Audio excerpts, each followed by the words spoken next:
since we said bye to the others in Nasha Town. Still no news about Rarer, though. Where could he have slunk off to? If only he was gone for good. But with all the trouble he stirred up before, there's no way we've seen the last of him. Hello, you must be the traveler in Paimon? Mr. Flint has been looking for you. Unfortunately, there's been a serious wild hunt attack over at the quarry. He thinks it's time to regroup and figure out a plan. The wild hunt? Oh, uh-oh. We better get over there, right away. Come on, let's go.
I can barely sense any Kuvaki at all.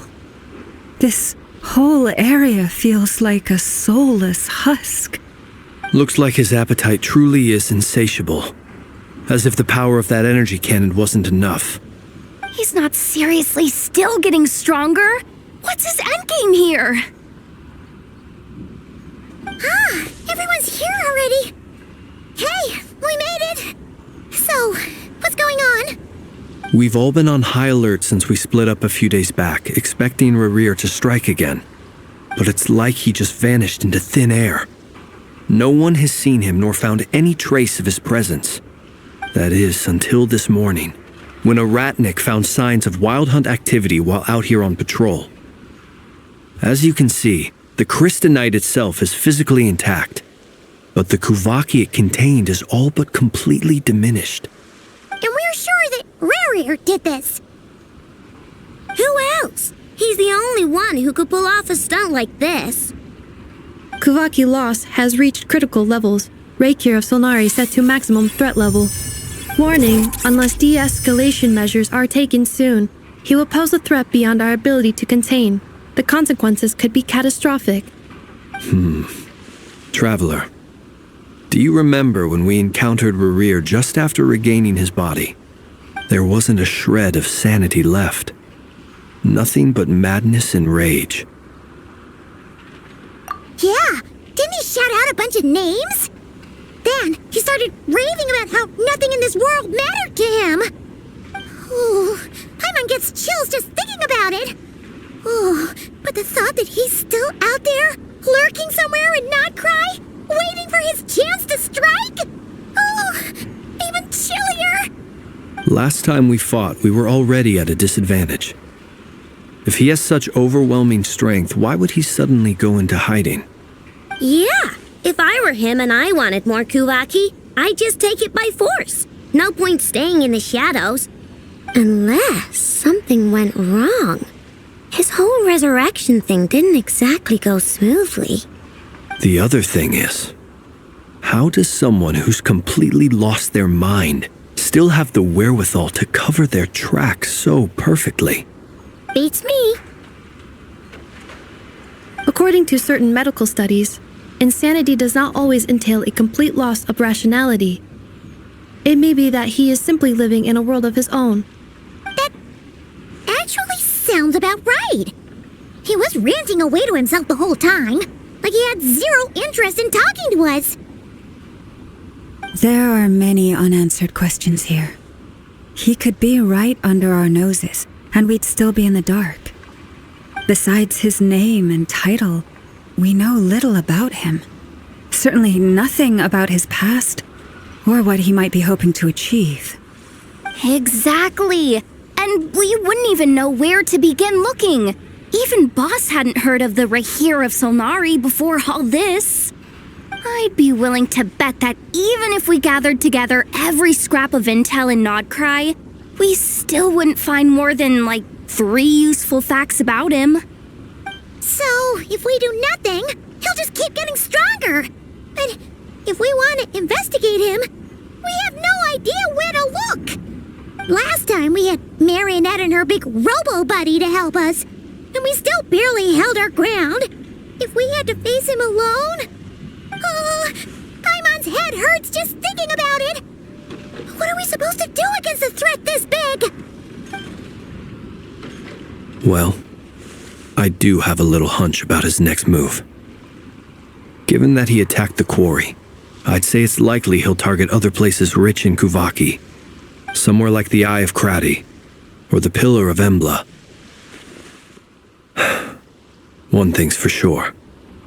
If we just sit back and let him keep absorbing Kuvaki, we really won't stand a chance against him. A perfectly reasonable hypothesis. However, it is worth noting that these two locations are quite far apart. To investigate them both, we'll need to split up. I agree, we should split up. Right now, Rarir's goal seems to be gathering Kuvaki, not fighting us directly. Once we're done, let's regroup on Hisi Island. Wait, why Hisi Island? If I recall correctly, your largest goddess statue was carved from Kuvaki-rich ore, was it not? That's right. Yes, it could well be a potential target of his. I should head back and start evacuating the pilgrims.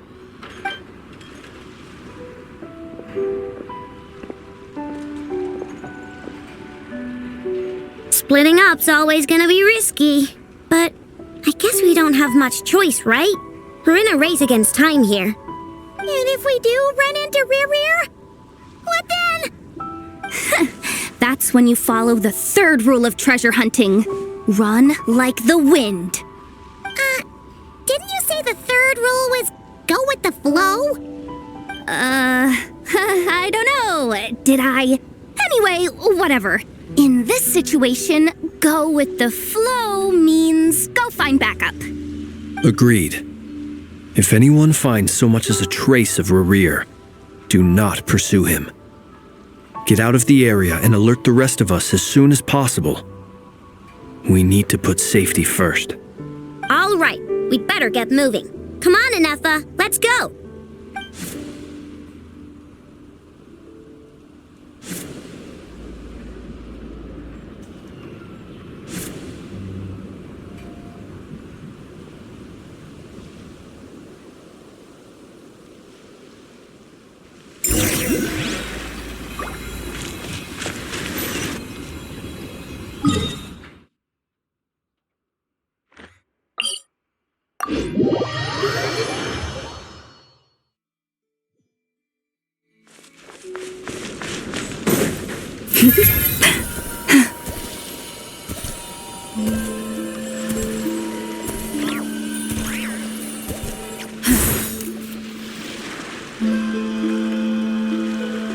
Any leads?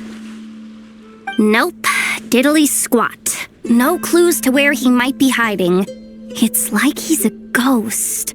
It feels like we're sitting on a powder keg that could go off at any second. Oh, I hate this feeling. I'd rather face him head on than be left hanging like this. So, you guys didn't find anything either? Not loving the word either. How about you, Flints? I questioned a few Ratniki and eventually narrowed my investigation down to one suspicious individual. But by the time I got to his place, he was already gone. Almost as if he knew someone was on to him. Either that or he's just extremely cautious and doesn't stay in one place for long. He's been biding his time for a while now. The question is, where or what is his next target? No idea. Since regaining his body, he seems to have lost all interest in the fragment in my possession. If he did still want it, he's had plenty of chances to take it. All we can do now is hope that Ino and Anefa turn up some leads. Darn it, Rerir! If you've got the guts, come face me one-on-one! Wait, he's actually here? I didn't mean it! I swear! No, it's coming from Silver Moon Hall. The Lady Kutar might be in danger. Let's get over there, quick!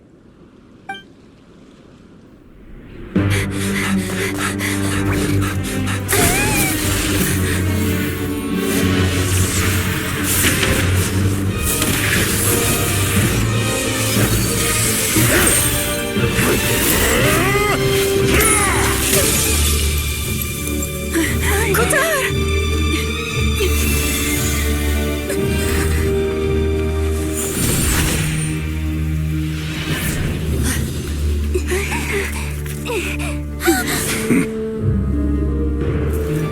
Why is he attacking the damselette? What's going on? No time for questions. Stop him!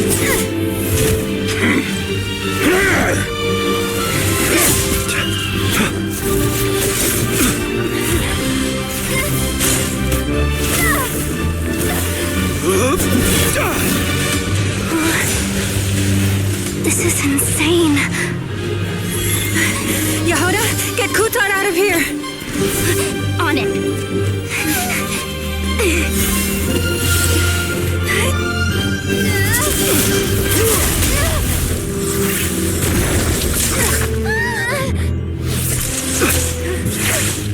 Look where your feeble light has gotten you. Now you shall plunge into darkness. Felindus, soon I will find a way. Watch out!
That was too close! We barely made it out of there alive! What's that guy's deal? How'd he get so crazy strong? He's a threat to this entire nation. I doubt his strength could even be measured by conventional standards. I have a question. When me and Anefa showed up, we saw him chasing after this lady like he wanted her dead. What was that all about? We weren't there for the whole thing either. They were already duking it out by the time we arrived. Yeah, we didn't see how it all started. It all escalated so quickly, we had no choice but to step in. Kutar, can you shed any light on the situation? Kutar. Cross-checking database. I see. So you're the one that the Frost Moon Scions refer to as the Moon Goddess? Wait, she's the moon goddess? Oh, no wonder she looks just like all those statues. There are many reasons why people might worship the moon, and just as many why they might despise it. I've never met that person before, but there was no mistaking his deep-seated hostility towards me. Why he holds me in such contempt, I cannot say. But since he hunts the power of the moon, it's no surprise that I am a target. Kutar. There are many potential motives. For instance, you help the traveler escape his grasp. This could be his way of taking revenge. It is also possible that he covets the Kuvaki inside you and seeks to take it for his own. The list goes on. But right now, devising a counter-strategy should be our #1 priority. The likelihood of this location being discovered is close to 100%. A counter strategy? But we don't stand a chance against an enemy like this. Surely our only option is to run. He's not gonna chase us to the end of the world, right? So as long as we can sneak out of Nodcry undetected. No, I can't say that. Come on, Yehoda, this is serious stuff. You can't suggest we all just chicken out. Running is our only option. Huh? You seem surprised, but what other choice do we have? We are facing an enemy we cannot possibly defeat in battle. Well, I mean, yeah, but still. It's not too late. I can distract him, so you'll have plenty of time to make your escape. Wait, what? You're gonna act as bait? Doesn't that make sense? I'm the one he's after. There's no need for you to risk your necks on my behalf. A coyote doesn't stop for bypassers while it's howling at the moon. What is it, Loma? The Frost Moon Scions have already grown accustomed to life without their goddess. My presence here is no longer essential, and this is not my home, so you needn't ask me to stay. We can't just roll over and let him get away with this. That's not our style. Yeah, we can't just call it quits after everything we've been through together. Besides, she'd pretty much saved my life back there. If I just ditched her now, I'd never forgive myself. We can't overlook that you have saved our lives multiple times now. To talk of returning the favor would be a little crass for my liking. But suffice to say that we are friends, and friends look out for one another. Riri's true objective remains unclear. Even if we were to sacrifice Miss Kutar, there's no guarantee he would stop. But Kutar, I know why you left the Frost Moon Scion so long ago. It was because people started treating prayer as a form of trade. They would make self-centered wishes, force you to accept meaningless offerings in return, and then expect you to perform miracles for them, as if that were their entitlement. If it were me, I might have walked away too. But I believe that time can change everything, and that sometimes it takes losing something precious to appreciate its true worth. After much reflection, I've realized that this was never about whether the Frost Moon Scions need you. Any relationship based on need is purely transactional. What I truly hope is that you'll choose to stay, not out of obligation, but as part of our family. You were born here, and now you've returned. Who knows? Perhaps it was the moonlight that guided you home. thank you, Lauma. But my power is on the wane. I'm afraid I will be of little use to you now. Very well then. I'll do as you say. Both times you saved us, we were transported across great distances in an instant. Is that one of your powers as the moon goddess? It is, but I find it very draining. I barely managed to pull it off just now, and it will be some time before I'm strong enough to do so again. Rejected by the world, my power is dwindling. Like a lake cut off from its source, slowly shrinking away. Now, it has almost run dry. What do you mean, rejected by the world? The 3 moons belonged to the ancient bygone era in which they came into being. From the moment I was born, the world itself has been steadily sapping away at my strength. The 3 moons are not one and the same. As the goddess of the Frost Moon, I cannot wield the powers of the other 2. Yet moonlight has a way of blending together. Each can reflect the other's glow. So when our fingers touched, I was able to restore my strength by drawing Kuvaki from the eternal moon's marrow. But this method of recovery is painfully slow. If only we could find the... It's the Wild Hunt! Even faster than we expected. We'll have to finish this conversation later. See how those Wild Hunt creatures are running away from us. They're likely just a scouting party, which means Rerir won't be far behind. Then what are we waiting for? Let's get the heck out of here!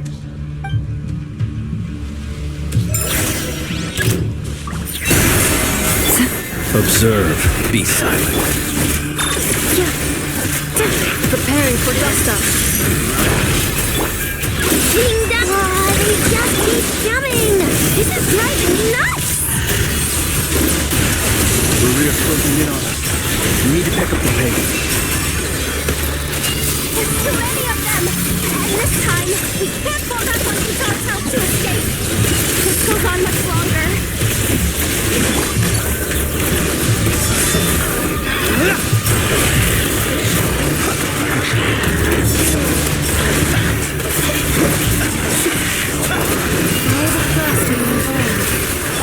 Ding dong! Water bomb! Defenses are engaged. Preparing for dust up.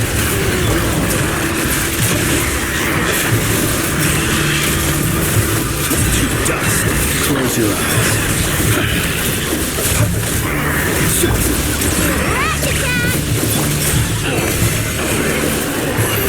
One heart, each time.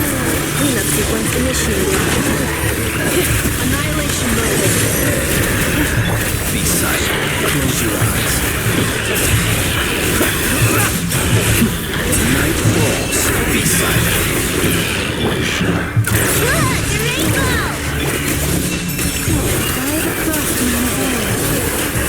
Installation channel deployed.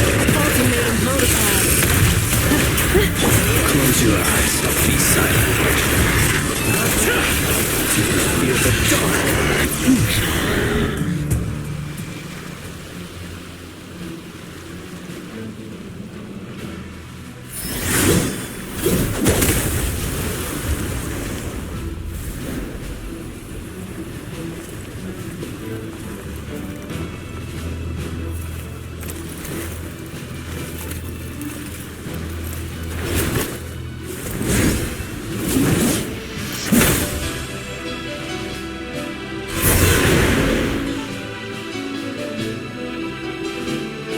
What's the matter? Bit off more than you could chew? How are you? Uncle Varka! You're back from Amsvartnir? Oh, you're Varka? Grand Master of the Knights of Favonius? We could save the intros for later. Right now, let's get you all out of this hellhole. Follow me. I know somewhere you'll be safe. Oh, is that where I think it is? That's the one. Come on, move! There's no time to waste.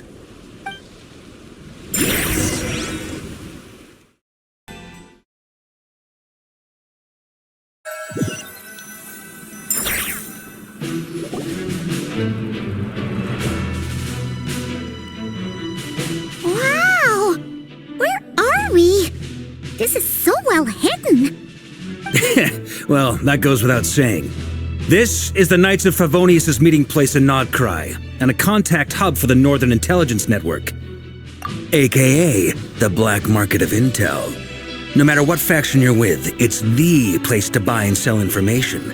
Their headquarters are in Nodcry, but they've got contacts in every nation. As an expeditionary force on foreign soil, working with them has offered us the most effective way of getting our hands on reliable local intel. This is where we meet, so naturally, it's secure. Anyway, where were we? believe this is the first time we've met. Allow me to introduce myself. I am Varka, Knight of Boreas, and Grand Master of the Knights of Favonius. We've heard all about you. This meeting's been a long time coming. You look way younger than Paimon expected, but you definitely have that Grand Master.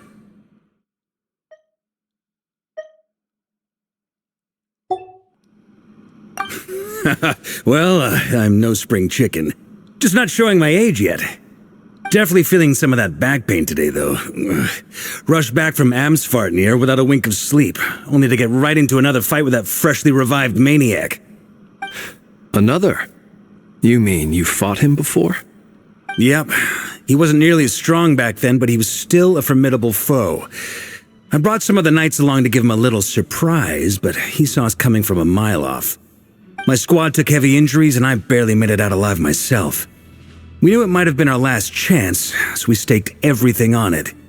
But still, it wasn't enough to stop him. I tried tracking him down afterwards, but he didn't leave a trace. Even in his unhinged mental state, he's as cautious as any trained operative. So, I decided to come find you. And as luck would have it, turned up to find you being ambushed by the Wild Hunt. The rest, you already know. Is that why he's been frantically absorbing Kuvaki these past few days? Because he sees you as a threat? Maybe I'm part of the equation, but even if I weren't, I'm sure he'd still be gathering power. Note to self, Uncle Varka's strength rating officially upgraded. Guess it's my turn to ask questions now.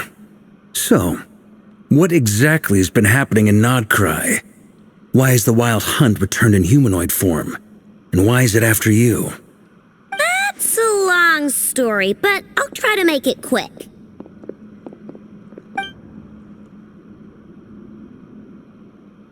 Wow, I had no idea so much had happened. Sounds like you guys have really been through it. So, the Kutar is actually a Fatui Harbinger. And all this Wild Hunt activity in Nodcry is the work of the Raker of Solnari, one of the 5 sinners. That's a lot to take in. Need some time to wrap my head around it all. I'm truly sorry, Mr. Varka.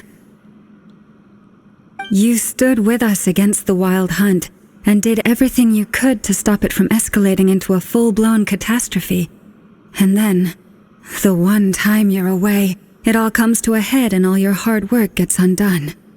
You've got nothing to apologize for, Miss Moonchanter. You can plan 100 steps ahead and still slip up. That's just life. No one knows what tomorrow holds. You can't predict which way the wind will blow next. And, to be perfectly honest, I can't say I'm surprised. For all the times we've defeated the Wild Hunt in the past, we've never been able to completely wipe it out. Turns out, we were just delaying the inevitable. But now that a new variable has come into play, fate may well take a different course. A new variable? You mean us? Who else? And in a strange way, I think his resurgence might not be an entirely bad thing. The Wild Hunt is like an unrelenting force of nature, but Rerir is an individual with an agenda. He's gotta have a weak spot somewhere. That said, while I was explaining everything just now, some of the points that Mr. Flint's added caught my attention. You mean about our mystery ally? That's right. From what you've said, not only did they lead you straight to some key files, they also shielded Hisi Island from a lethal Kuvaki blast. I don't know who or what could pull something like that off. Heck, even Miss Columbina doesn't have a clue. I hadn't heard the story about those files. Would you mind repeating their titles for me? Wild Hunt Phenomena Log, a Nodcryan Ratnik's Field Journal, and Kuvaki Survey Log. Oh. No. Still doesn't ring a bell. Another dead end. Guess all we can do now is hope that our mystery ally keeps showing up when we most need them. Still, it's safest to assume they won't be intervening again. From here on out, we'll have to resolve this crisis by ourselves. Your intel also explains something else I've been wondering about. The reason I led my team to Amsfarnir was because we'd had reports about a possible source of the Wild Hunt showing up there. But once we looked into it, it turned out to be a red herring. I don't know who was behind it, but clearly, it served its purpose. I doubt it's by chance that he happened to make his comeback while my attention was diverted. And from everything you told me, it sounds like his scheming began well before his return. So maybe luring me away was all a part of his plan.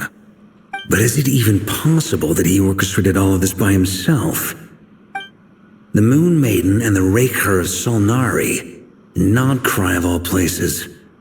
The way everything is unfolding, it can't be a coincidence.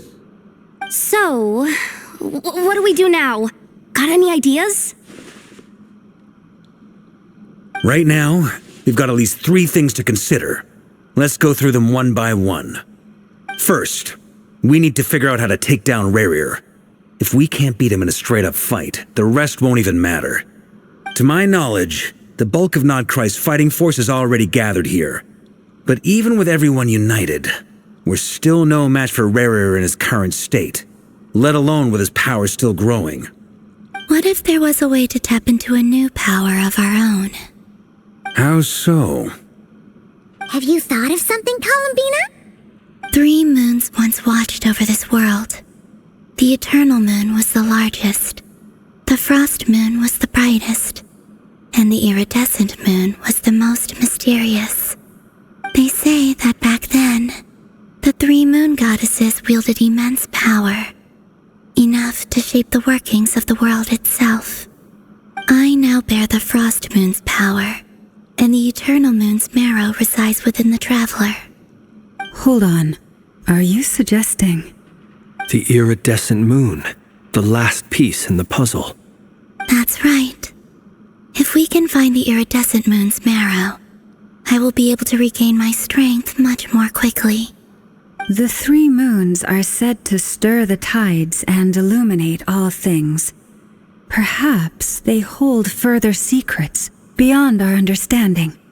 According to my analysis, this solution is feasible. However, it is subject to one major condition.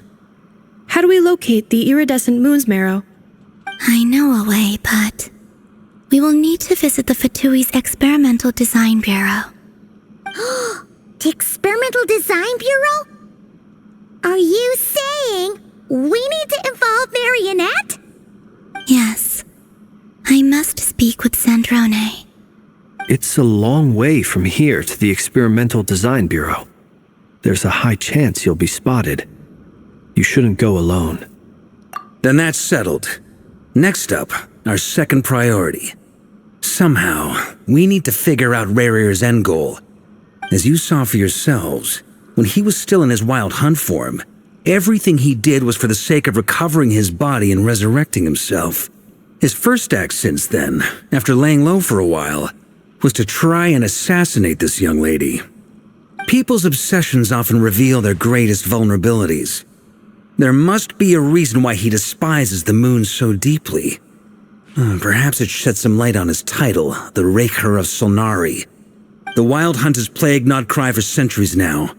If we want to stop it for good, we have to get to the root cause of what's driving it. It's true. We still know very little about him. If Kutar hadn't given us that lead, we wouldn't even know his name. But where would we even start? I doubt even the Intel Queen of Nodcry has a clue, and she has info coming out of her ears. Oh? That's a rather hasty conclusion for someone who's so painstakingly meticulous when it comes to dealing with machines. She heard me.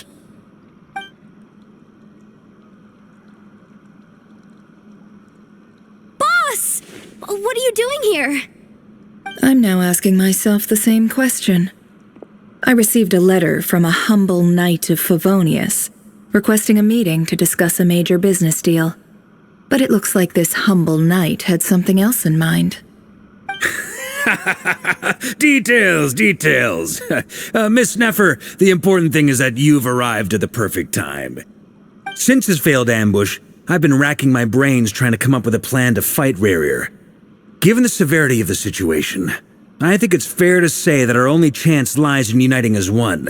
And I'm talking all the factions in Notcry. We can't do this without the Curatorium, but I knew it'd be a tough job to win you over. So, I took the liberty of reaching out for a little chat. Wait a sec.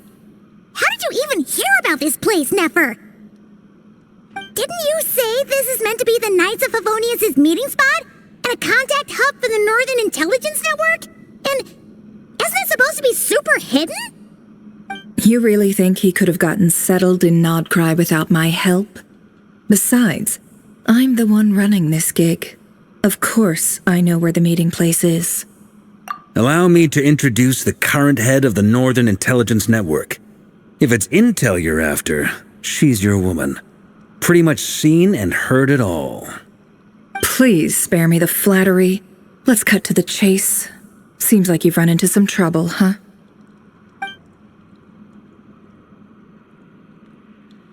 Well, this certainly qualifies as an unforeseen crisis. On behalf of the Curatorium of Secrets, I wish you all the best of luck. So you're just going to sit this one out? Why should I get involved? What could possibly be in it for me? What if we told you we can't do this without you? Oh? Then I'd say you'd better make it worth my while. I don't work for free. I can't put a price on something like this. It's just not in my nature. But then again, you and I have always been polar opposites in this regard, so I can't exactly say I didn't see this coming. If you insist on compensation, I will pay you. Consider this a formal commission.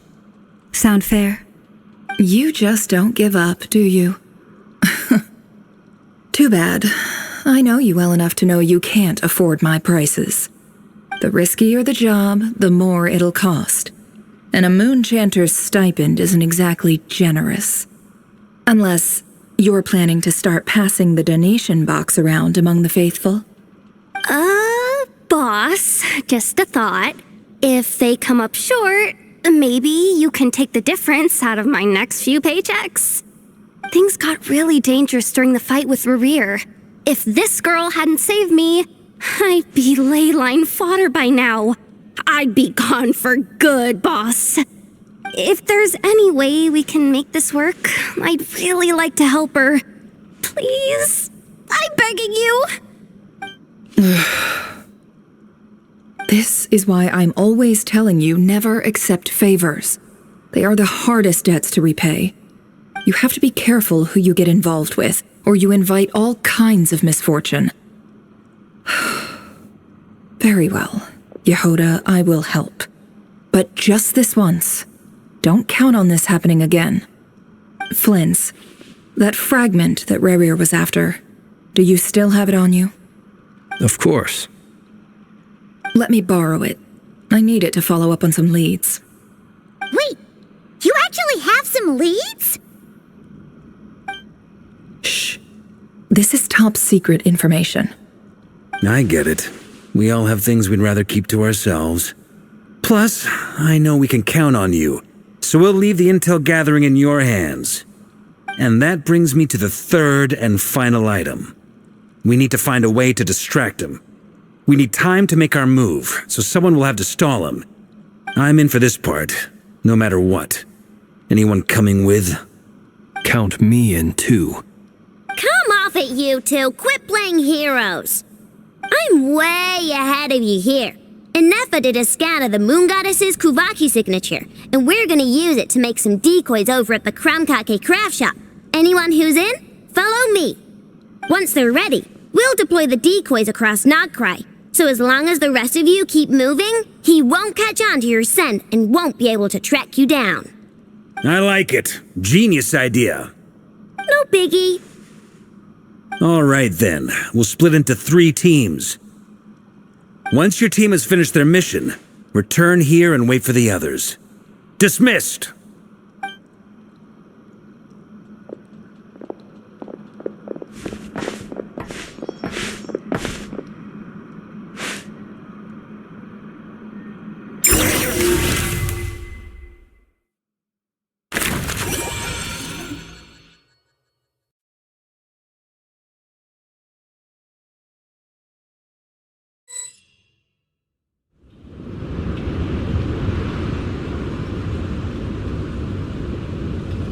Lady Damselette. Wait, and you two? What are you doing at the Kuvaki Experimental Design Bureau? We've been doing our best to mind our own business lately. But if you're just gonna waltz up here like this, you're seriously pressing your luck. Don't blame us for doing what we have to. Huh! You really think that's gonna scare us off? We're not looking for any trouble. I just want to see Zandrone. Do I need to remind you that you're still a wanted fugitive for deserting us? Out of consideration for our former ties and the crisis we're all up against, we'll let you leave in one piece. But don't even think about trying to get inside. Let them in. But... Are you going to make me repeat that? No, my lady. Zandrone seems to be in a good mood. Must be maintenance day.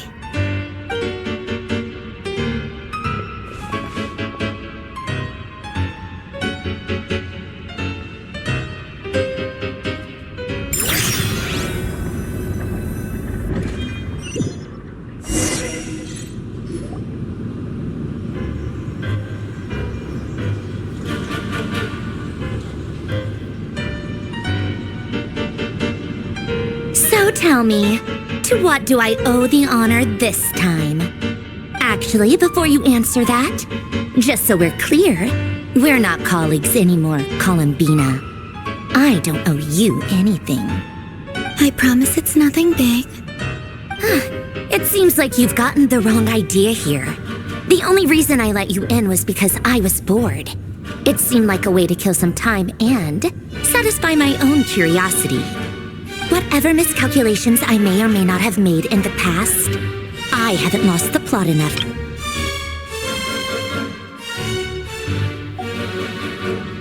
I'd like to speak with Arlecchino. What? Huh? You mean the knave? I'd like to speak with Arlecchino. Is she in Nodcry? No, she's not. Once the work on this facility was completed, she went back with the rooster and Regrator. The only ones in Nodcry are me and... What is it you need to speak to her about anyway? Rerir is hunting me. If I'm going to face him, I must first retrieve the lost moon.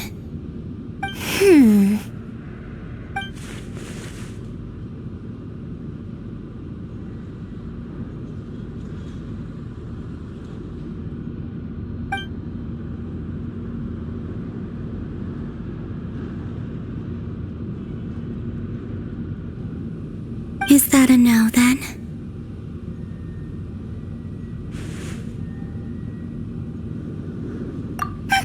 As if I need reminding. I was this close to settling things with him before someone decided to whisk me away to their weird little garden. Have you held any tea parties lately? Tea parties? Yeah, obviously. You don't seriously think we'd pack it all in just because you aren't here. If anything, they've been more eventful than ever. Just me, Arlecchino, and a bunch of insolent, insensitive guests who won't stop asking where you've gone. Oh, they've been a real joy. I bet you served them the worst tea you have. Just like you used to do to me when I upset you. Who cares about how good the tea is when there's no one around to drink it? I keep losing people. First Rosaline, now you.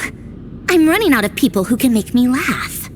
Honestly, what could be more ridiculous than a multi-centenarian goddess who's only ever had the plain herbal tea she received as offerings? You'd always brew a different type of tea for me each time. Was it really just to see how I'd react?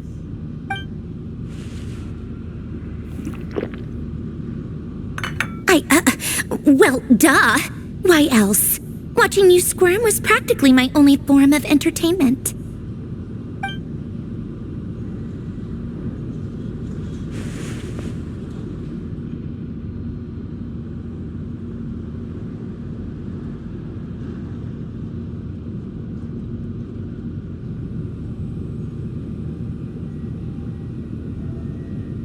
Yeah, and Capitano sometimes used to bring Tartaglia around too.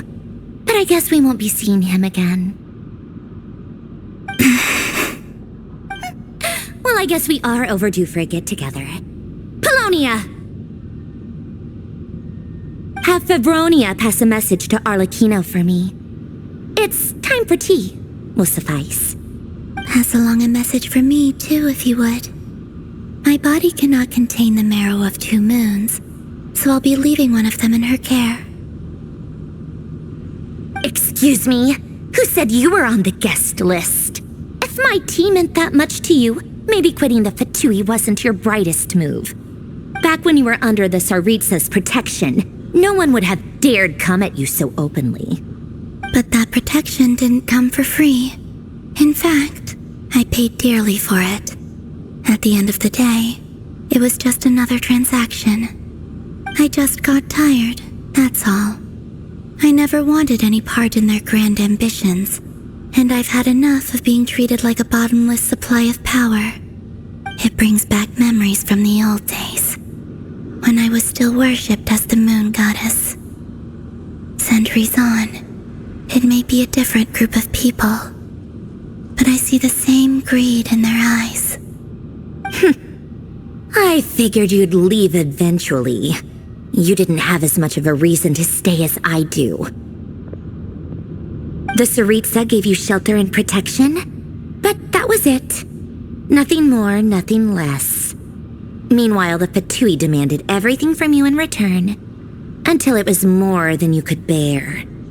I get why you left. And frankly, I have no interest in dragging you back just because the higher-ups told me to. But if you keep hanging around with this riffraff, the next time we cross paths, we might be enemies for real.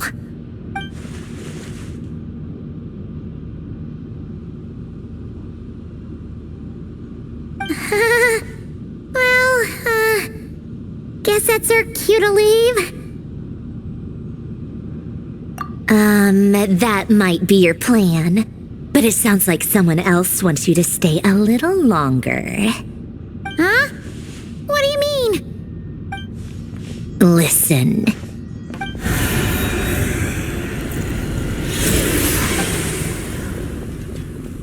My lady, it's the Wild Hunt. A horde of monsters is headed straight for the facility. Another uninvited guest trying to crash my tea party. Clear the area. I'll handle this. Wait, what? You want us to leave you here by yourself? Huh, you'll be lucky to make it out of this alive. You really think you can afford to worry about me? Go on, get out of here. You may have stopped Polonia from crushing him last time, but I've made sure that won't happen again. The entire Experimental Design Bureau is rigged for war. Stay and watch if you want, but it'll be at your own risk. You're not flagged as friendlies in the weapons system.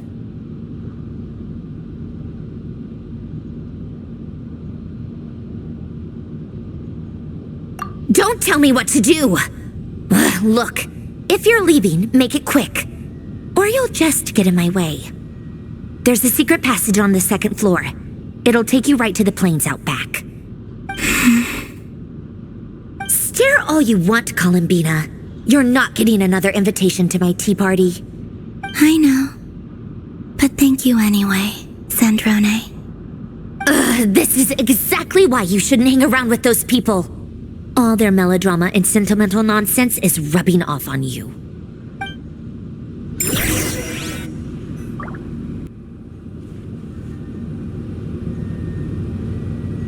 Come on then, Mr. Ray here. Let's pick up where we left off. It's your Wild Hunt monstrosities versus my beautiful creations. Let's see who comes out on top.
Yeah, get him!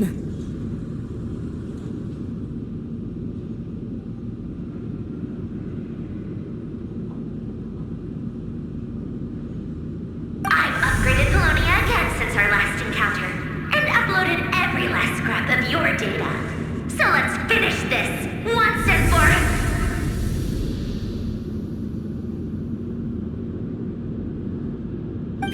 She's not here.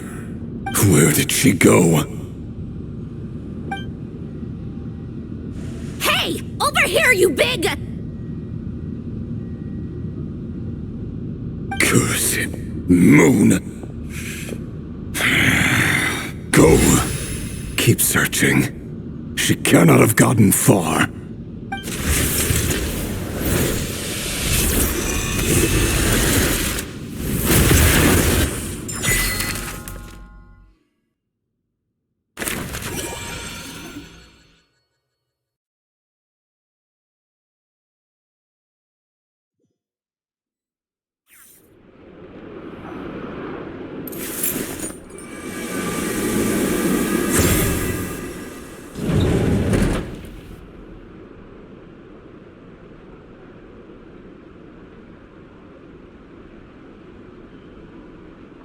So this is your method for investigating Rarir's past.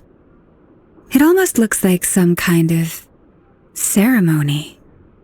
Good deduction. But it's quite a different affair from what you're used to with the Frost Moon Scions. Whoa!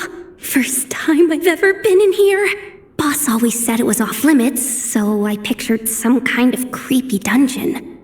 But it's actually kinda nice. Oh, I guess this must be Sumero decor?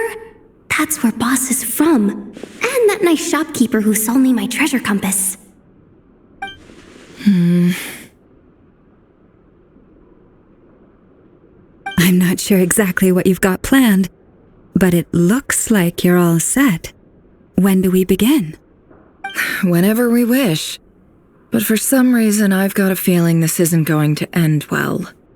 I've never faced Rarir myself, but from what you've told me, his power is beyond anything I could imagine.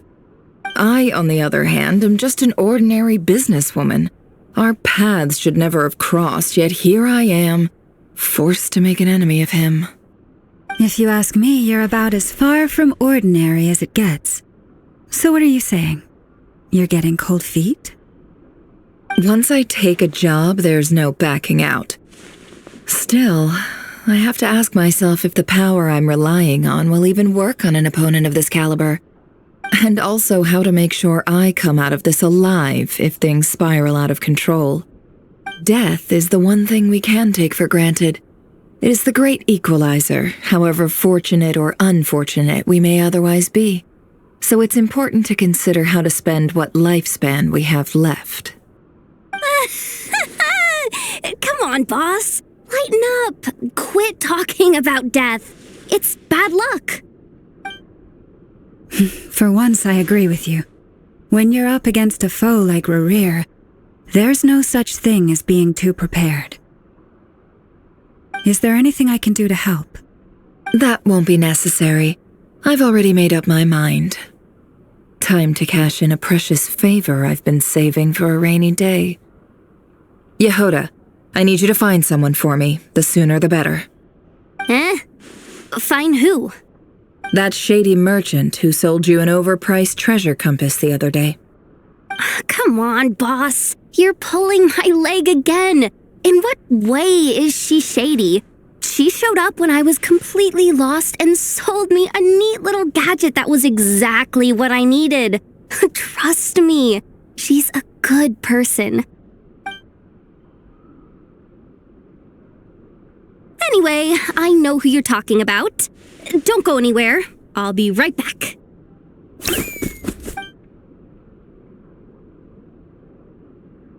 Quit grabbing me. I genuinely can't run any further.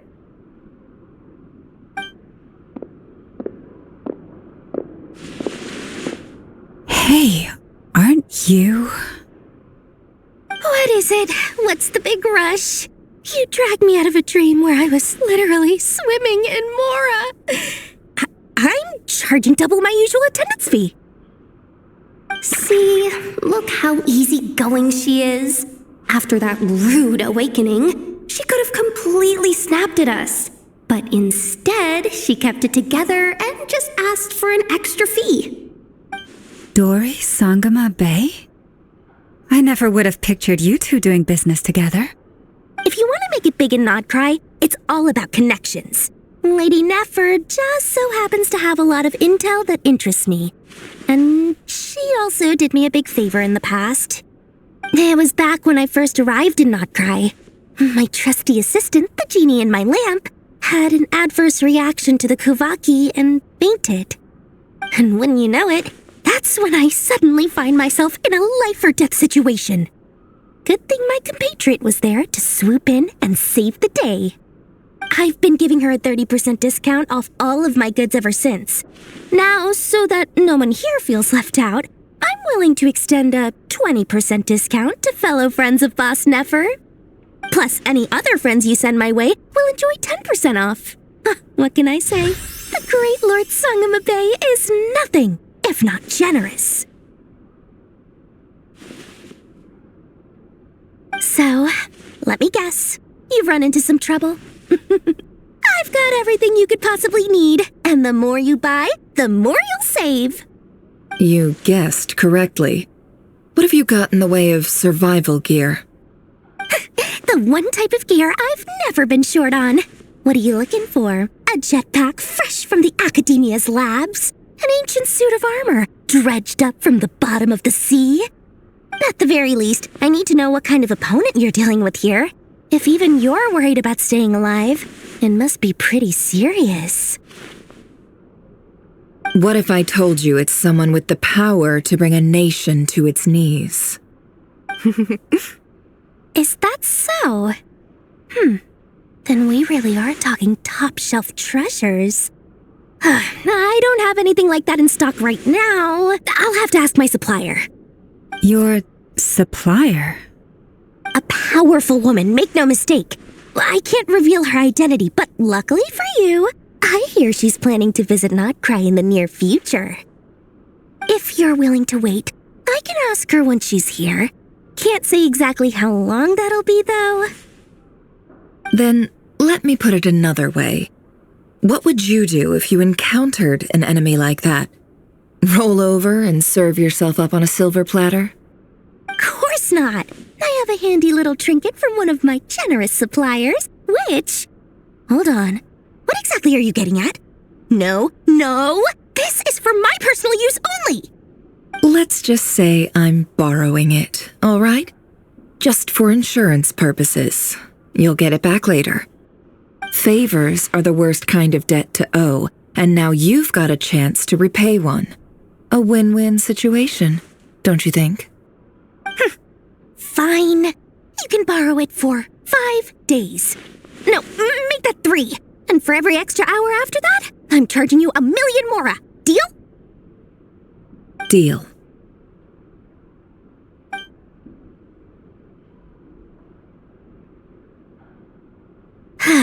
What a way to start the day. Now, was there anything else you wanted? Or can I go back to bed now?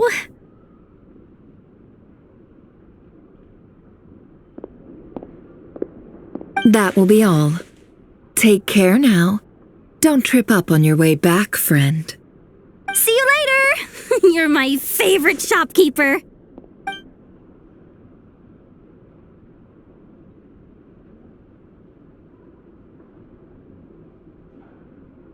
Excellent. Everything is well and truly ready. The ceremony can now begin. After initiating the ceremony, your minds will follow me wherever I go. You will see many strange things in your mind's eye. So remember, don't be frightened, and don't make a sound. Now then, let us peer into the Raker of Solnari's past.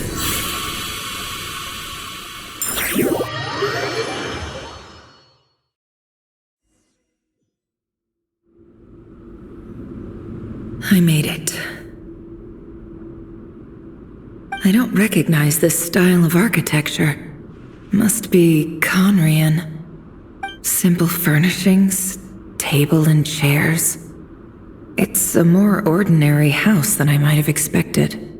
Looks like the fearsome Raker of Solnari came from surprisingly humble beginnings. Unless this passed for luxury in Conria. Unlikely. It was said to be a very prosperous nation in its heyday. Anyway, I'll keep exploring.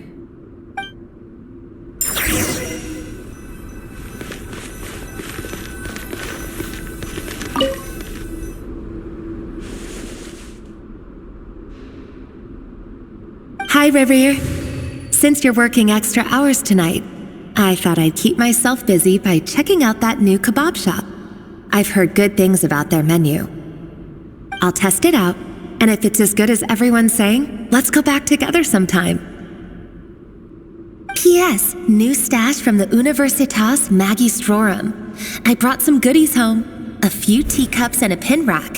Hope you like them. They didn't sign their name, but they must have been close. Sounds like they were living together.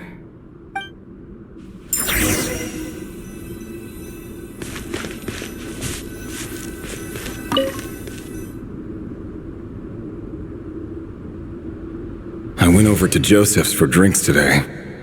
They have a fine collection, but I went alone. Felindis was tied up with something and couldn't make it. Joseph asked why I came alone, but I didn't really have an answer. He then went on to ask about other things. If you ask me, someone who asks that many personal questions is too nosy for their own good. But if he invites me again, chances are I'd still go. Felindis. That's the same name Rerir mentioned. Crane imports keep falling. If things don't pick up, we'll soon be back to meat and mushrooms only. Honestly, I'm not a huge fan of that new type of mushroom everyone's been into lately. Didn't it start out as a lab-grown variety? I heard it's even mildly corrosive. Seriously, why would you even eat something like that? I don't care if it's an impressive feat of alchemy. That just isn't the kind of thing I like to eat. Grain has to be imported, and they're eating a diet of mostly meat and mushrooms. Could it be because Conria is underground, so it doesn't get much sunlight? That would explain why they use so much stone in their buildings. They even use alchemically modified strains for food. Seems like the people of Conria don't have many options when it comes to dining. I've just about saved up enough now. Time to buy it and keep it somewhere safe. Making a big purchase. I wonder what it is.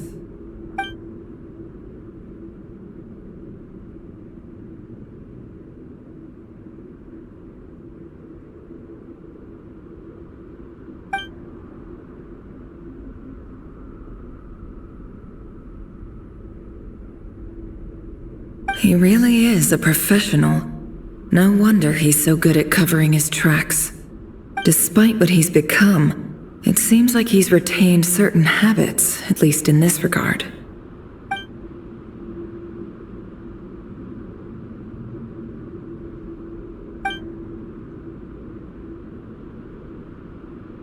Did Riri rip it out himself?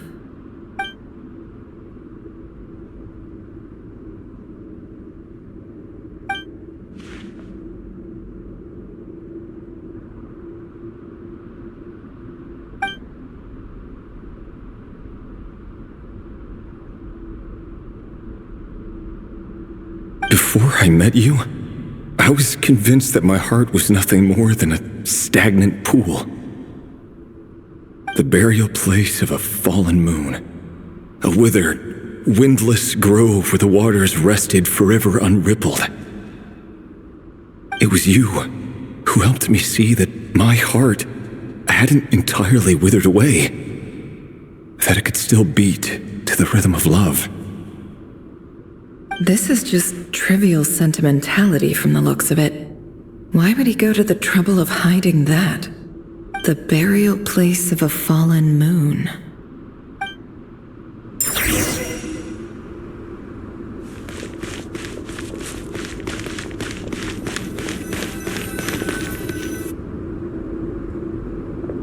Reverie! Over here! Dane! Oh, and, Vediflin here? What a surprise to see you here, sir. Hello there, Reverie. You need not address me so formally outside of court. He doesn't get that much free time, so I invited him over for a drink. Even the court prophet deserves a break every now and then, right? Well, I'm flattered. So, what are we discussing today? Hey, don't look at me. As far as I see it, we don't need an excuse to have a few drinks. Come on, don't give us that. Didn't you say you were about to pop the big question? How's that coming along? Who'd have thought the great Twilight Sword was an even greater gossip? I just didn't expect you to be the first one to settle down and get married, that's all. Yeah. If you told me that a few years ago, I wouldn't have believed you either. So, are you planning to come clean about your job then? I'm guessing you still haven't told her. Sure, I'll have to tell her at some point. But I'll need to pick the right time and place. To be honest, I have no idea how she'll take it. Come on, stop being such a pessimist. For all you know, she could be thrilled. I bet she'll be much more impressed by your actual job than the one she thinks you're doing now. A member of the King's Guard. Quite the cover story. Does the king himself even know? Of course he does. Anyway, enough about me. How have you been? Me? Same old, nothing much to... Huh? What's up, Ved? It's nothing. Vedifilnir, Dainsleif's elder brother. Renowned throughout the court of Conria as the Visionary, and said to possess a wisdom far beyond the reach of any ordinary man. And yet, despite the gulf between us, he seems to have something to say about me. Does he even know me? Does he see me as a friend of his brother, or just another of the Vinster King's blades? Why did he react so strongly? Was it really to do with what we were talking about? Brown, curly hair and brooding blue eyes. So this is what Rerir looked like back in the day. Perfectly normal.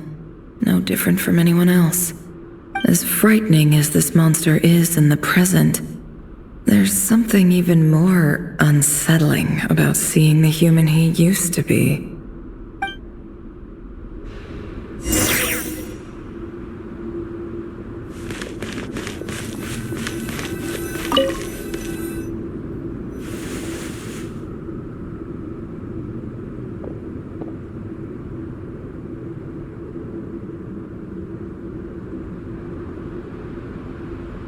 Felindis? You're back early? Our equipment's being serviced today, so I got off earlier than usual. How's your day been? Aw, why the long face? Is something the matter? Has your boss been giving you a hard time again? Went for a drink with Dane and the others after work. Isn't that a good thing?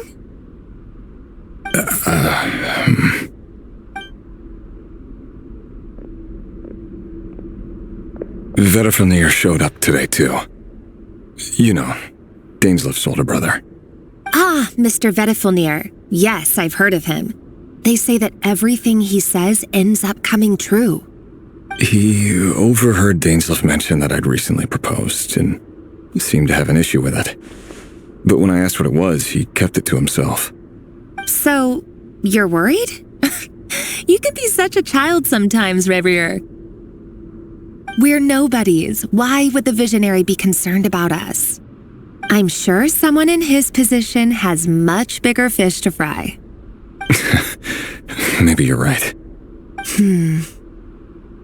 You worry too much, Reverie. We've been together for ages now, and everything's been going so well, has it not? You've even proposed to me. So, you do remember. Tell me then. What's your answer? Like I said, I need some time to decide. You can't just rush into things like this. We may be nobodies in the grand scheme of things, but if we want things to work out, we've still got to plan ahead. All right. Take your time. Just don't keep me waiting forever. Nobodies. Sounds about right. In the eyes of people like Battlefield and Dainsleif, what do we matter? Can someone whose gaze is so fixed on a far-flung future even see the present clearly? Besides, the dynasty's fate rests with the king and his inner circle. Whatever I do, it won't make much difference.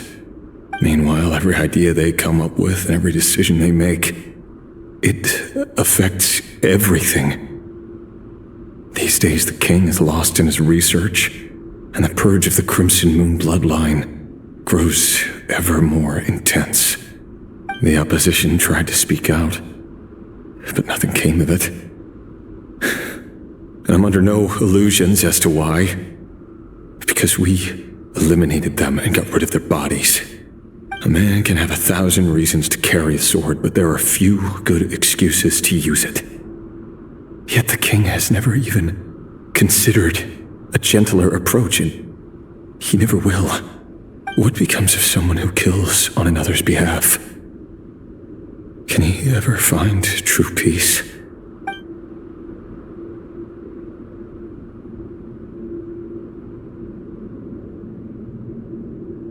Thelindis?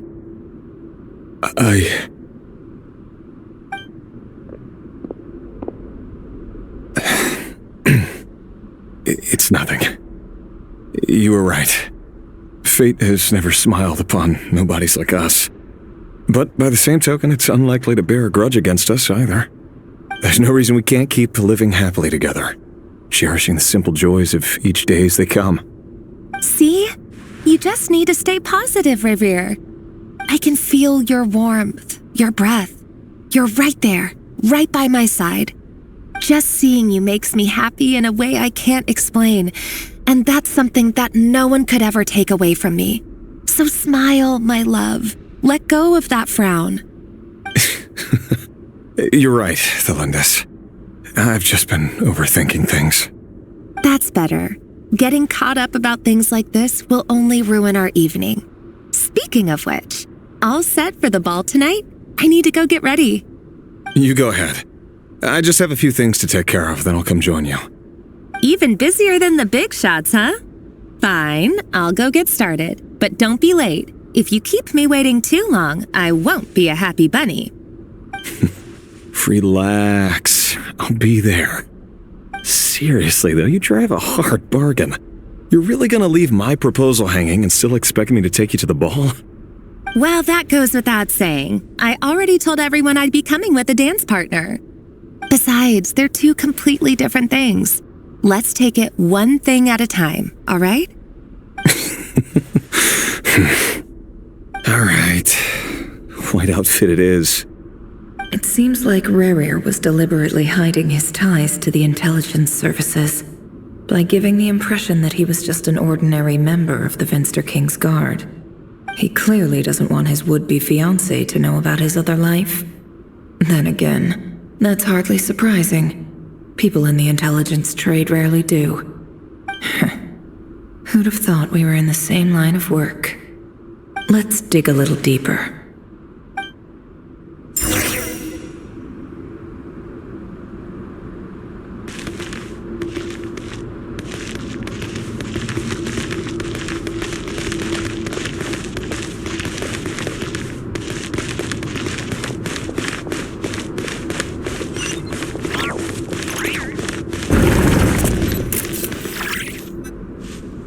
Our last operation was a resounding success, and all thanks to you, Rahier of Solnari.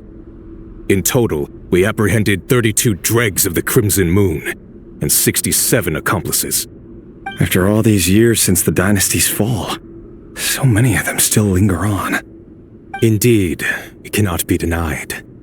Yet it was destiny that the Crimson Moon should be overcome by the eclipse, and that His Majesty, the all-seeing Venster King, now guides our nation on the path to prosperity. Conria has no further need for a dead moon. But alas, there will always be those who refuse to see the truth, choosing instead to romanticize the past. That's not entirely true. Much about the Crimson Moon era was worthy of remembrance, and that's exactly why they keep trying to see it restored. Many of its secrets remain unsolved to this day. As it happens, that's precisely the field of study my partner is devoted to. You still haven't told her what you really do for a living. Where would I even start? How do you tell someone that you're one of the king's hand-picked executioners? That your hands are steeped in blood? You didn't choose this life, any more than I did. Orphans like us don't get a say. But I'll sure as heck be the one to pay for it. Speaking of which, we need to be more rigorous in the way we identify direct descendants of the Crimson Moon. Someone, it seems, has strong opinions about my future plans. Most likely my marriage in particular. I have a feeling that we may soon become targets of the Crimson Moon's retribution. Your concerns are not unfounded. They've taken out many of our colleagues these past few years, and for that very reason. These are no helpless lambs we're leading to the slaughter. They're wolves in sheep's clothing. Take care, Rehir of Solnari. I look forward to toasting you at your wedding. Thanks, Thorkel. You look after yourself, too.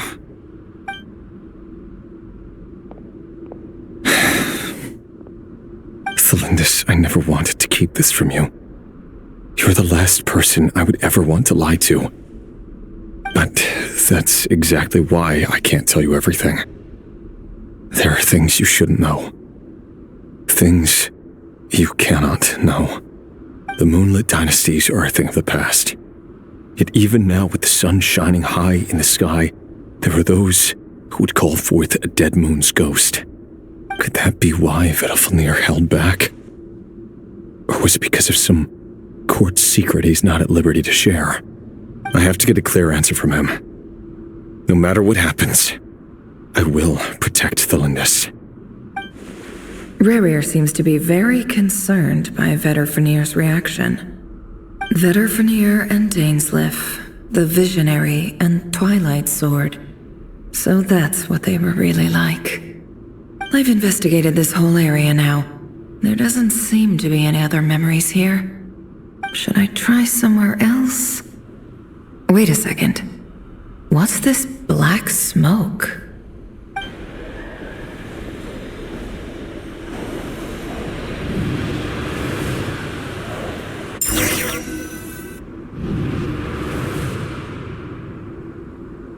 So, he's late after all. Just you wait, Rehir. You're in for it. Big time. Are you waiting for someone, ma'am? Could I tempt you into buying some flowers? Oh, sure. Pick me out a pretty bunch if you would. Thank you. But I'm afraid none of them are as pretty as you. For someone so young, you sure have a way with words, don't you? I'm only telling the truth. Look me in the eyes. You'll see I'm not lying. May we have a word in private? Who are you? And what do you want? It doesn't matter who I am. Too many of our kind have fallen lately, so I decided to take the risk of reaching out. Not long ago, the Rehir of Solnari led an assault on one of our strongholds. We suffered many casualties, and many who came to our aid lost their lives as well. Sorry, I don't know why you're telling me this, and I don't want to get involved. Wait, hear me out. This time we finally got a clear look at his face and learned his true identity. His name is Rehir, and he claims to be one of the king's guards. What did you say? A cruel irony, isn't it? The man you're set to marry leads a double life as a brutal executioner. But surely you must have caught a whiff of the blood on his hands. Why are you telling me all of this now? Simple. It's because... How strange. Rehir was nowhere to be seen in that memory. It clearly belonged to Thelindis.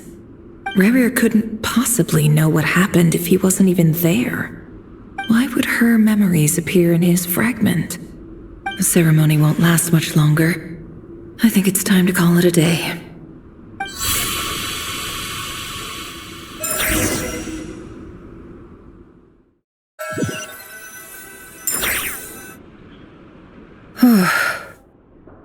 So that was your doing? Did you just pull us inside Rerir's fragment to spy directly on his memories? Any more questions and I'll have to start charging. I had no idea you could do that, boss! Seriously, that was amazing! We're not worthy. I gotta admit, though, I'm itching to see what happens next. Feels like we barely scratched the surface. I'm just as curious as you are, but the ceremony only allows for limited time inside. That's all we can see for now. Luckily, we managed to learn quite a lot. So far, so good. I just hope the others are doing okay too. Especially the group with the Traveler. Their mission is a risky one. Let's hope it's all going smoothly. If you're worried about them, go see how they're doing. If I know Boss, she's gonna need some time to write up all the details and make sure it's all coherent. I'll stay behind to lend a hand, but feel free to head back and meet up with the others.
Hear me.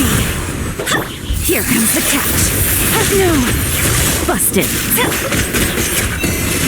For the everlasting forest. Stay your hand.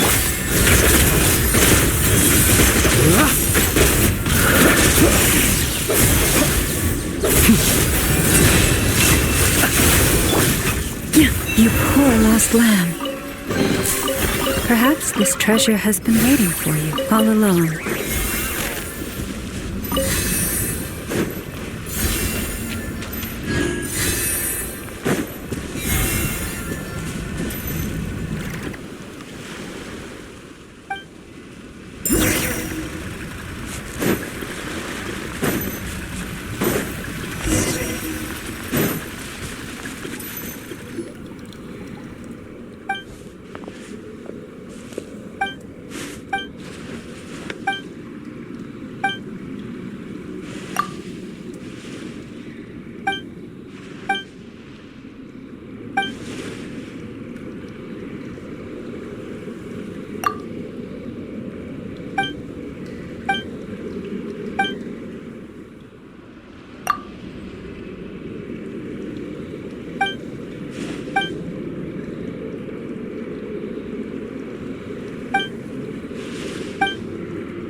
Oh, they've been prowling around for nearly 2 days now.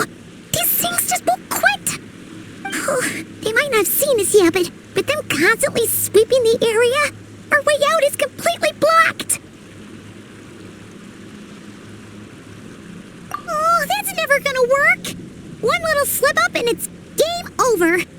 If they spot us, they'll run straight back to Rear. And once he knows we're here, it won't be long before he's breathing down our necks again. Oh, guess you're right. All right, time to zip it.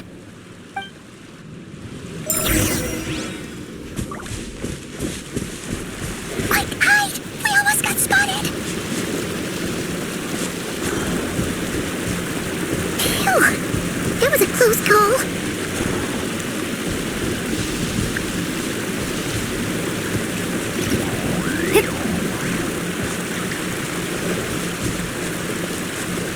Watch out! He's coming this way!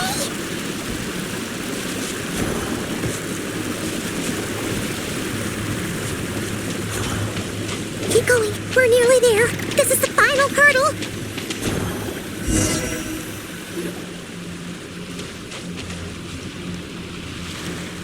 Oh, there's no end to these things!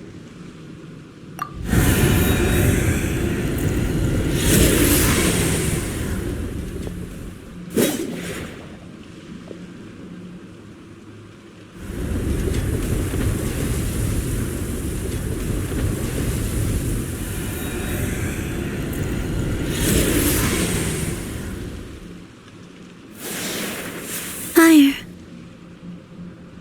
Fire? Wait, what's that smell? Oh no, there's a fire!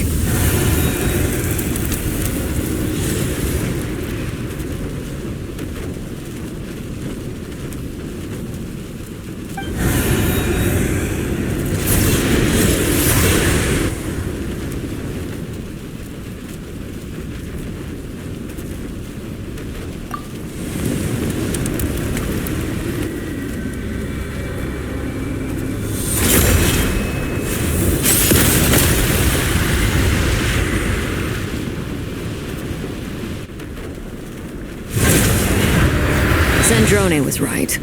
You look weak, Columbina.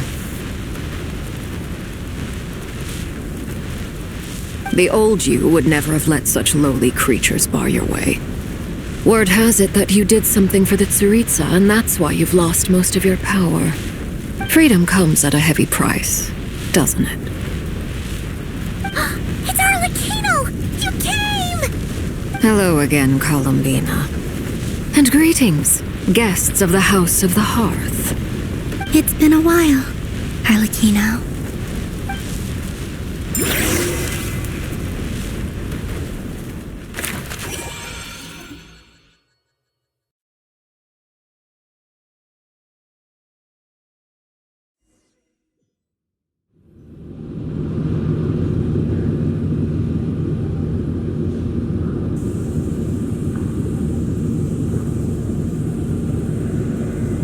Stupid right here of stupid Solnari.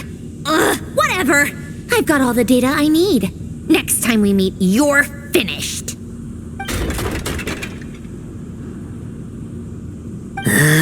He sure doesn't pull his punches. Excuse me, do you need a hand? You can do me a favor by staying out of my way. Can't you see I'm busy? Wait a minute. I recognize that voice. Hello, Miss Sandrone. Father sent us over to help. How considerate of her.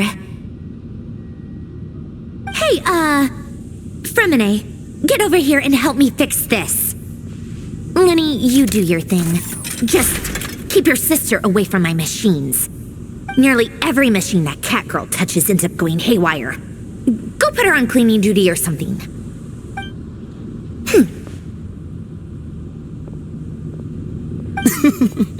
Then let's start downstairs. Fremine, we'll leave this place to you. You've got it. Wait a second. Pretty sure there's still some tea in the cupboard. If you want some, you'll have to make it yourselves.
It's a relief to see you all made it back in one piece.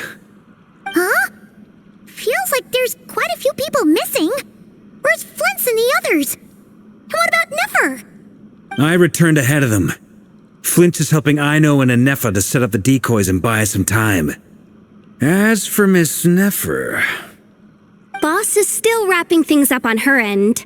She sent us back to fill you all in on the top secret intel we've been gathering. I see. Then let's get right into it. But first, who do we have here? You brought someone else in to help? Greetings. I was invited here to help as a longtime Tea Party companion of Columbina's. You may call me Arlecchino. Surely it can't be. Those eyes. Where have I seen them before? Wait, of course. In those memories we just saw. The only Arlecchino I know is the fourth of the Fatui Harbingers. So either you share a pretty uncommon name, Or you are more than just a tea party buddy? You are well informed, Grandmaster. A man from Mondstadt living all the way out here in Nodcry, and yet the people and affairs of Snezhnaya seem to hold a special place in your heart. Oh, the feeling's mutual. Sounds like you know all about who I am, too. A Fatui harbinger. The atmosphere in here just got really tense. Guess we can't just start trusting Fatui harbingers, even at a time like this. I must admit, though, I'm a little curious. Seeing as the moon goddess no longer belongs to the Fatui, what makes you so willing to put your neck on the line here? Nor does Nodcry belong to Mondstadt, Mr. Varka. Yet still, you're fighting for it all the same. Things don't always have to have a tangible payoff. Sometimes, stopping things from spiraling out of control is a higher priority than chasing the spoils of victory. Of course, I can't say there's nothing in it for me at all. But that's between Columbina and myself.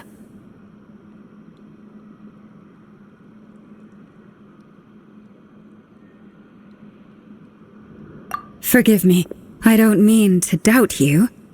It's just that the Fatui really have been the source of many of our troubles. We have our own way of doing things here in Nodcry. But ever since they arrived, the Fatui have treated us with nothing but hostility. I know there's been a lot of bad blood between us in the past. I've done my utmost to avoid friction whenever I could. But sometimes fundamental conflicts of interest simply can't be settled amicably. That's why I'm here solely in a personal capacity. This has nothing to do with the Fatui. As a gesture of good faith, I'll be frank. I can help Columbina track down the iridescent moon's marrow, which will help her restore more of her power. Anyway, what else is on the agenda? Let's begin. She says she'll be frank, then completely skips over the details. Looks like she doesn't want to give away too many secrets after all. But she clearly wants to change the subject. It'd be awkward if I tried to bring it up again now. I guess we'll just have to go along with it. She's the fourth of the Fatui harbingers after all. One look and you can tell she's not someone you'd want to mess with.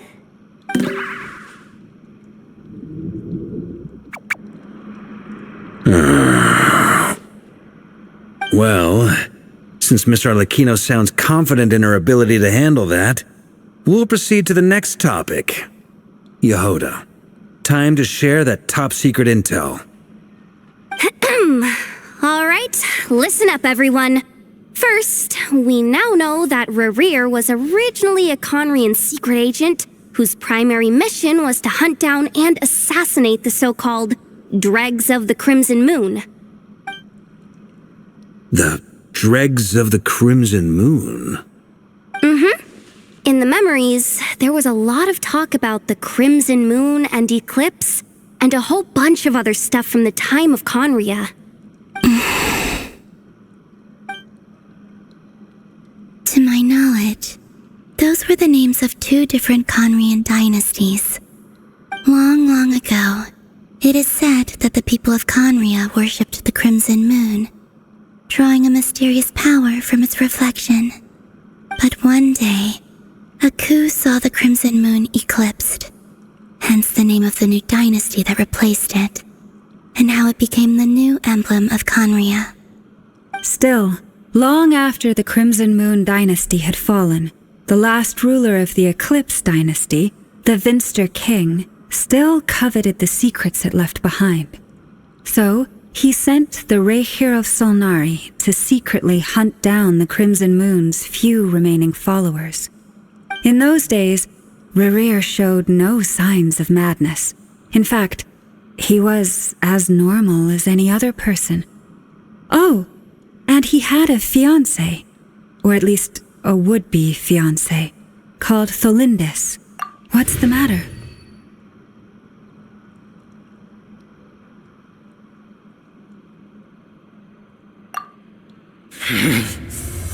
Verfnir, Vrindada,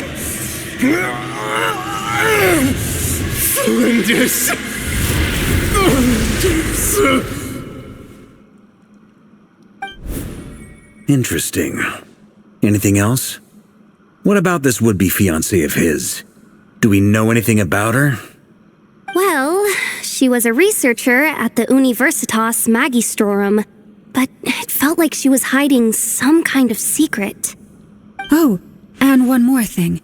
For some reason, Rerear's fragment also contains some of Thelindis' memories, though only a very small portion. Well, no shortage of potential leads, I'll give you that. In any case, it sounds like we can conclude that while Thelindis was still around, Rerear appeared to be lucid and quite normal. Thelindis, it seems, must have been the one thing in this world that he couldn't let go of.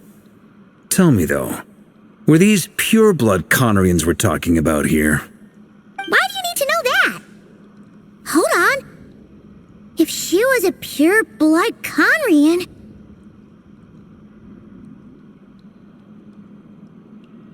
Oh yeah! Just like how it was with the captain! If we could somehow find her, do you think there's any chance Rerear might regain some of his sanity? It's possible, but it would take a miracle. We can't pin all our hopes on that. That merchant who Nefer knows, Dori Sangama Bay. Maybe we could hire her to look into it. All right, then. Let's keep working in our separate teams. Traveler, Paimon, Kutar, and Miss Arlecchino will go look for the iridescent moon's marrow. As for the others... On the way over here, I noticed that the Wild Hunt monsters had grown even more frenzied in their search for Kutar. At this rate, the people living here will be in grave danger too. So I'm thinking of gathering together some of our followers to go wipe them out. I'll head back to the curatorium and meet up with the boss. Feels good knowing we've all got something to be getting on with. Given that the Wild Hunt has been a lot more active lately, the Lightkeepers have likely begun their own operations too. If that is the case, someone will need to pass the news on to Flint's. I'll hold the fort for now, then discuss our next move with Flint's, Aino, and Anefa when they get back. All right then. Well, the clock's ticking. If that's everything, we'll be on our way. We'd better get moving too. We'll try to buy you as much time as we can.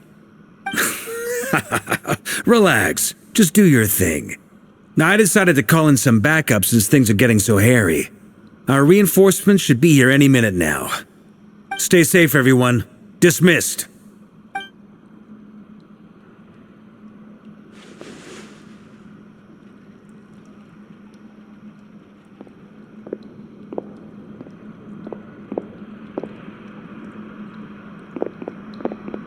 We're back. Did we get here a little early? Or a little late? A tad late. The others have already set off. To summarize, our resident moon goddess has found us a new ally, and Boss Nefer has uncovered some promising info. Everything going smoothly on your end? Not great. I don't know how long we can stall them for. The decoys are getting taken out way faster than we imagined. I'm gonna make some more later, but I need a timeout first. I'm so tired right now. Oh, right! Anefa, could you fill in Uncle Varka on what we just discussed with Flint's? Sure. Uncle Varka, you previously told us about how when you went to investigate a source of the Wild Hunt in Amsvartnir, you discovered that it was just a diversion. But according to Flint's intel, several outbreaks of the Wild Hunt had already occurred in Nodcry in the period leading up to that. That was before Rerear had regained his body, when he was far from regaining his full strength. In other words, in theory at least, he still lacked the means to act in two places at once. Flint's, with everything that's been happening, the Lightkeepers across Nodcry are rallying to fight back against the Wild Hunt. They're gonna need your help. I know, I'm sure you're capable of coming up with something far more effective than decoys. But for now, you should stay here and get some rest. Anefa and I will head back over to Amsvartnir to see if there's anything I missed. I told you Uncle Varka would say that, didn't I? A deal is a deal. Not a word about my snack intake for the next week. Database updated. Reliability of Ino's predictions increased. What does that mean? They were betting on how you'd respond after hearing their intel. It's the obvious choice, isn't it? That's hardly worth betting on. We already decided that Anefa should go investigate the situation over at Amsfartnir on her own. You might as well stay here and keep watch. Someone needs to hang back and oversee our strategy meetings. And besides, you still haven't fully recovered from ambushing Rerir. So I've ended up with the easiest assignment. Well, I appreciate it, everyone. See you when you get back.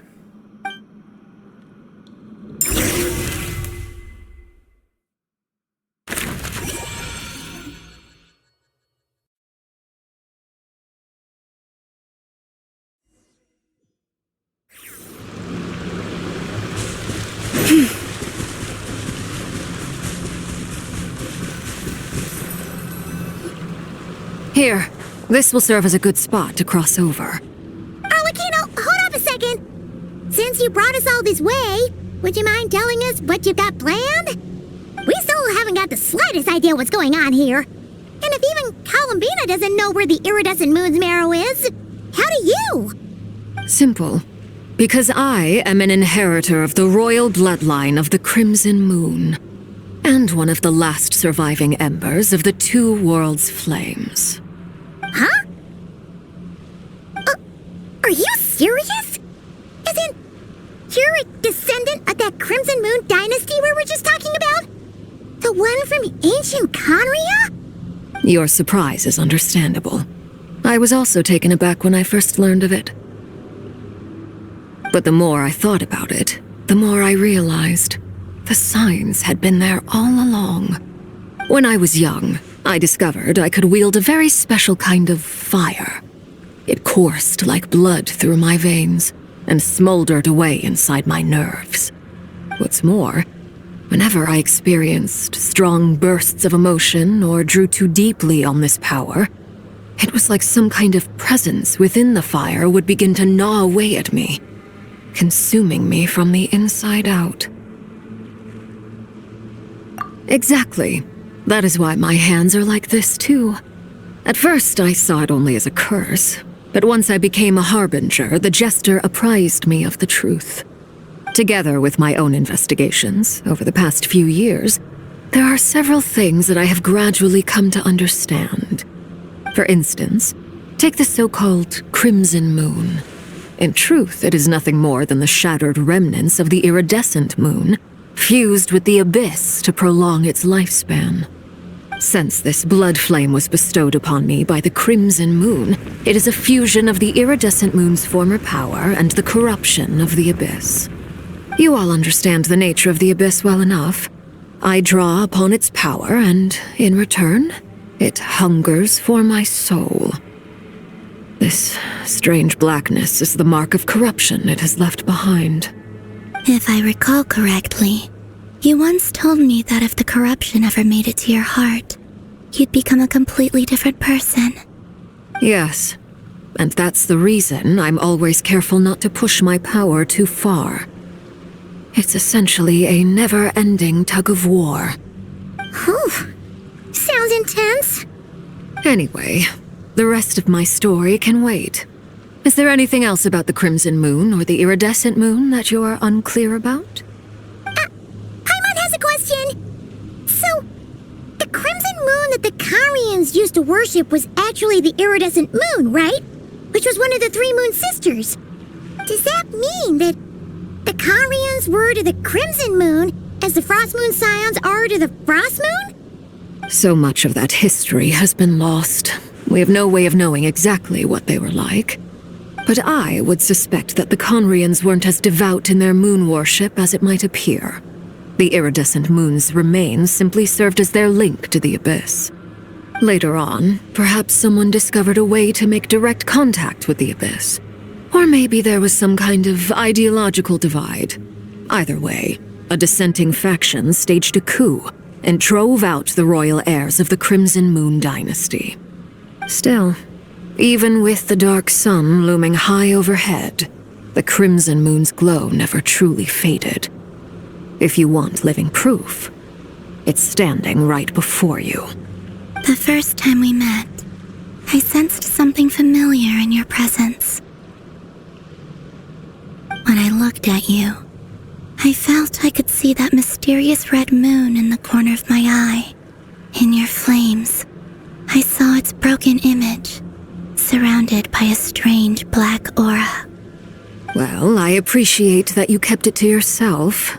Much about the Crimson Moon is still a mystery, and I'd prefer not to end up as the object of an insane research project. Anyway, time is against us here, so if there's any other questions, they'll have to wait. I just want to make sure I've got one thing straight. In her letters, Sandrone mentioned that since you are unable to contain the iridescent moon's marrow yourself, you intend to leave it in my custody, correct? That's right. For now, it's the only way I can pay you back for your help. The iridescent moon is already part of who you are, so with its marrow in your possession, you'll be even more powerful than before. Deal. Then let's get started. Get what started? What does this place have to do with the Crimson Moon? When I first became a Harbinger, the Jester gave me a book called Parenheri, also known as Leobranto Inamorato. You should be able to buy a copy next time you're in Fontaine. It's a love story set in the Crimson Moon era, but setting aside the tangled romances of its characters, it also records a few interesting details. In the Crimson Moon era, or so the story goes, there was an orphanage that received children from beyond the bounds of this world, and subjected them to a peculiar induction ceremony. Beyond the bounds of this world? For real? And what kind of induction ceremony? The Crimson Moon sages looked beyond this world for beings with powers that surpassed the gods. But fearing they might lose control, they subjected these children to a process of refinement. They made these children crawl up a fireplace and kept asking them, "Have you died? Did you see it?" Until they finally admitted to having died and seen a crimson moon. The adults embraced the children who passed the ritual, telling them, "Within the fireplace, you have traversed the flames between two worlds. Here and now, you are born anew." The book leaves much unsaid, but I suspect that this was their way of branding the children they had enrolled, leaving an indelible mark upon them so that they would forever live in the Crimson Moon's light. That explains why I can't sense the Crimson Moon's marrow in this world. It makes sense that it would be sealed in a special space that can only be accessed temporarily through some kind of ritual. But there's no fireplace here. Do you see a chimney anywhere? Oh, are we supposed to build it ourselves? Okay, fine. Paimon will go find some bricks. That won't be necessary. The fireplace is purely symbolic. The key to the ritual is crossing the flames between two worlds. In other words, the flames that burn within me. Those burned away by such flames leave behind a kind of ghostly afterimage in the world. In the days of Conria, people believed they could be used to bridge the gap between the two worlds of life and death. In short, I can open a passage to that space for you. That's the easy part. The catch is I'll need to stay on this side to keep the passage open, so I won't be able to come with you. Once you're inside, you'll have to find your own way. Very well. Then I'll open it up. Traveler, spare me a little more moonlight if you would. I may need it.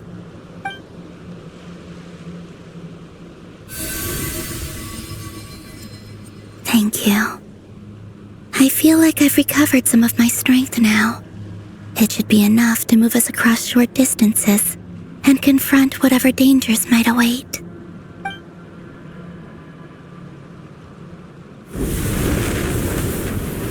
Mistress of the 7 hues of ages past, Great Mother of the present, Crimson-clad Sovereign of the 2 realms. By fire severed, by fire renewed. I offer myself now, and beseech your descent.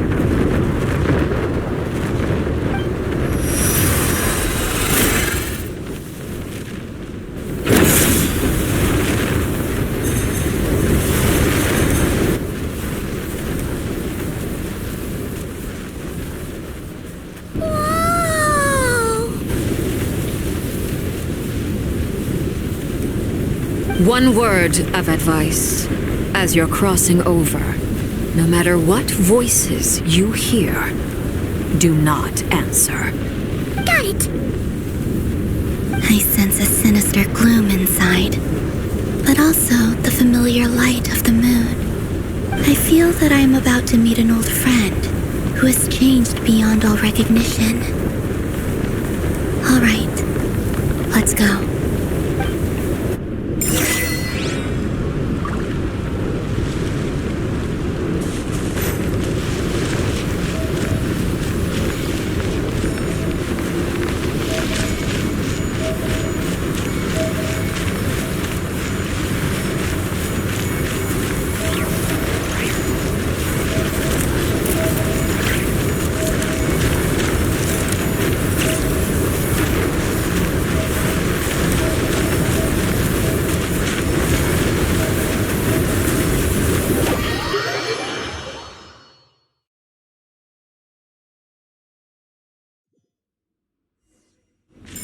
I sense your presence and crave you death and rebirth.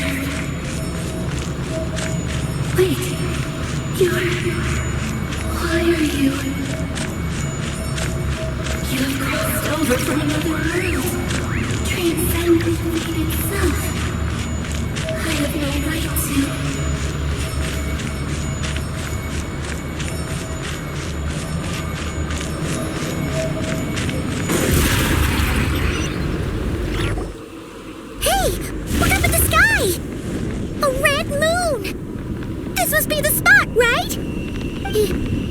Is that the abyss?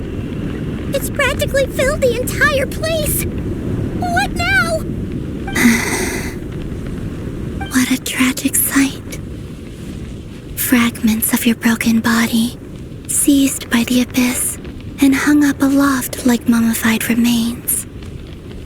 Iridescent moon, was this truly what you wished for? Careful! There's something spooky about this place. Feels like something is lurking in the fog. Haimon's right behind you. Whatever you do, don't run off without her.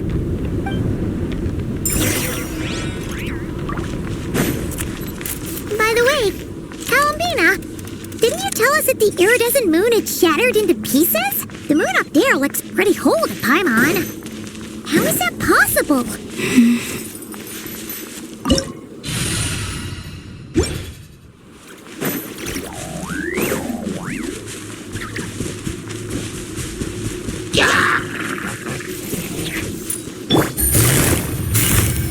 Quietly now. Forest, protect us.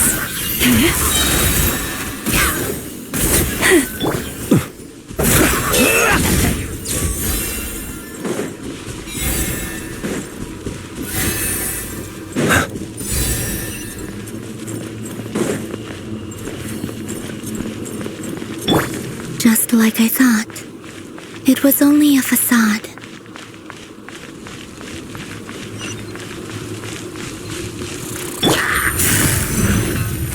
Busted.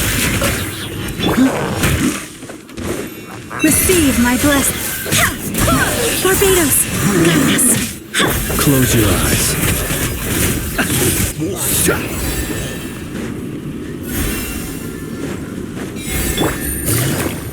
Quietly now.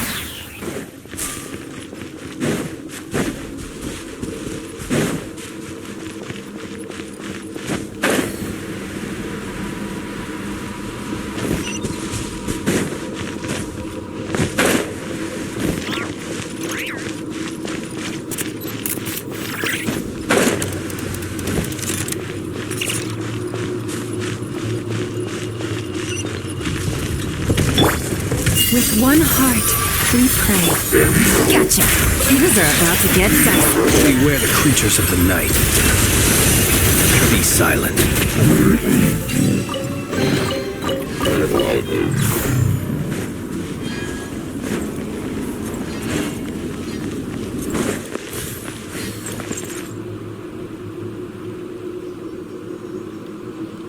Huh?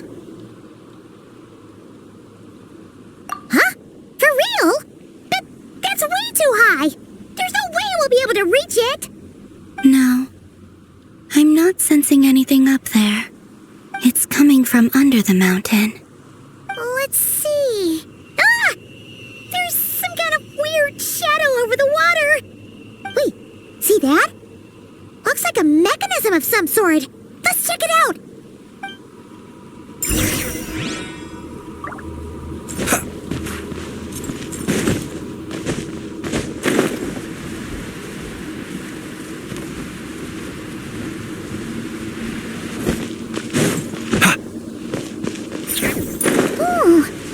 Looks like a device from the time of Kalia. Maybe people once came here to study the Crimson Moon's name, and they left this behind.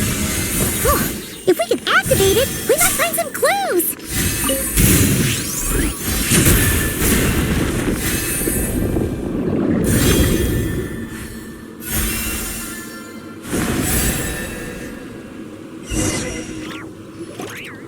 Hey, look at that! Now that the mechanism's running, the shadow in the water looks different. Do you think these mechanisms might be the key to unlocking the secret? Thelindis, we'll leave the rest of the research in your hands. We'll be heading back now. I hope this isn't ruining date night. Ugh. Mind your own business. Just leave me some snacks on the table. Thelindis? Is that Rear's girlfriend? How come we're hearing her voice here? Oh yeah. So, do you think she was studying this strange space all along? The Abyss has made this space extremely unstable. Maybe that's why some of the things she said and did were preserved here. Like echoes. Or after images. Whenever I see this view, it takes me back to a poem from my childhood. Waning moon, oh lifeless damsel, weeping on the mountain crest. Mourning still in wistful tone, her fragile soul now laid to rest. For me, of all people, to be here investigating the mysteries of the Crimson Moon space, is it a coincidence or something more?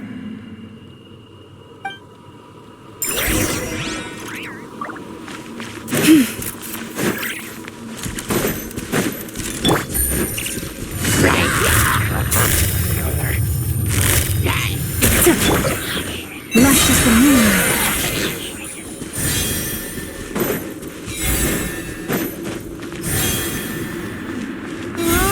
Looks like the Abyss has messed up this mechanism. We need to find a way to get it working again. Let's see if there are any other devices nearby.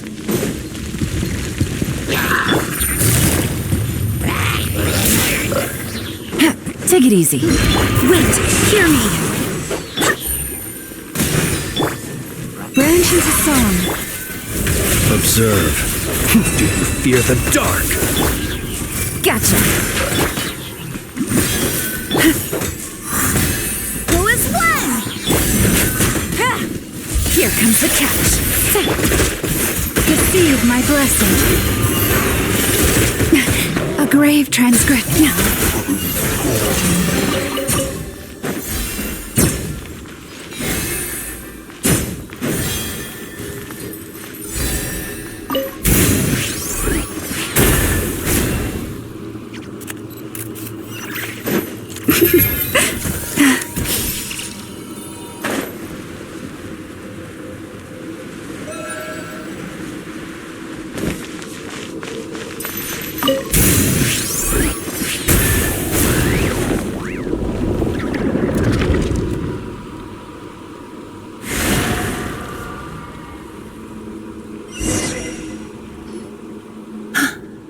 I I see. So the moon marrow, or rather the power of the 3 moons, is the key to unlocking. If it really does exist, then maybe this madness can finally be put to an end.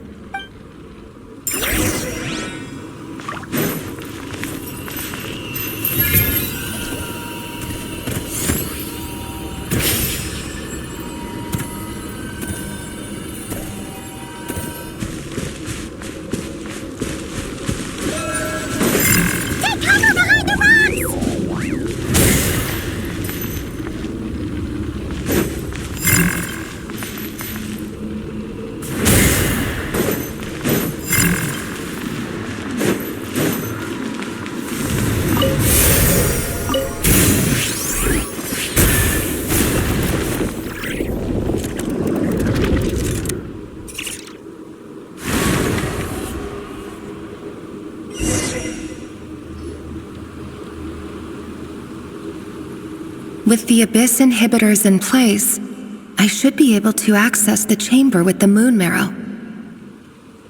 Oh, Rerir, with every step you take, you're drifting further from what you truly desire.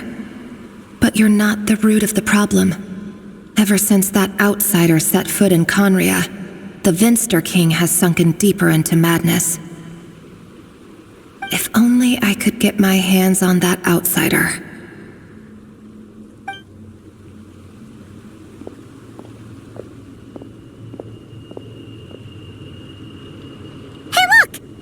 Reflection is back to normal. Lindis's voice mentioned a chamber with the moon marrow. Do you think maybe it's hidden in the moon's reflection? It must be. For within it, I sense the fragile aura of a dying soul. Then there's no time to lose. Let's go!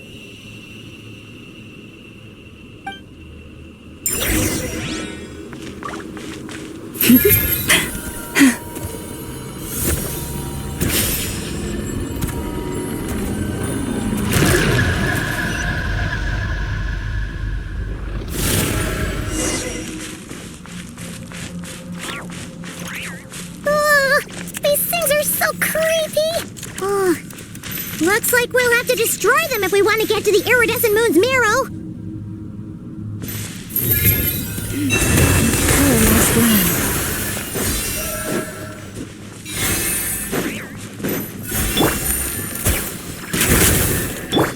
Close your eyes.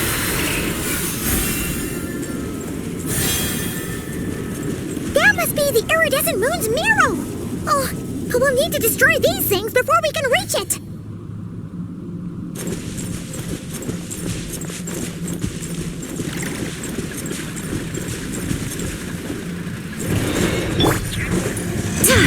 Barbados, guide us.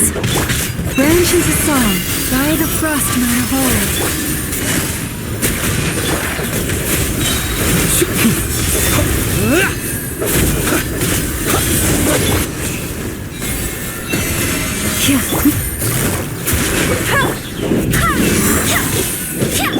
The long sleep beckons.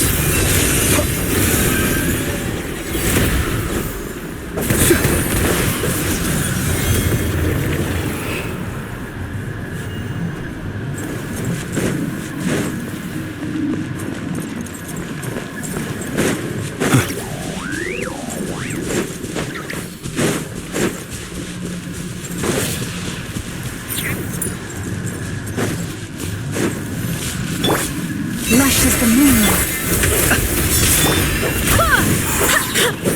I swear by my sword. Busted. For the everlasting forest.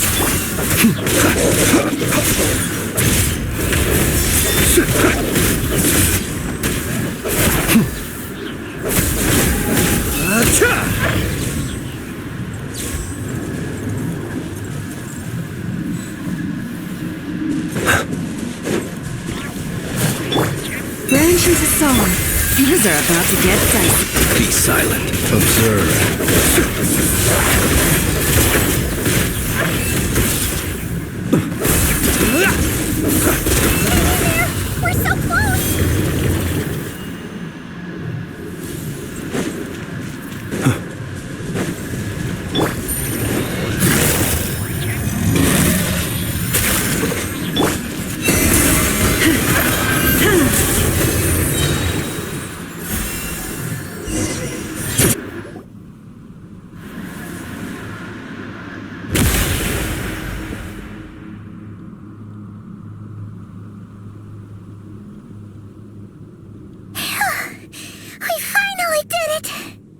The iridescent moon's marrow, still burning away like an undying flame, yet now contaminated by the abyss.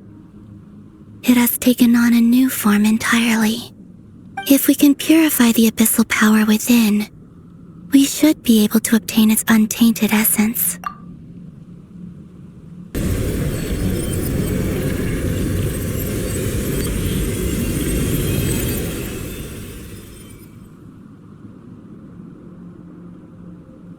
It's so cold.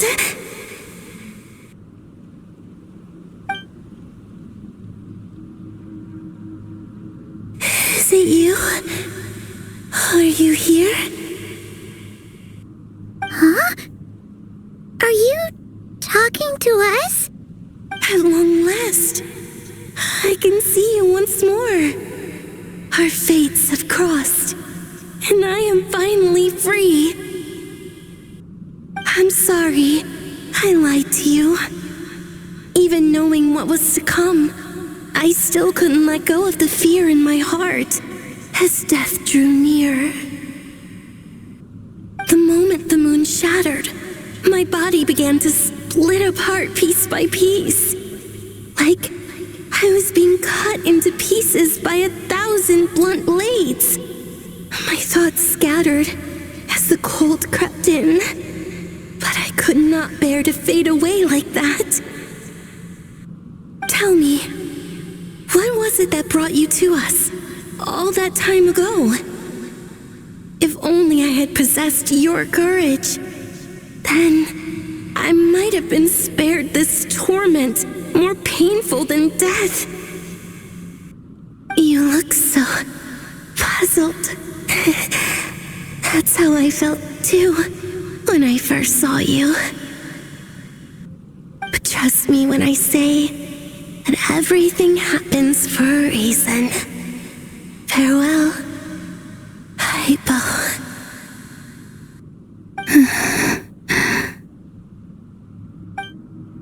What was that all about? Was that the goddess of the iridescent moon? Oh, it sounded like she was speaking to a long-lost friend. But none of us have ever met her before, right? Perhaps. She took me for the goddess of the frost moon she once knew. For a fading soul like hers, our auras must be too similar to tell apart. But anyway, we've got the iridescent moon's marrow now. That should help you regain your strength, right? All right, time to leave this place and meet back up with Arlecchino. Let's go!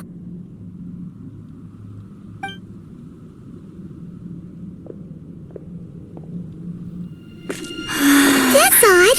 This place looks different than when we came in. Waning moon, oh lifeless damsel.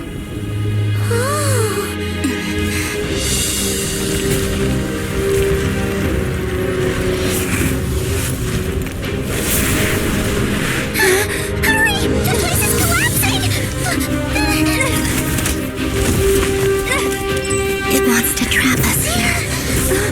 Who's it? The abyss? Now we've taken the moon marrow. All that's left here is a dark will. It will show us no mercy.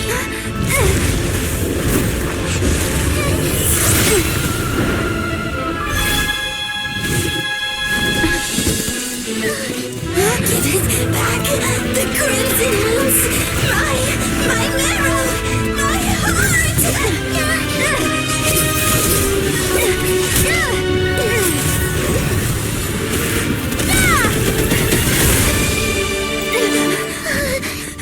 Finally!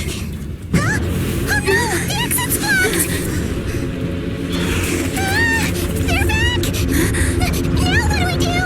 This is where you fall. Witness my rise. What are you waiting for?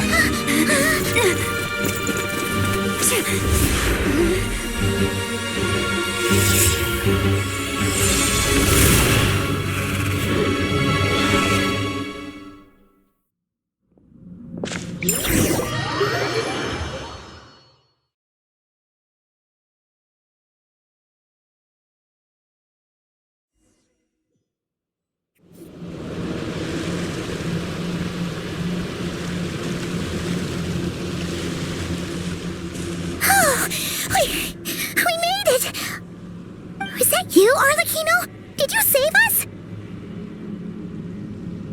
Wait, your hands! They're... Oh, this? Don't worry. It's a small price to pay. The Abyss wanted to trap you inside, and I defied its will by bringing you out. No wonder it's a little angry. No. I have paid the price, albeit a small one, and it cannot be undone. My hands have already fused with the Abyss. Purification would simply destroy whatever's left of them. But surely... Oh, we're so sorry, Arlecchino. Paimon can't believe you'd make a sacrifice like this for us. As much as I'd like to call it a favor, the truth is I was simply holding up my end of the deal. Well, Columbina. Yes, you did your part. And as promised, I will leave the iridescent moon's marrow in your care.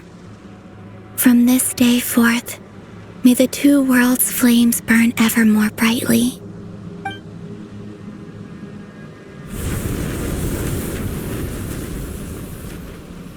I'll take that as a blessing. Now, Columbina, give me your hand. Accept this moonlight I offer in return.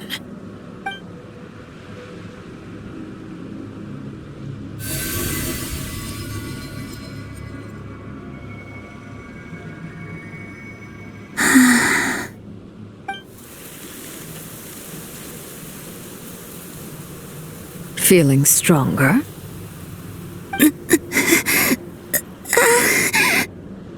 Hey, Columbina, are you okay? I'm fine. Our powers are a little at odds, that's all. By the Frost Moon's authority alone, wielding the power of the other moons was always going to be a stretch. Still, I think it's fair to say that your strength has returned, at least to the level it was at as Third Harbinger. It's still not enough. There's no way I can hope to challenge Rayrier like this. Just one more ray of moonlight, if you would. It's okay.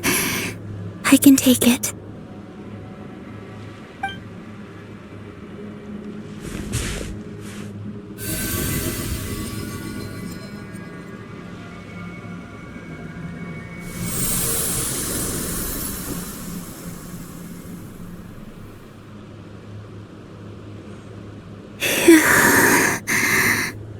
How about now? Fighting fit? At the very least, I won't have to stay hidden like before. I want to see him gone from Nodcry. The Rayrier of Solnari and his wild hunt must be sent back where they belong. Well, it's good to have something to aim for. You certainly seem more alive now than you did earlier. When I first met you, you didn't strike me as a ray of moonlight.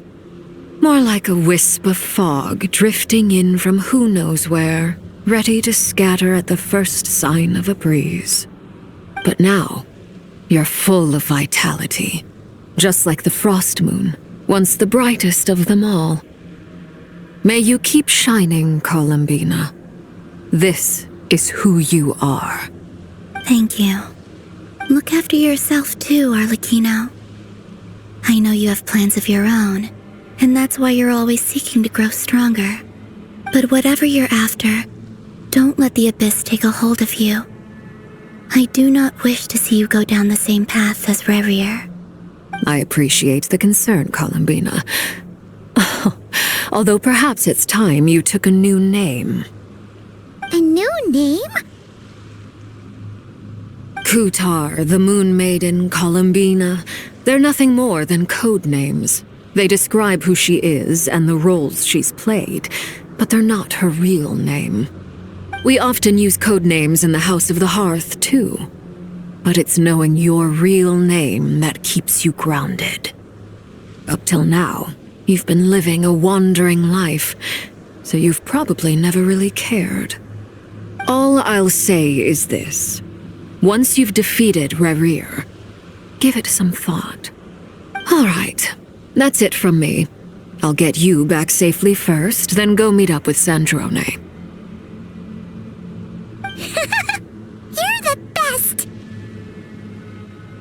I appreciate the gesture. It speaks to your good character. Anyway, let's get going. There are more urgent things to do right now than trade compliments.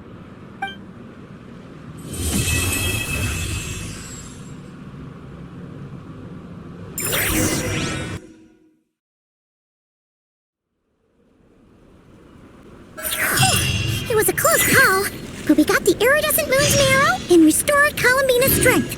And that's all that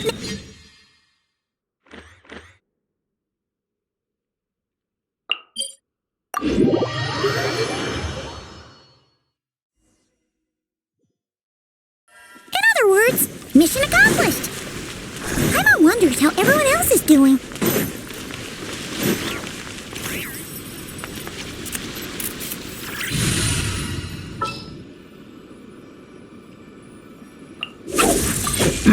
Don't tell me they did.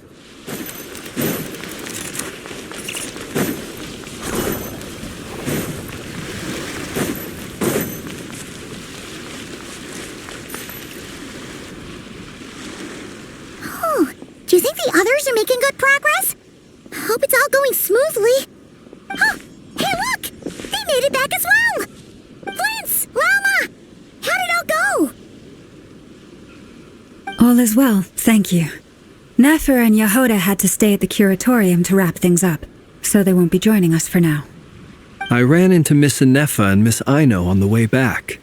Their work is still in progress, so I suspect they won't be back for a while either. You seem rather cheerful today, Mr. Flint's. I certainly am. I achieved what I set out to do and came away with more than I bargained for. Fighting alone can get quite tedious, but I had the good fortune to run into a pair of brave young warriors. We meet again. How have you been? Albedo! What are you doing here? Thankfully, tracking you down turned out to be a lot simpler than we envisaged. These two courageously lent me a hand while I was fighting the wild hunt. When they told me they were Servarka's colleagues, it all made sense. And given how people of outstanding talent tend to cross paths, it's no wonder you're already acquainted. So, who's your travel buddy, Albedo? Why don't you come and introduce yourself?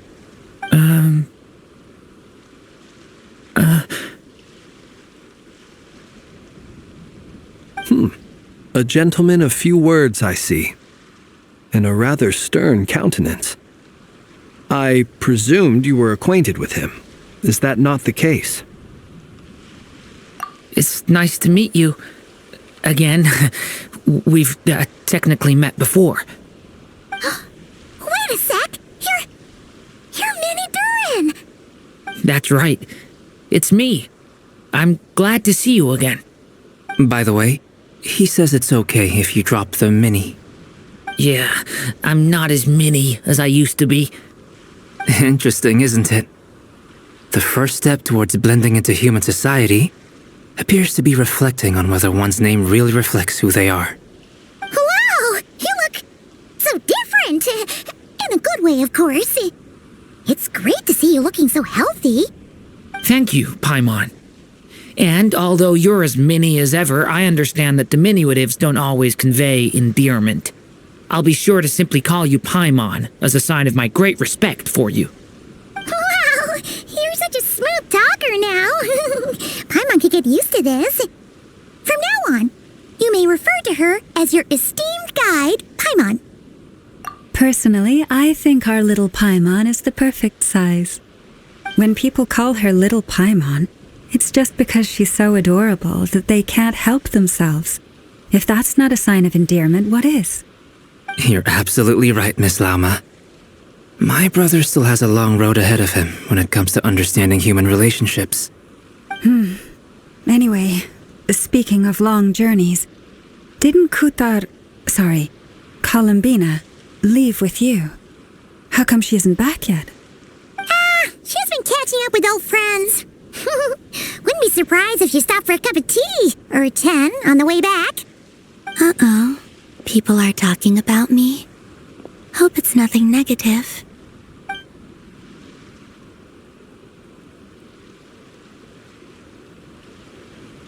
Judging from your expressions, I'm guessing it all went well? It's getting crowded here. I'll go grab some chairs. No need. This is a job for an alchemist. I'll whip some up momentarily. Thank you for your hospitality, ladies and gentlemen, but I was merely escorting my friends back. I'll be meeting Sandrone shortly, as we still have some things to discuss. It's been a pleasure, everyone. But this is where I'll say goodbye. We really appreciate your help. Oh, come on. Spare the formalities. I'm just glad I could help out some true friends. I understand. Well, bye for now, Harlequino.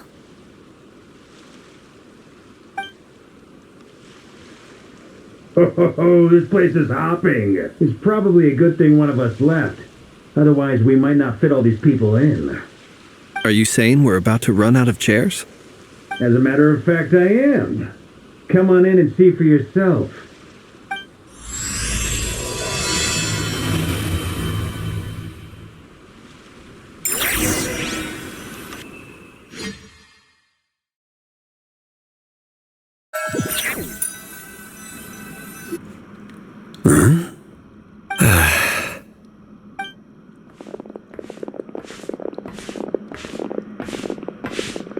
I overheard your little chit-chat outside, by the way. With Miss Columbina's colleague gone, we should be back to the original crew plus the other colleagues I brought in. Though, it looks like we have another new face. Someone else managed to rope in a colleague too? Frankly, you and Paimon are the only people I know here. This here is Deansliff, colleague of Tibet's greatest guide, Paimon, and greatest adventurer, the Traveler. Well, not exactly colleagues, more sort of friends. When someone else jumps in to do the announcing, you know you're speaking to someone important. Let's hear what he has to say. Note to self, once Paimon knows your name, the rest of the world will soon follow. When he comes looking for us, it's usually something important. Paimon's guessing you've heard about the Wild Hunt, then. From the looks of it, you're about to hold a meeting. If I were to say that the Wild Hunt is our mutual enemy, would that earn me a seat at the table? As the saying goes, the enemy of my enemy is my friend. Mr. Dainsliff, there's a seat with your name on it. Though, I can't promise the same for everyone else. Hey, Albedo, think you can rustle up a couple more chairs? After all this time apart, Grandmaster Varka's first order is to rustle up a couple more chairs. I've missed this. Is he being sarcastic? Hey, he's your brother. Why are you asking us? I've still got a lot to learn about the nuances of human conversation. Trying to decipher Albedo's way of speaking has been like jumping in at the deep end. Oh, good point. Paimon gets you now. Don't sweat it. There are people who go their whole lives without getting the hang of it. You're ahead of the game already. I wonder what's taking Nefer so long. Perhaps you should go and check in with her. If anyone can hurry her along, it's you. I just got back from the curatorium. Besides, aren't you curious to see what's taking her so long? Miss Nefer doesn't strike me as the type to share secrets. And since gathering intel is her specialty, I'm guessing she'd prefer to keep her methods confidential. Under such circumstances, would it not be tactless for me to impose? Oh, but it's fine for me to impose. What can I say? You have an unrivaled ability to garner people's affection, Miss Moonchanter. Besides, you have far more in common with her than I do. All right, then. Impressive. She barely fought back at all. I admire your powers of persuasion, my friend. As I'm sure Miss Lauma will realize soon enough, The trick in life is to always pitch in with other people's responsibilities so that you can be selective with your own. Another trick is to simply hide in the background. Spoken like a true sage. Anyway, looks like we've got some time to kill before the meeting. Let's take a little breather, folks. And feel free to chat amongst yourselves. We'll get down to business once the other two arrive.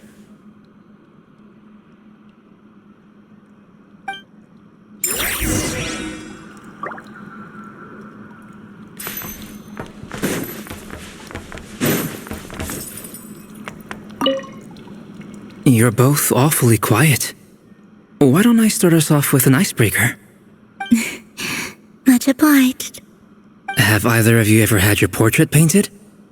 If not, I'd be glad to help. That sounds like a lovely idea. You know how to paint, then? I dabble occasionally. He's an excellent painter.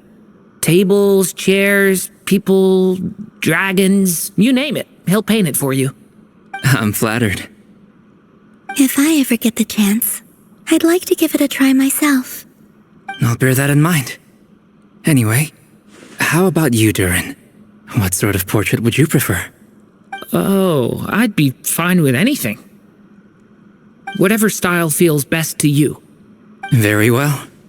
Then I'll play it by ear. You can replicate any style I want? I can try. If you show me a sample, I'll do my best to match it. Thank you. In that case, I'll dig up some reference material for you.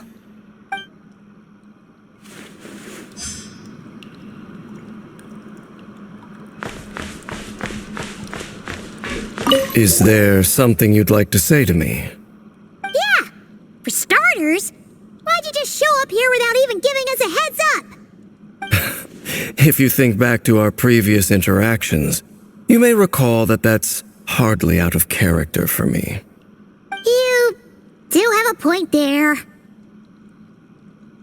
yeah! You'll need to find somewhere to stay the night too, right? Want to tag along with us? You never know. We might get a group discount. Sure, let's do that. Great! Paimon will handle it.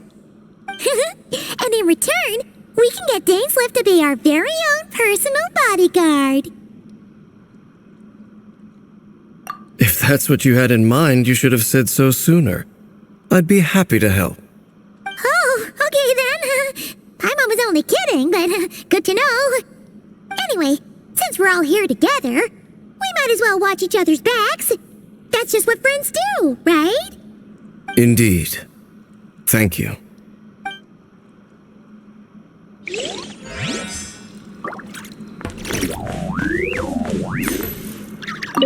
Truth be told, I can't remember the last time I was in a meeting with so many people. You're not alone there, my friend. The Lightkeepers also struggle to bring everyone together for a serious discussion. I don't doubt that. I've only ever met two Ratniki, one being you, and the other being that young guy, Itlua. Itlua is a good apple, I'll give him that. He's kind, honest, and regularly delivers supplies to my lighthouse. A true Ratnik to the core. In that sense, he puts me to shame. So you're what? A fake Ratnik? That's what it sounds like you're saying. But I get the feeling that's not quite what you meant.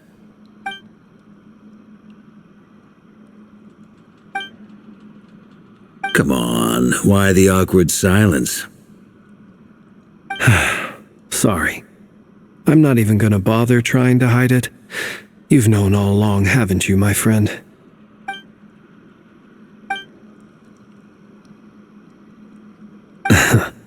Now that was an awkward silence. Let's just keep this between ourselves. Probably best if Itlua doesn't know, huh? That goes without saying. Gotta be careful what you share with youngsters, after all. Anyone else in the know? Let me guess. The Traveler and Paimon? It's dangerous being too sharp for one's own good, you know. Then, in the name of the Animo Archon Barbados himself, I swear your secret's safe with me. When we went for drinks, you said that you and Barbados were practically best buds.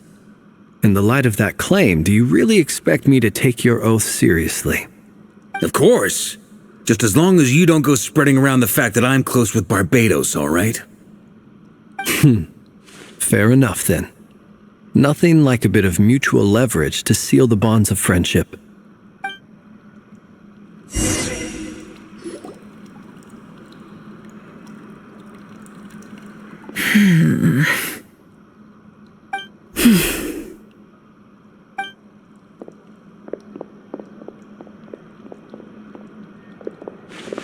Ah, Miss Nefer. You made it after all. But what about Yehoda? I'm here to give you an update on how things are going on our end. Once this is over, I'll be heading straight back to continue my work. I left Yehoda back at the curatorium to watch over things while I'm gone. So much for just this once. Not so loud! We're on a roll here. What if she remembers and suddenly decides to back out? Did you say something, Mr. Varka? Huh? I didn't say anything. Right, Flint's? Must have been a frog. They get so noisy around here at nighttime. It's like they're putting on a concert in the background. Anyway, before we begin, there's a few introductions to make. Let me start by saying that it's an honor to be speaking before so many distinguished colleagues and collaborators. First up, we have Miss Lauma. As Moon Chanter, she's the leader of the Frost Moon Scions, a local religious community in Nodcry. Then there's Miss Nefer, boss of the Curatorium of Secrets, an intel gatherer extraordinaire. Nefer is leading the investigation into Rerer's background, assisted by Yehoda and Lauma. From the little I've heard, they're making some great progress. Over here, we have Mr. Flint's, a ratnik and guardian of the abandoned lighthouse. In our last operation, he courageously distracted the wild hunt to buy time for the rest of us. For those of you who've never met, this is Mr. Albedo, a renowned alchemist and captain of the Knights of Favonius investigation team. By his side is a new face for us all, myself included, Mr. Durin, who has come to lend his aid. Next up, we have the Moon Maiden and former Fatui Harbinger, Miss Columbina.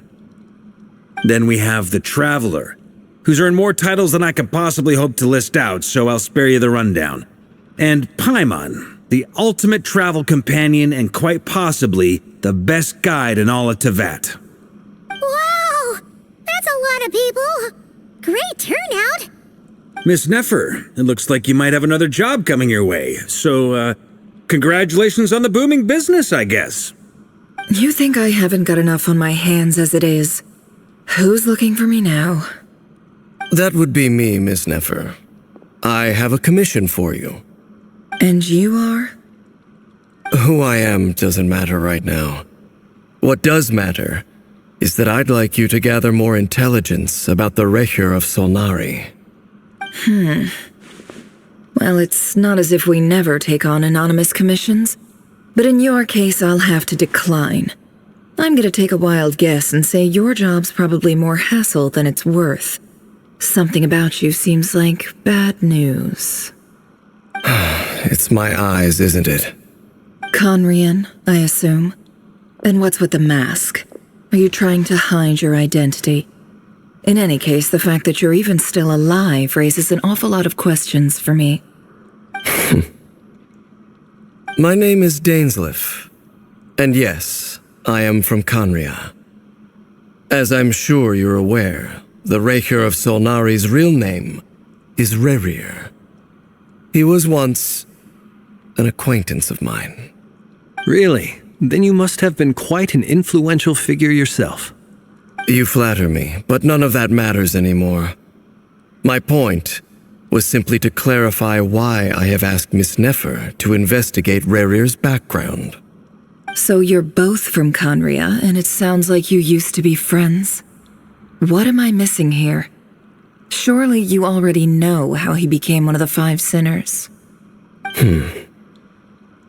I'll tell you everything I know. The history of Conria, the names and identities of the 5 sinners. I remember it all like it was yesterday. I have never spoken openly of this before, but the truth was exactly as people say. The 5 sinners were each driven by their own desires, and it was by playing upon these that the Abyss tempted them to their fall, tearing Conrial apart in the process. The visionary, Vedifenir, who wished to foretell the future. The wise, Haroptatir, who sought limitless knowledge. Gold, Rhindaughter, who desired to create life. The foul, Surtologi, who pursued supreme strength. And last, but not least, Raker of Solnari, Rerir, Ravager of the Moon. Of the 5, Rerir is the only one who remains a mystery to me.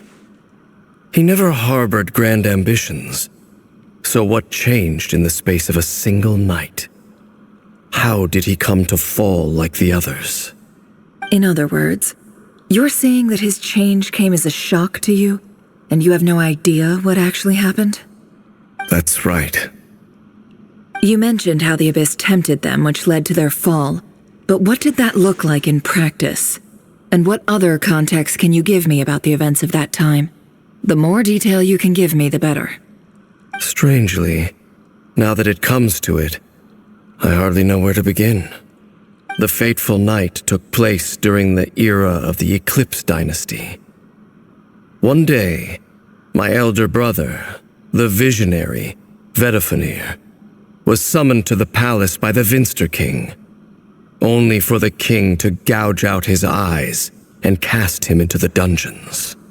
When I came to hear of this, my fury knew no bounds. I gathered together every ally I thought I had, and together we set a night to storm the palace and free Ved. Centuries on, the memories of that night still haunt me like a never-ending nightmare. We broke through the palace gates, just like we had planned, each striking towards our separate targets. But then, I was betrayed. Even Vedifenir, the very person I had come to rescue, abandoned me and partook of the Abyss's power. So, it's personal after all. Then tell me, Mr. Dainsleif, what price are you willing to pay? You, of all people, must know that nothing comes for free. I cannot say what price would be worthy of such a commission. But know this. Rerir was not always a madman. Believe it or not, there was a time when he was just an ordinary man, working for the Conrian Intelligence Service. Uncovering the truth of Rerir's past is the only way to unravel this mystery. But before you decide if you will accept my commission, I will tell you more about him. Enough, I hope, to help you plan your next move. Sounds pretty good to me.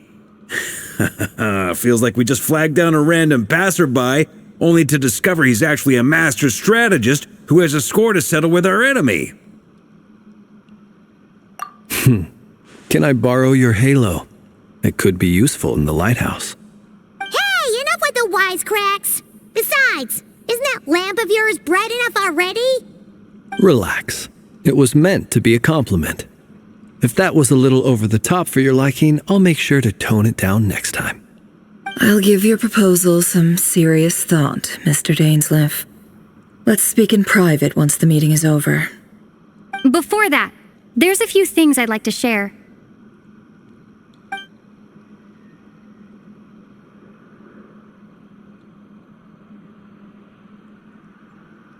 Now that we've united the hearts of the 3 moons, your power should be greatly enhanced. But it seems like that hasn't happened yet? I believe it will take a little longer. You've done so much for me, so I want to be completely honest with you all. Even though I'm doing a lot better now, the truth is, my recovery will likely be an ongoing process. From the moment I was born, my power has been slowly ebbing away. And that is because Tevat has never accepted me. Even with the moons united as one, it seems my rejection cannot be undone. So far, I have yet to find a solution. It may turn out to be a problem that will plague me until the day I finally leave this place behind. Even so, I will do everything in my power to help you drive out the Ray here of Solnari. As Arlecchino put it, this is not about chasing the spoils of victory. It's just a gesture of heartfelt gratitude. Kutar.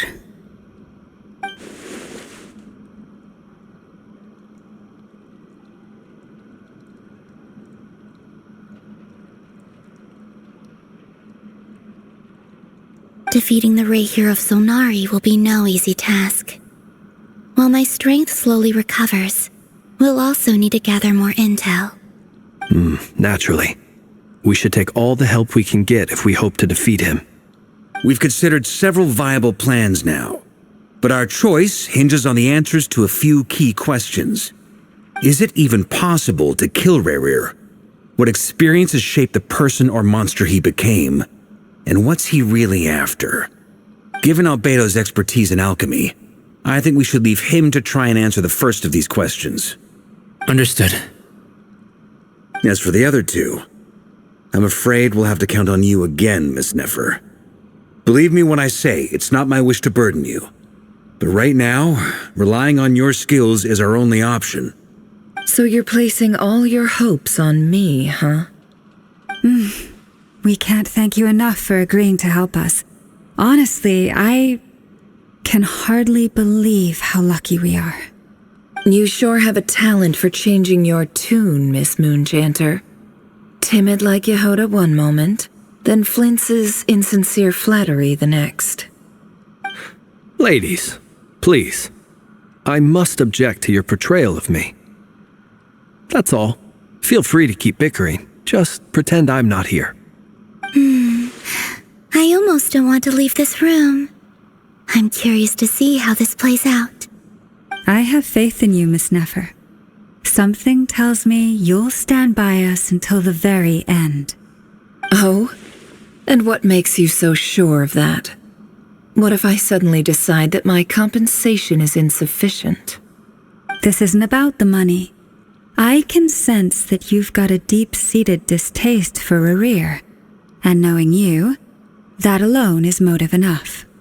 Look at them getting along so well. Like two peas in a pod. And I'm the one they accuse of insincere flattery. There is no justice. Miss Lauma, you have to understand something. Unlike you, I don't actually enjoy having everyone's hopes on my shoulders. Is that right? Well, maybe the fact that I'm willing to put my hopes in other people says more about me than you. But the fact is, I also trust you. And that's because I know that you're someone we can count on. Anyway, we've got our plan, so let's get moving. Mr. Dainsleif, let's talk. And Traveler, once we're finished, if you've nothing else planned, I'd like you to come with me. This whole experience is teaching me a lot. For instance, I now know that when other issues come up in the future, I'll have far more luck getting Lauma to convince Miss Nefer than trying to do it myself. Hate to say it, friend, but that's one of the funniest things I've heard in a while. Why? You think I've got it wrong? Quite the opposite. But what makes it so hilarious is how long it's taken you to realize.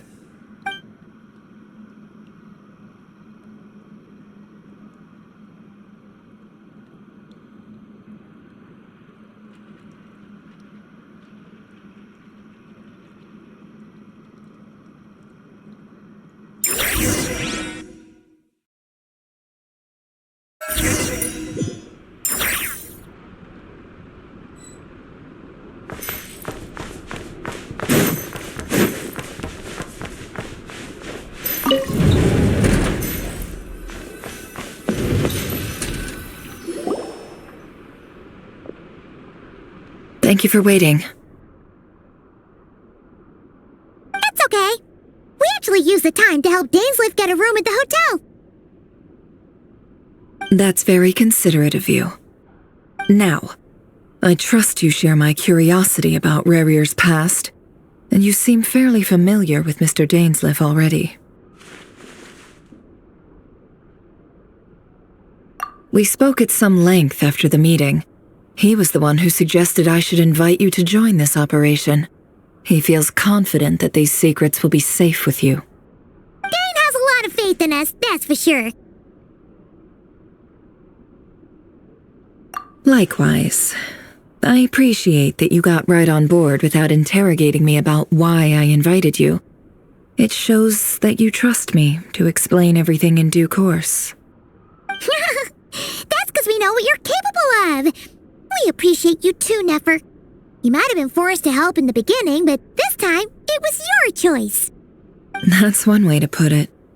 Another is this, that once a decision's been made, it's set in stone. After that, my only goal is to see it through. Alright, so here's how it is. I'm going to access Rarier's thoughts again using my confidential method. Now, I'm sure you've seen things like this before on your travels, so you're surely well aware of how dangerous it can be. The reason I've gathered you all here is to ensure my safety during the proceedings. I plan for us to enter the fragment of his consciousness together, and once inside, I will focus on searching for information. Think of this as a diving expedition into someone's brain. If I'm the diver, you are my safety equipment, tasked with keeping me alive while I'm under the surface. Once the ceremony begins, we will all be spying on privileged information. But in the interests of safety, you must remain absolutely silent at all times. We will discuss our observations after the ceremony has concluded. Lastly, any individuals of a weaker constitution are advised not to partake in the ceremony. In any case, Paimon has her own job to do, which requires staying in the room but not joining the ceremony.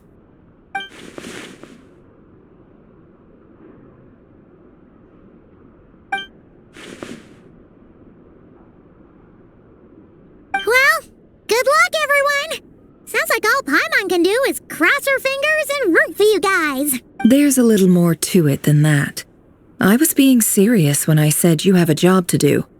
While the rest of us are inside Rarier's mind, it's imperative that we have a team member on the outside. In the event that something goes wrong, you will be our first responder. I don't anticipate any issues, but the extra level of safety will be greatly appreciated. I second that.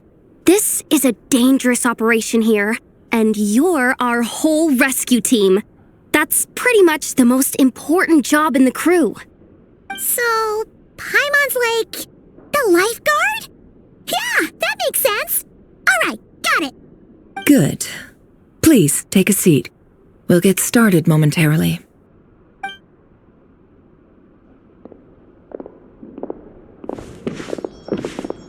So, did Mr. Dainsleif tell you anything else? He told me that he believes Rarier kept some big secrets in his life. He's not sure that they were the cause of his eventual downfall, but he's asked me to uncover what those secrets were all the same. But surely you're not planning to go through with this, no matter the cost. If you think that, you'd be overestimating me. I'm a businesswoman, not a mercenary. But I do have my own professional reasons for taking this job. You think I'd turn down the opportunity to get a first-hand glimpse into Conrian history? No chance. Well, as long as you don't let morbid curiosity get in the way of safety concerns, we're good. We'll do whatever we can to help you. You're such a killjoy.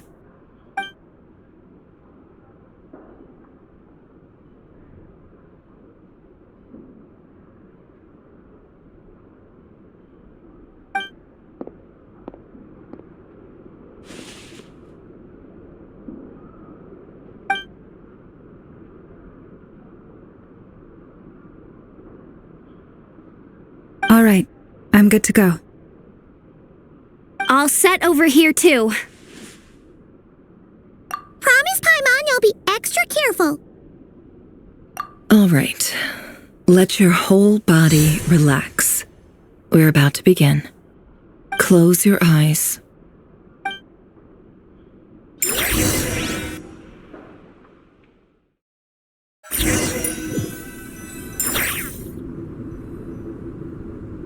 Phew. Could this be his office? Pretty standard setup. Bookshelves, paperwork, files. According to Dainsliff, Rarier used to be an intelligence operative. Chances are there's plenty of top secret intel stashed away in this room. Is this where you keep your secrets, Rarier? Can't say I'm not looking forward to this.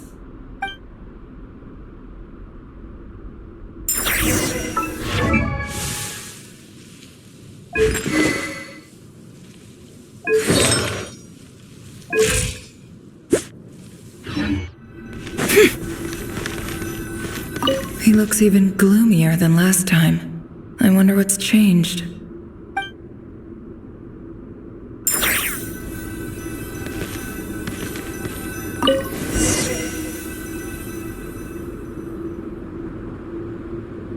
Today's files are in. Time to wade through them just like usual. Male, 51. Occupation, cook. Confirmed Crimson Moon descendant. Has maintained frequent contact with other descendants over the past year. Poses a threat to the dynasty. Neutralized on...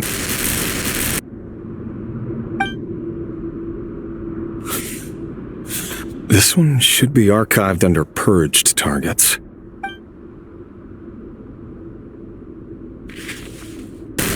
Female, 23. Occupation, office clerk. Confirmed Crimson Moon descendant.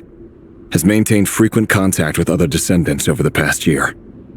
Poses a threat to the dynasty. Neutralized on...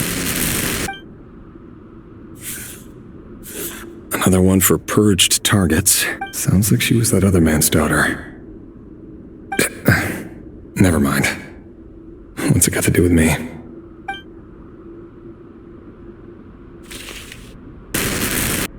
Male, 40. Occupation, teacher. Confirmed Crimson Moon descendant. Has been observed making contact with other descendants during the past year. Poses a threat to the dynasty. Neutralized on... Just another nobody for the archive. Come to think of it, I remember surveilling this man. A case like his never would have been considered a priority in the past. Huh.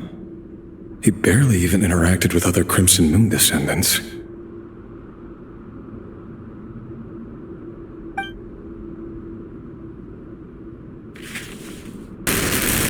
Female, 16.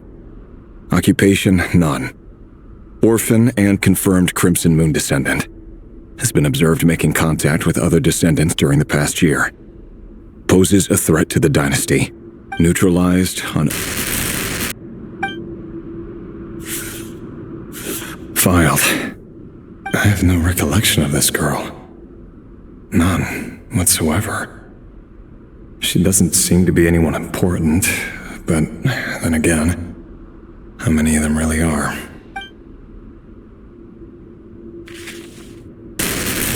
Female, 13. Occupation, none.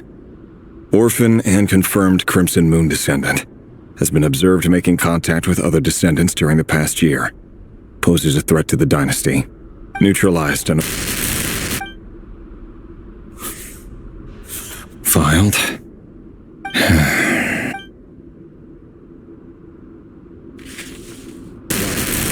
Male, 11. Occupation, none. Orphan and confirmed Crimson Moon descendant. Has not been observed making any contact with other descendants during the past year. Neutralized on...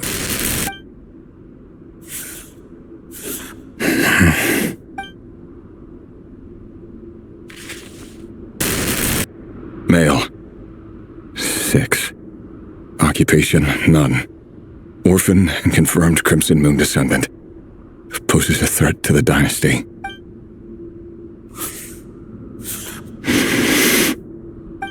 It's funny, isn't it? Your job is becoming both harder and easier at the same time, depending on how you look at it. Sooner or later, the Crimson Moon descendants will be completely wiped out. But as their numbers dwindle, they become harder and harder to track down.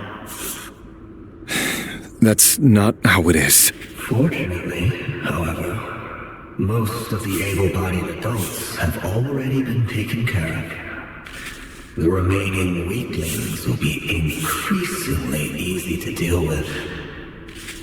No! No. My job is to ensure the survival of the Eclipse dynasty.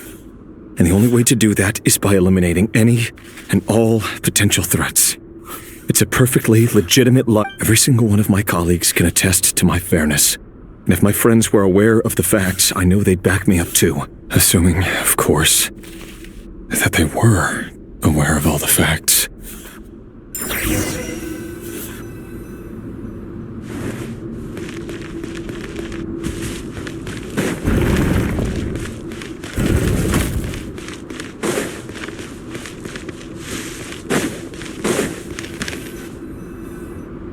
Mr. Vedifalnir, it's been quite some time since we last met.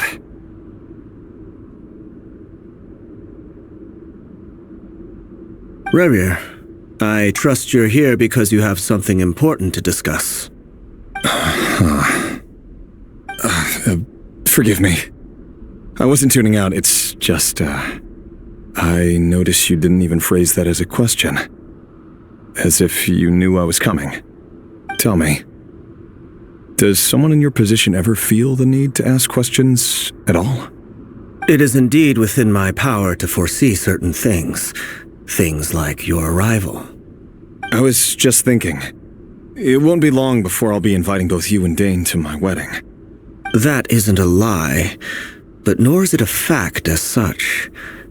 It's a wish, isn't it? No fooling a prophet, is there? Ever since that day we met for drinks, I knew it was only a matter of time before you came looking for me. Does it feel good?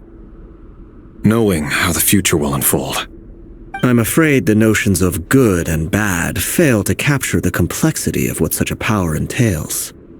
Once you've seen what will come to pass, it can be all too easy to succumb to fear and melancholy. Unless, of course, you learn to abandon these feelings.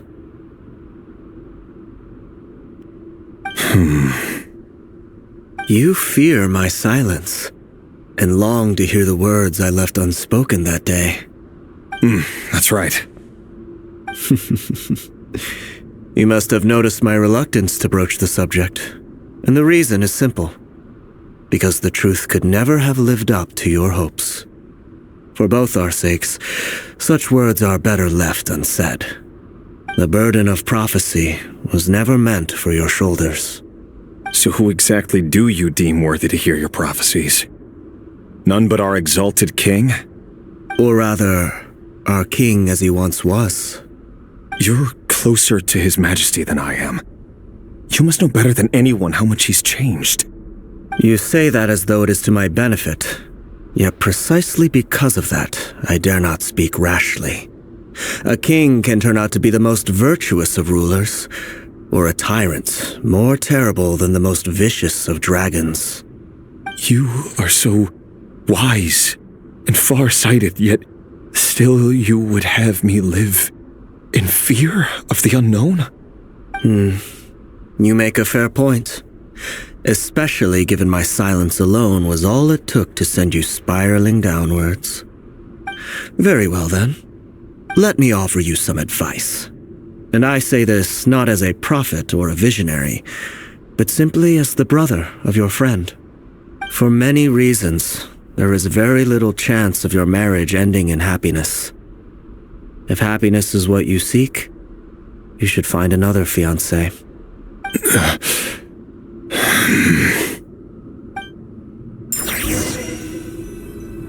Hold on. There's that same black fog again. Could this memory belong... Wait. Hear me out. This time we finally got a clear look at his face and learned his true identity. His name is Rayrir, and he claims to be one of the king's guards. What did you say? A cruel irony, isn't it? The man you're set to marry leads a double life as a brutal executioner. Why are you telling me all of this now? Simple. It's because I want you to kill him. You are the only person he would never suspect. No, absolutely not. I would never dream of doing such a despicable thing. So you'll just stand by and watch him slaughter us to the last? Do not forget that the blood of the Crimson Moon flows in your veins too. The blood of the Crimson Moon? What does that matter now? The dynasty has long been dead and gone. You think that alone is reason enough for me to throw away everything I have? Why wouldn't it be? You too were once a child of the Crimson Moon, just like me. Don't tell me you've never felt so much as a flicker of fury for the way we were trampled into the dust.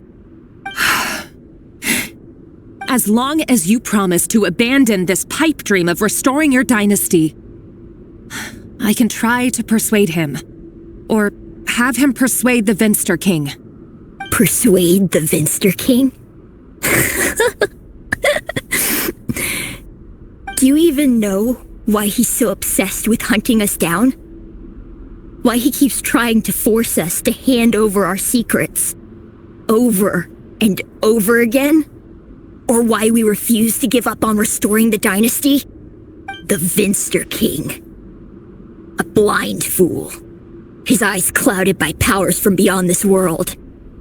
A petty little man with a miser's heart.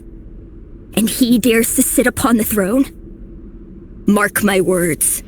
Sooner or later, Conria will fall. And it will be his doing.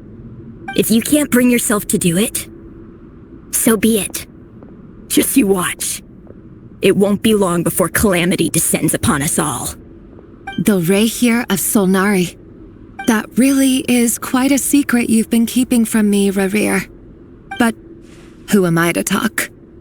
Am I really any better? I've kept my own past a secret this whole time too. Love should be built on honesty. But ours was born from lies. And yet...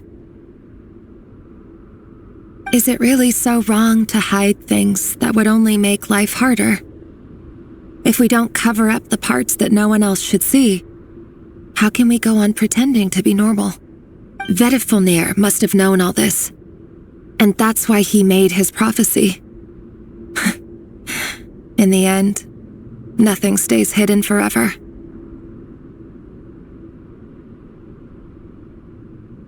But I won't just sit by and watch this disaster unfold. I'll do everything in my power to protect what I cannot afford to lose, no matter who I have to face.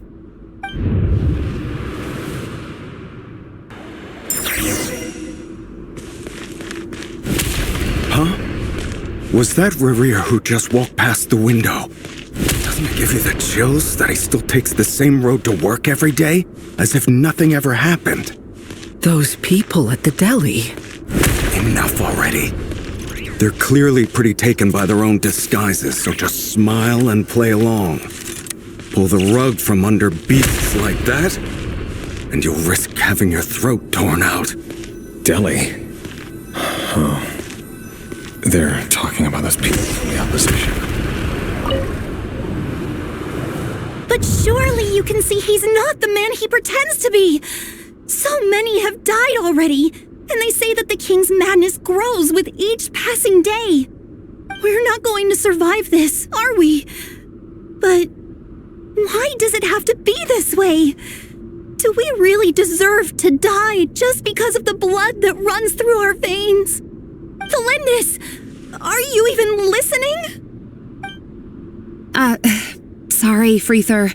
My mind was off wandering. I heard you, though. You're talking about what Rayrir said. He's just following the king's orders. He's a secret agent, and it's his job to hunt down rebels and dissidents. By the time you first met him, he'd already taken lives. Maybe he was using you from the very beginning. No. Revere has no idea I have anything to do with the Crimson Moon. My family are only distant relatives of the main lineage, and besides, my eyes are perfectly ordinary. Truth be told, apart from my teacher, pretty much no one knows I have any connection to any of it. It's been a long time since my family severed ties. But as Orlog said, who could possibly talk sense into that raving lunatic of a king? No one. I'll work something out. Trust me, I'm with you all. But for now, you need to keep yourselves hidden. Don't let anyone find you, anyone at all. Don't forget that Revere is an Eclipse operative. You need to be extra careful when he's around. And when I am too. For now, don't come looking for me. And if anything happens to me, just act like we've never met. If even you can't escape this, what hope do the rest of us have? But after all this time together, surely he wouldn't lay a hand on you. I won't speak in his defense, nor can I give you a clear answer to that question. But I'll do everything I can to put an end to this. Here, hold on to this. If an opportunity to escape presents itself, take it. You'll be glad you took some spare change. You call that change? But what about you? I've got a job, and there's still money coming in. But you can't go anywhere right now. Please think about yourself for once.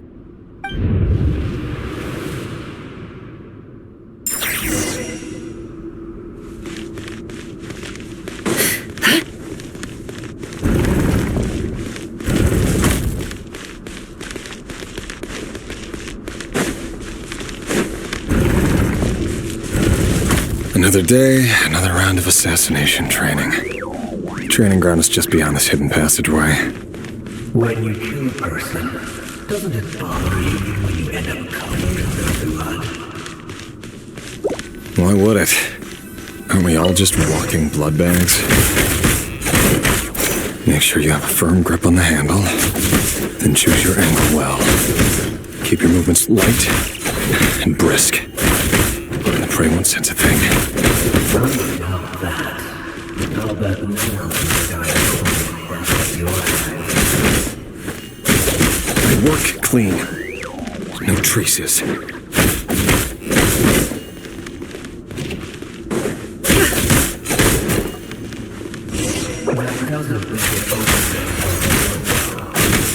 king just happens to be what is truly doesn't. That won't happen. He's changed.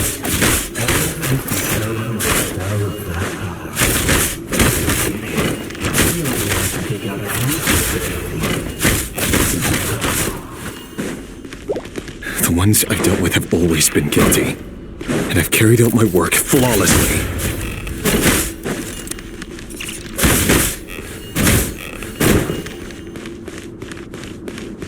No more lying.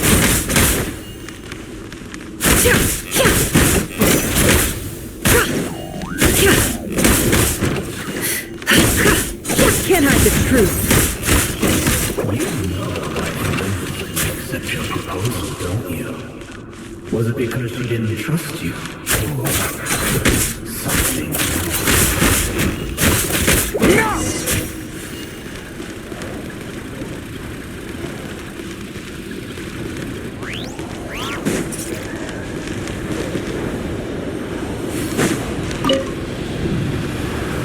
Delindis, do you still remember Orlog? Orlog? The boy who was pretending to sell flowers. You spoke for quite a while, didn't you? Yes, we did. What about him? He was arrested 2 days ago. Chances are he's already dead. He... I just don't get it! After everything he's done, why do you still stand by him? Or does it mean nothing to you that people keep dying? No, that's not... Just hear me out. I need to go now, Thelindis. They're looking for us. You take care too. If you ever need a place to hide, come find us.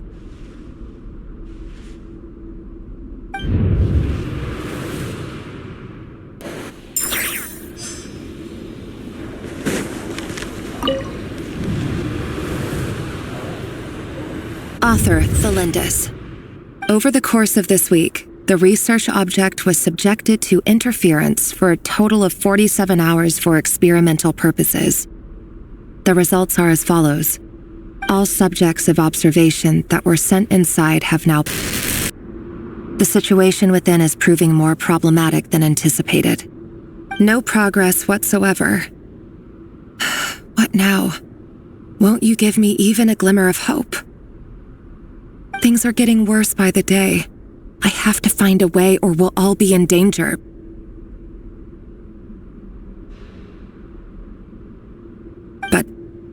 But I...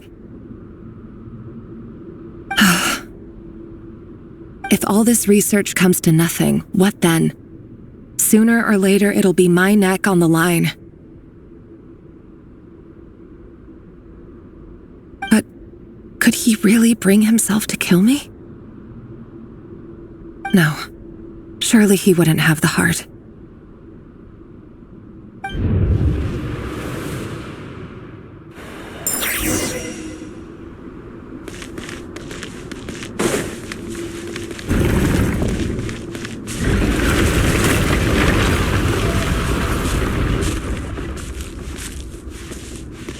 Why won't you just let us go? We don't even know each other. All we want is to live ordinary, peaceful lives. You want to live?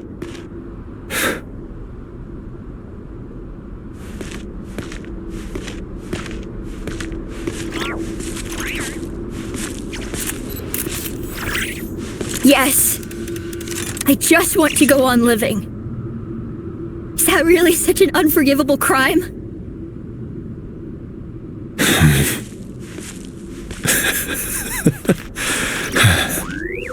You want to go on living. I want to keep living too. To keep living forever. That's why I have no choice but to continue on the path I'm on. If only some savior would suddenly swoop down and change the way the world is. Too bad that's not going to happen. Imagine that. If there really were such a person, you and I wouldn't be standing here like this, would we?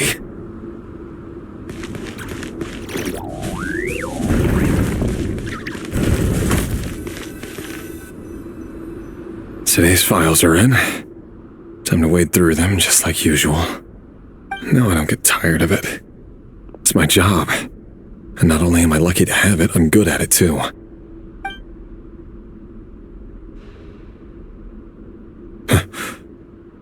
Wait. That's... Thelindis?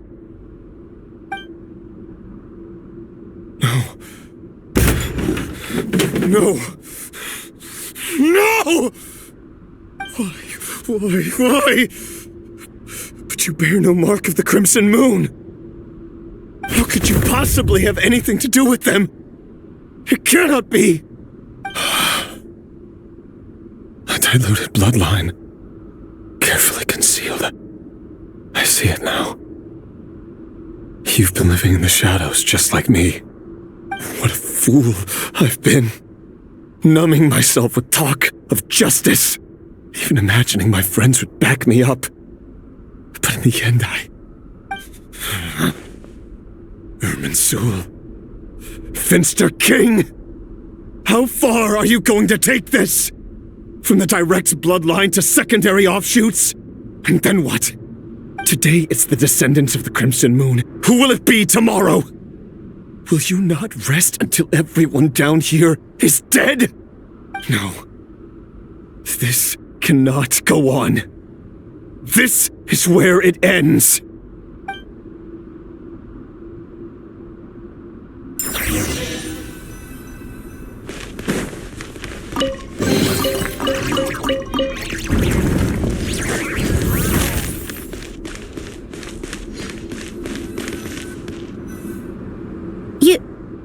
You're really letting me go? I am. As long as you can guarantee that no one will find you. Don't worry, I'll be extra careful. No one will know I was here. But what about you? Me?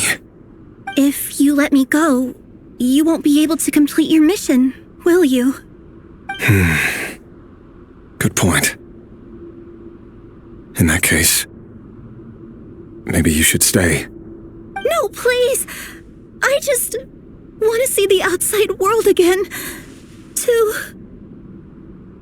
Go on living? Yes! I know you're a man of your word. So please, just let me go. If I let you leave, what will become of me? Just kidding. Go, now.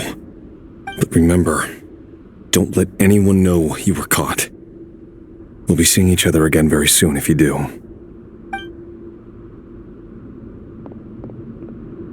Even shadows in the dark must live by a code. But you can't save everyone.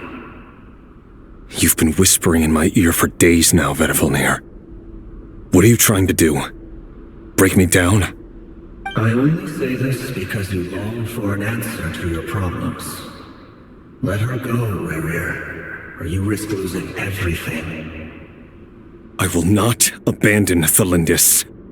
Then you'll need a little more vigilance and a lot more power. The world is changing, Rerir. Keep your eyes peeled for your moment of opportunity. That voice used to be so unclear. But now I know exactly whose it is. It's Vedavulnir. He won't tell me how to actually resolve any of this, but he keeps trying to manipulate me like a puppet. What's his game here? Tell me then. What will this moment of opportunity look like? And no answer. He's like a ghost.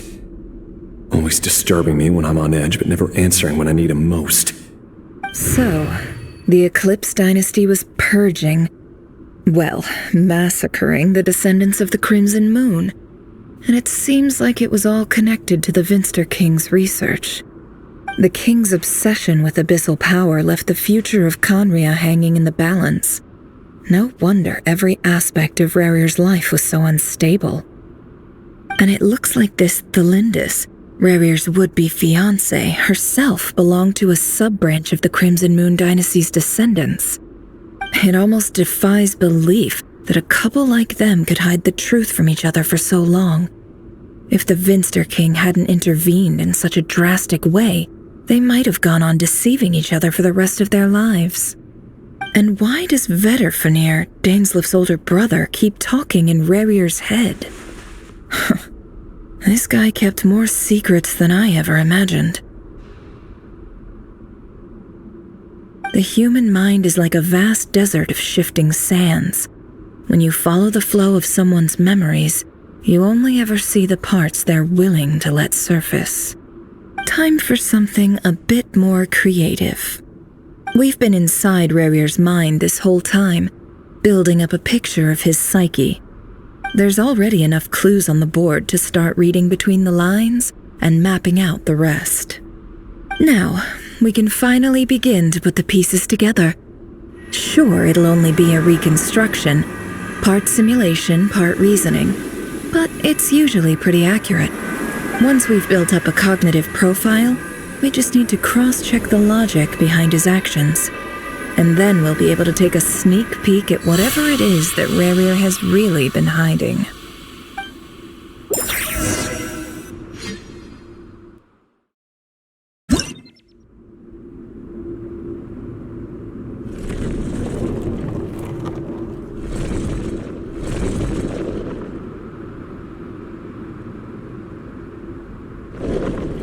Rerir, are you there?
Hey, Rerir! Come out, it's urgent! Dane? What's wrong? Quick, come with me. I'll explain everything once we've met up with the others. Okay. I'll come. But the Lindis is still over at the Universitas. I'll need to leave her a note. All right then, but make it quick. I've never seen Dane so worked up before. Whatever this is, it must be big trouble.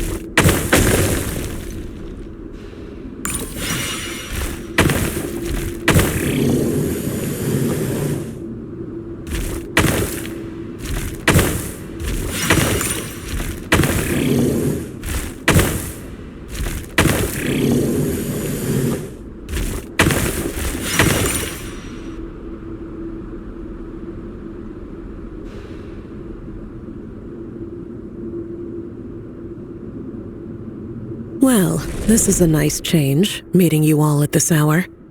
When men and women of ambition can speak face to face in broad daylight, I say that's a big step forward for our dear Conria. Don't be ridiculous. We do not fear the day. Why would we seek refuge in the night? You might ask your blade that same question. I'm told it prefers the cover of darkness. The word on the street is that Sertologi only strikes when he has an unfair advantage. But that is patently false. I see you're missing an arm and a leg. Surely only a fair fight could explain that. If this is your way of offering me replacement limbs, believe me, I'll take them. Oh, we can certainly discuss that. With bioalchemy, anything is possible. Assuming I have your full support in my research. Lunatic. Robtatir. What brings you here? Why, Dainsleif, of course. He invited me. Please, cast aside your apprehensions, Miss Rhine-daughter. Whatever the rumors may say, I am but a humble servant of the king, and I can assure you he affords me no greater convenience than he does you. Well, the Universitas Magistrorum won't stop fawning over you, so at least some of the rumors must be true. You're clearly doing well for yourself, so drop the humble servant act. It endears you to no one. You're president of the Universitas Magistrorum, the chief royal mage known as the Wise by royal appointment, and by far the most favored among the 4 pillars of Conria. Vice President Veidt doesn't even try to hide his envy when he sees you. My success is the product of hard work and good luck. It's as simple as that. Were the king not such an extremist, I hardly think I would have received a senior post at my age. Of course, no job is without its gripes. Serving a king like ours can be a challenging task, as I'm sure you can imagine. And as for Veidt, in missing out on the presidency, he's dodged a mountain of stress. Like everything else in life, it comes with pros and cons. You're all here. I apologize for the short notice, but it was an emergency.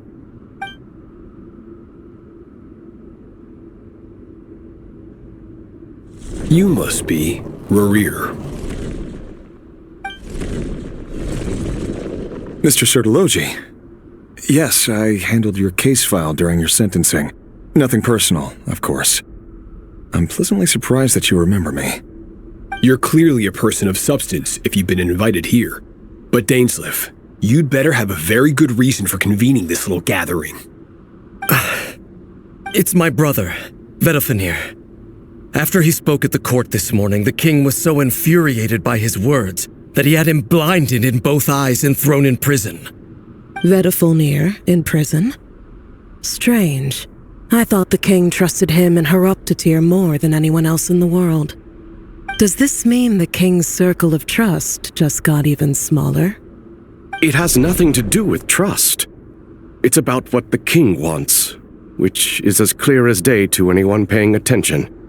I simply appease him, because it's in the best interests of the Universitas Magistrorum. And also because you're slimy. Vedalfenir, perhaps less so. But still, a visionless visionary? It rather inclines me to think that qualifications are not what get you ahead in Conria. Do you honestly think this is an important discussion to be having right now? Dane, what are you planning to do? Rescue Vedalfenir, I assume. Correct. It will mean storming the palace by force. Tonight. I need all of you on my side. That's far too dangerous. And don't forget, Dainsleif, you're captain of the Royal Guard. You swore an oath to the throne.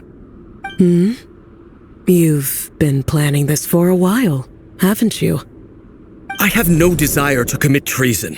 But whatever critique the king may have of Vedalfenir, disfiguring your most loyal subject for putting the best interests of his court and nation first, this is not the conduct of a wise ruler.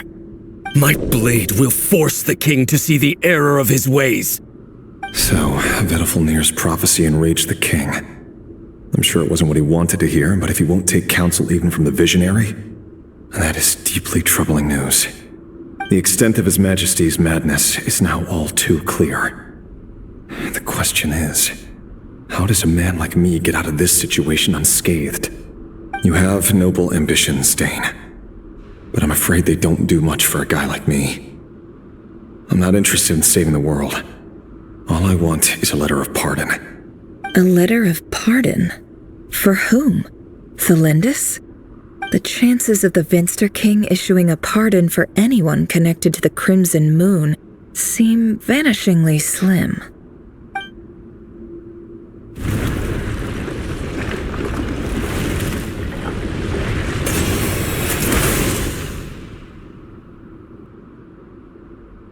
This black fog over the board must have some connection to Thelindis.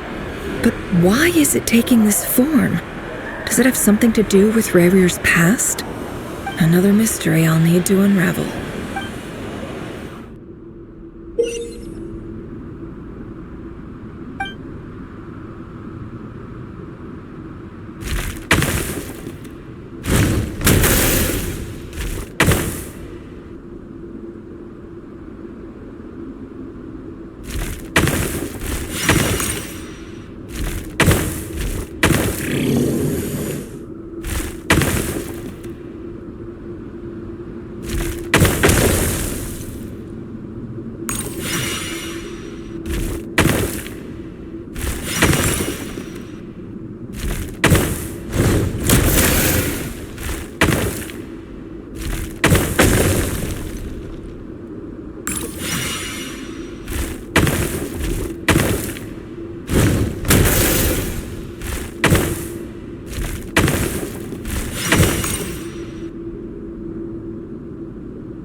Author Thelindis.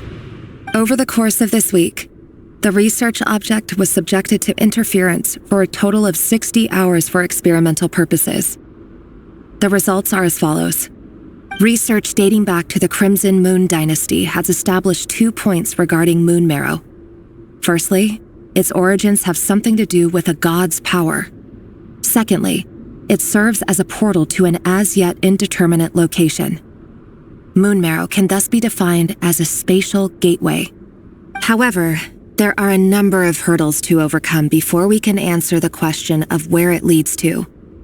To start with, opening the gateway requires a specific power source, which the relevant literature indicates. An enormous amount of power is then required to keep the gate open. Currently, the total power output of our instruments remains in the single digits. To make matters worse, I am now the only staff member remaining in the Moon Marrow lab. The Universitas Magistrorum recently decided to move most of its personnel into abyssal energy research, which has stymied all Crimson Moon-related projects. This is not a wise move. I have always maintained that placing all our hopes in a single source of power is risky, especially one as poorly understood as this. As well as making ourselves overly reliant on a single resource, we are neglecting other promising technologies. I apologize if this comes across as disrespectful. But as a Moon Marrow researcher, I desperately want to see the world beyond the gateway. If we really made it there one day, what would we find? And how would we go about taming the unknown? My imagination is endlessly fueled by questions such as these.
This is for you. I heard you're gonna leave the city with your parents. Thelindis, did you hear about what happened? I've heard nothing. Rerir got back very late last Friday, and he was acting a little unusual, but he slept pretty well, so I'm guessing whatever he did was a good deed.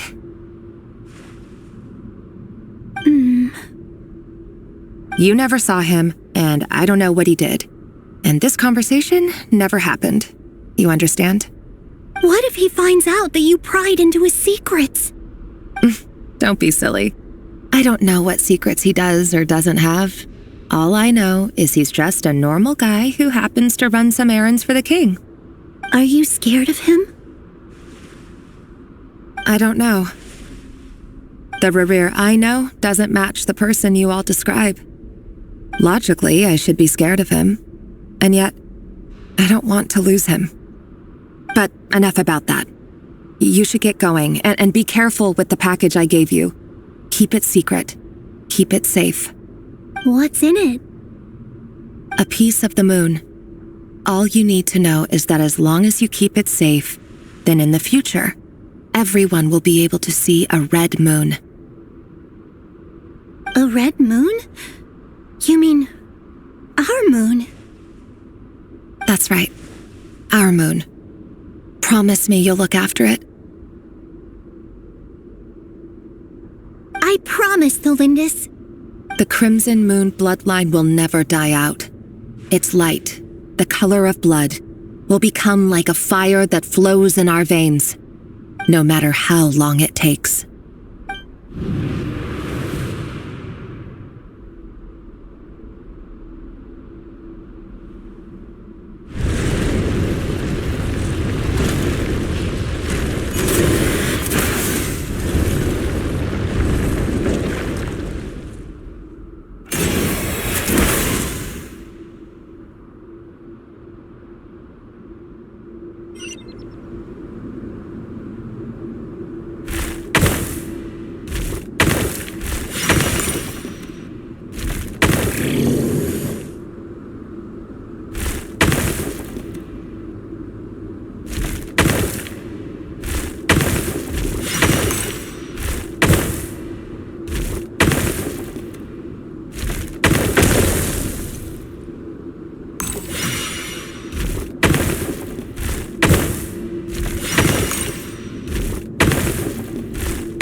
Hurry, everyone, and stick to the plan. Sir Dainsleif, what are you? Is this treason? You know what happens to those who betray the throne. Please, don't do this! It is the king himself who has betrayed the throne. He has betrayed all of Conria. If you have any love left for justice in your heart, you should join me.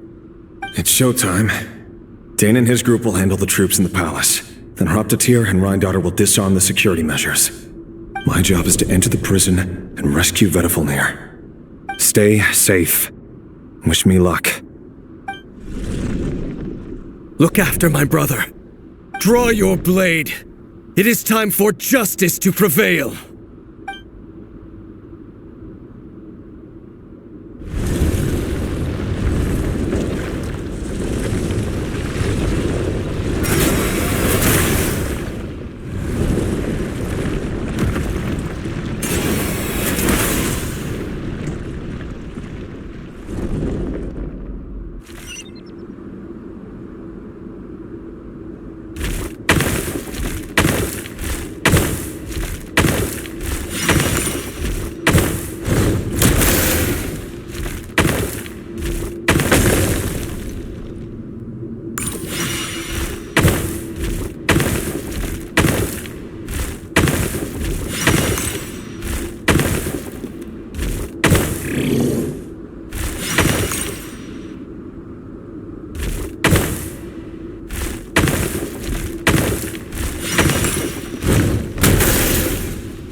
place is filthy. And the smell is abominable. Clearly, the king doesn't allow his prisoners a single shred of dignity. This is dire. Found you. Hello, Mr. Vedifalnir. It's you. Surprised? Oh, wait. I guess surprise isn't an emotion that prophets feel very often. I certainly felt some surprise in the moment when I was blinded. Surprise at the king's sheer ignorance. Surprise at just how unfairly this world responds to words of earnest remonstration. I'm curious.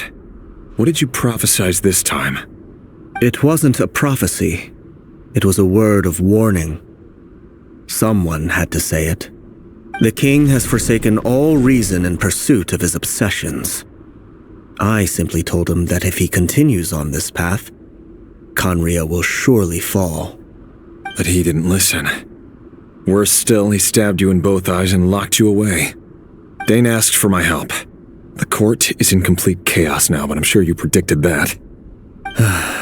Everything is transpiring as I foresaw, yet I am powerless to change it.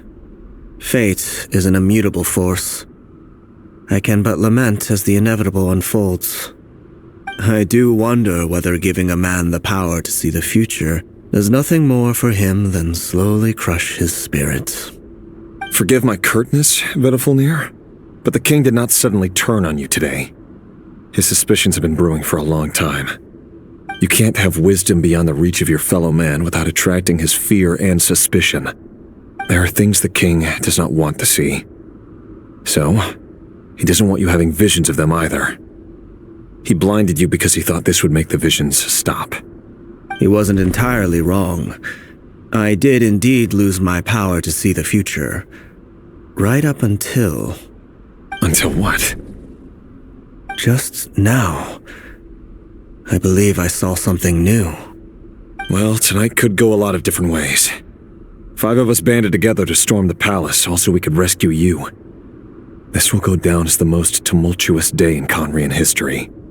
I sense hatred in you, but also hope. A desperate hope that with the tyrant deposed, that will be the end of the story. But this is not the end. It is the beginning of a new chapter in a whole new story.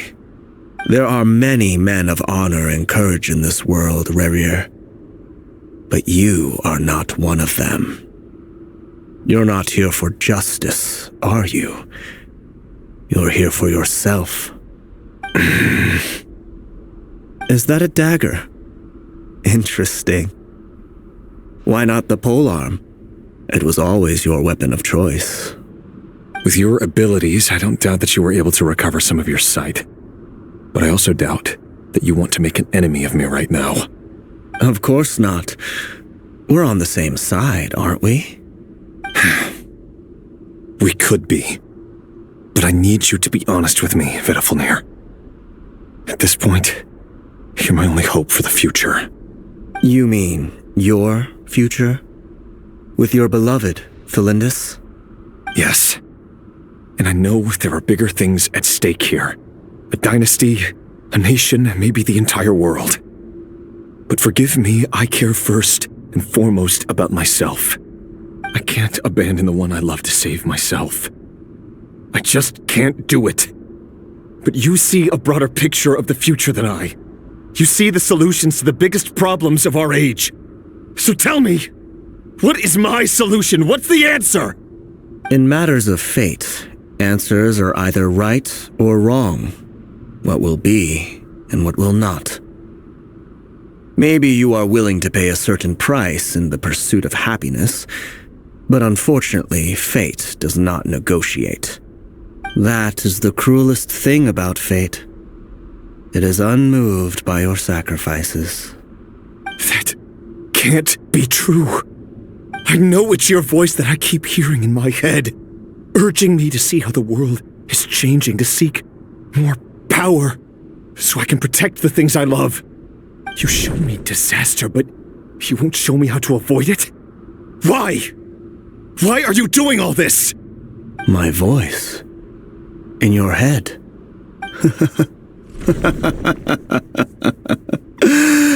So, you hear it too. The voice that steals your mind, gains your trust, and drives you crazy. It turns out that we are not so different, you and I. Vedafulnir just broke into the strangest smile I've ever seen in my life, as if he'd discovered some monumental secret. But then he suddenly switched to looking extremely weary. Very well then. My advice to you is as follows. You must persevere. Whatever trials and tribulations you may face, be steadfast in the belief that they are your path to the future. For as long as you live, your story with Thelindis shall not come to an end. That is the only chance you have of fighting back against fate. It is up to you whether you believe my words. Regardless, that is all I will say on the matter. I have no right to intervene any further. I will hold you to your word. Thank you for setting me free. In return, I will tell you one more thing that you cannot afford to ignore. Just then, a strange wave of energy rippled through the city. We had no idea what it could mean. If I were you, I would head to the Universitas Magistrorum. The Universitas? Oh no! I'm sure we'll be seeing each other again very soon, Rerir. Whatever Vedifalnir said, I didn't catch it. I didn't even help him out of the prison. There was no time to lose.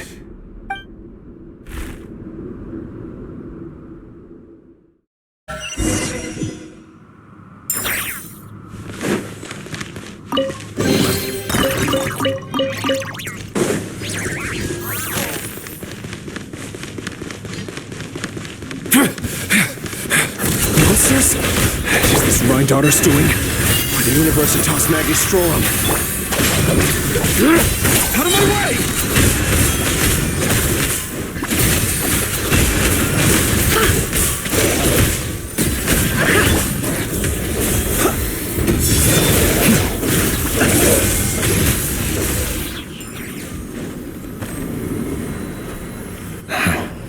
The Universitas. That reminds me of a rumor I once heard. Allegedly, the king installed secret mechanisms in the palace and around the city. No one knows where they are or what kind of power they hold. But if they were ever going to activate, it would probably be on a night like tonight. Help! Help! Hold on! Don't let them anywhere near you! Save me! I can't! Ah! That sounded like an explosion. So the rumor is true? The king really went through with it. What other means does the king have at his disposal? They must run on power from the Abyss. And given it's a major center of Abyss research, anyone over at the Universitas will be in grave danger. I have to hurry!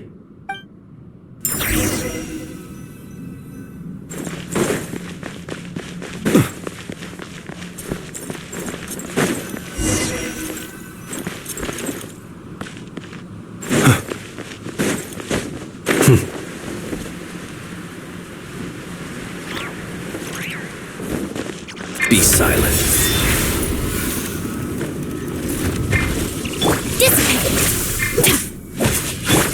Leave this place. It all adds up. The mystery unravels.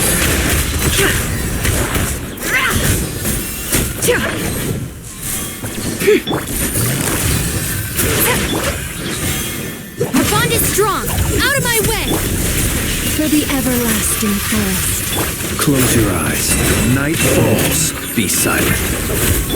Here comes the catch. Can I the truth? Seek within.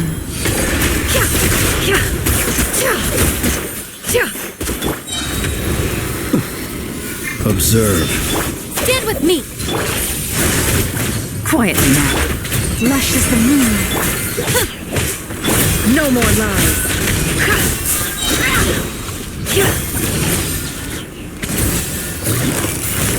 Gotcha. Our bond is strong. Lightning terrified. Can I the truth? The deception ends here. Receive my blessing. Things are about to get dicey. Close your eyes. Be silent.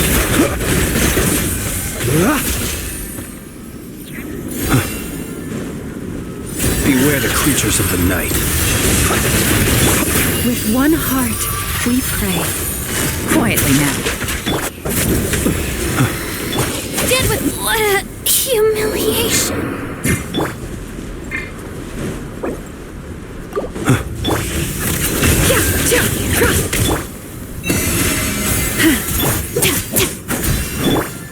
Seek within.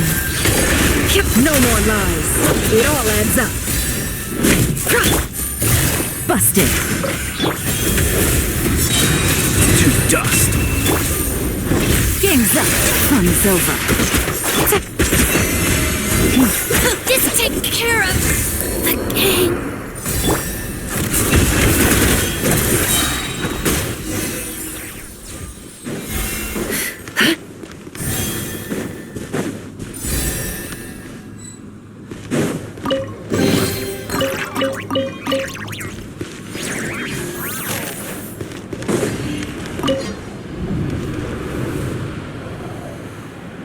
Monsters! At the Universitas Magistrorum? Why now? Oh no! They're coming! It's no use. The table won't hold out much longer. The weapons. Where are the weapons? Of course. All the lab equipment was upgraded after the inspection last week, but the new weapons haven't been allocated yet. I'm done for. Is anyone there? I need help! Ah! Stay back! Please stay back! Please!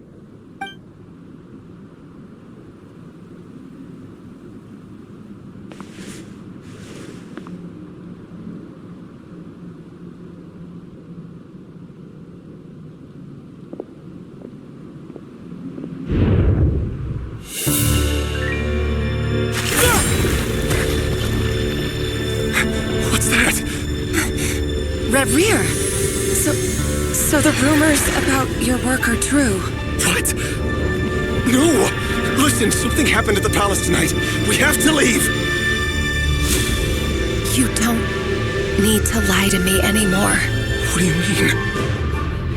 I know why you're worried, and I will respect the decision you've made. But it's okay, because I found a solution. I know how to end all this. You can have it back. The normal life you so desire. But until then, I'm afraid our wedding will have to wait. Cylindus? No, don't do it! Cylindus! Cylindus!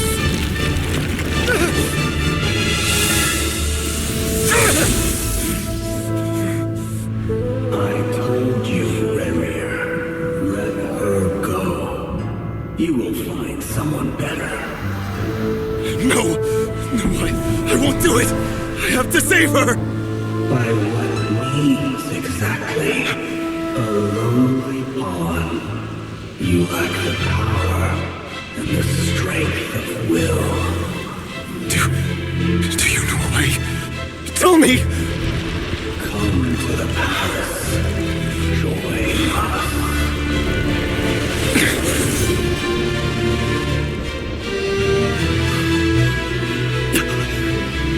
Rerir, thank goodness we... Step forward and take your share.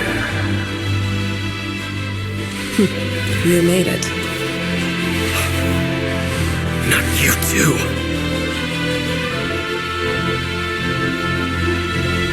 Hatred or grief, despair, desire. We all have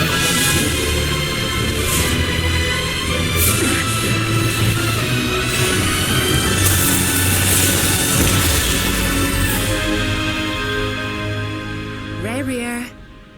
Rerir. Cylindus? Were you daydreaming?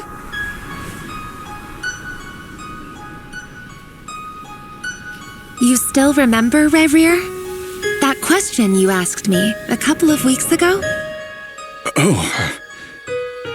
You mean the proposal? Yeah. I'm wondering, where do you think would be a good place to discuss it? Maybe in the garden? Or were you thinking a fancy restaurant? It's your choice.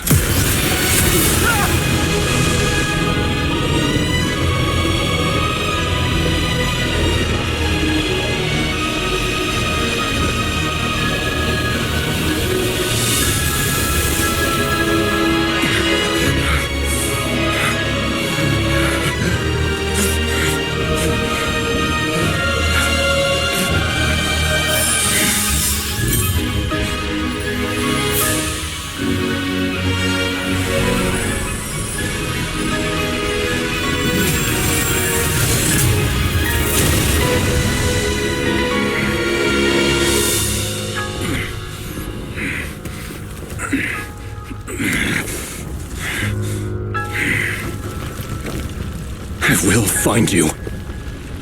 And then, you can give me your answer.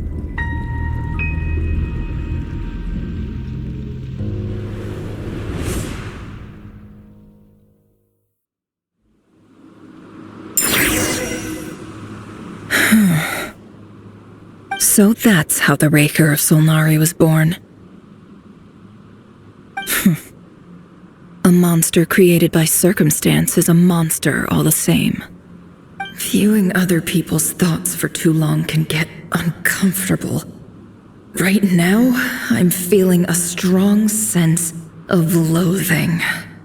In a nutshell, the story of Conria is what happens when the truth falls by the wayside. Everyone tells little white lies, and before long, you have a huge pack of lies that destroys everything. Whew. Time to get back. His past is filled with sorrow, but the tale of any fallen civilization is one of endless tragedy. Cruel as it may be, that was Conria's fate.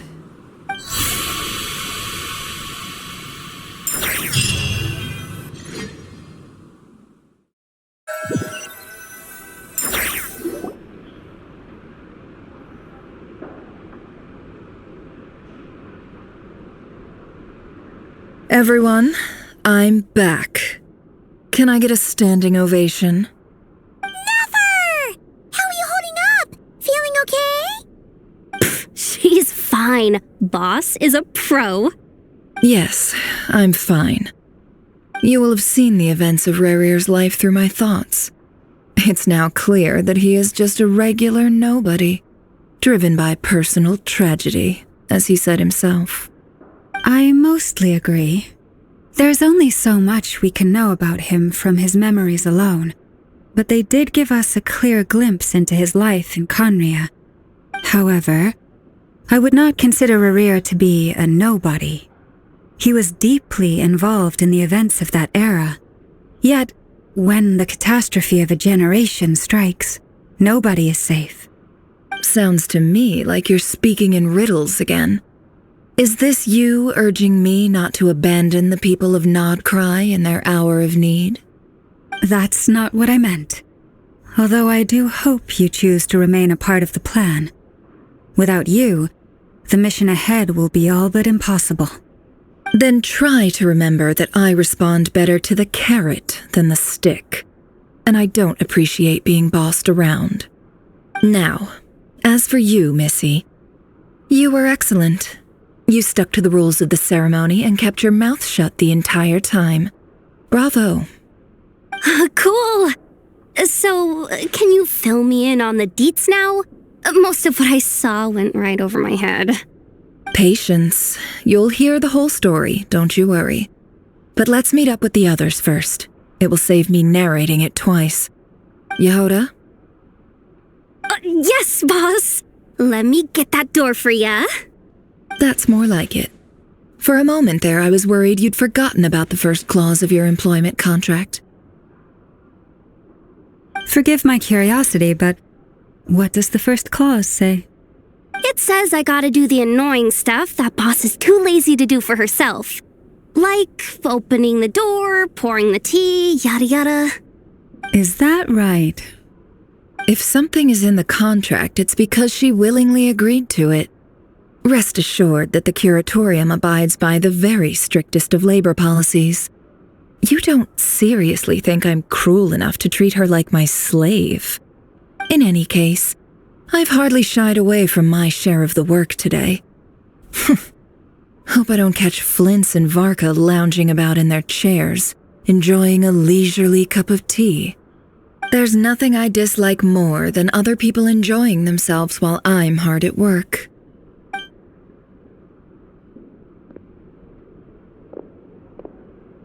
Oh no.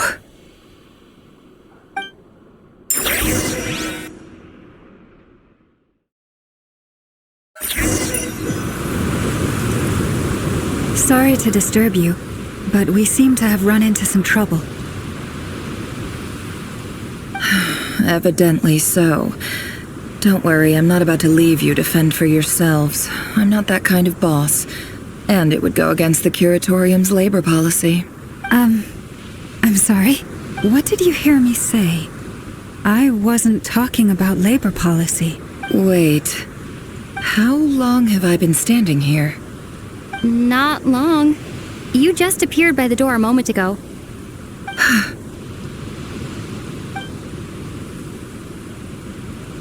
Boss, what's wrong? You look like you've seen a ghost. We've been tricked. We never left at all. Somehow I hallucinated that whole scene back inside the office. Hallucinated? But how? How indeed. This place should heed my will alone. All thoughts and actions that occur in here are just a result of pawns moving across the chessboard in a carefully calculated manner. And nobody has access to this chess set but me.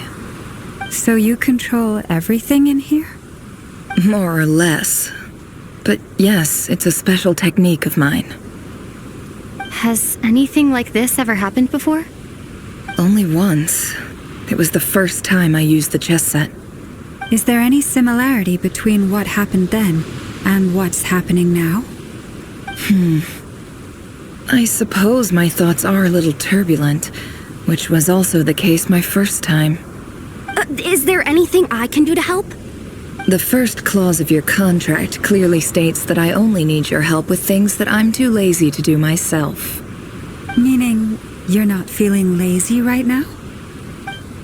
Meaning this is not something Yehoda can help with. The chess set is a personal treasure that I alone understand.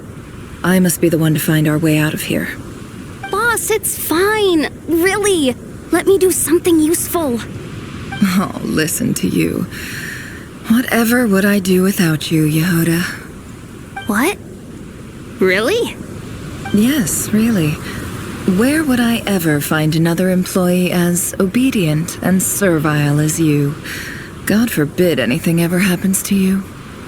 Oh, okay. Well, anyway, I was thinking of fetching some water. There's gotta be a source around here somewhere. I suggest everyone finds someplace comfortable to take a rest.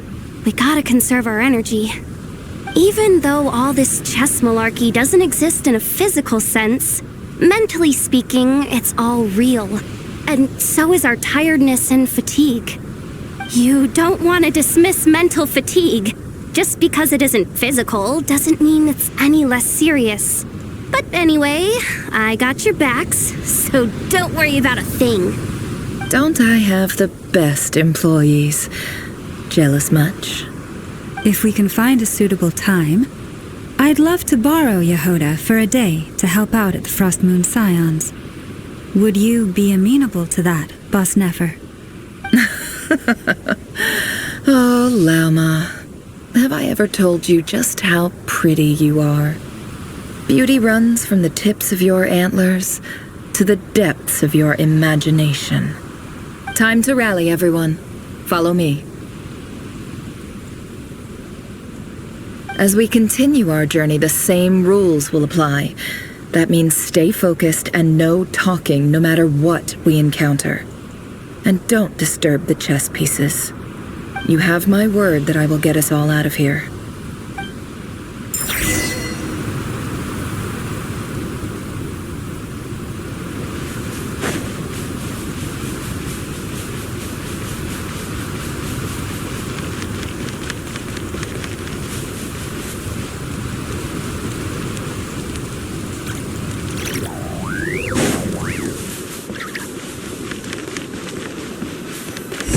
place looks familiar.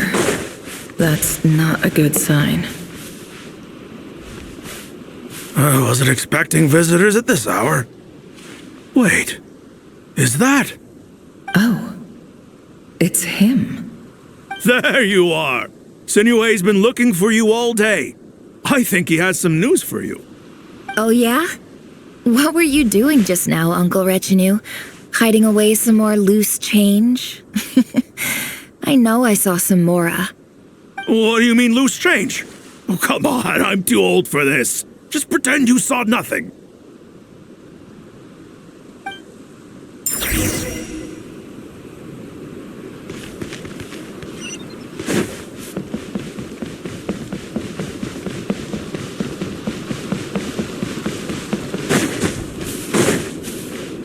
Hey, kid. Mind telling me what Sinuhe's been up to recently? I'm trying to get in his good books and I need a way in. Get in his good books? Why? What do you want with my dad, Uncle Apepi? I've written a new song. I was hoping to showcase it at the next festival, but I'll need his approval. A new song, huh? I'd love to stay and listen, but unfortunately, Uncle Retinue says my dad's looking for me. Well, there's plenty of time and I'm not going anywhere. See that pile of stones? I'll be sitting there warming up my vocal cords. Come find me when you're done. Pile of stones. Got it.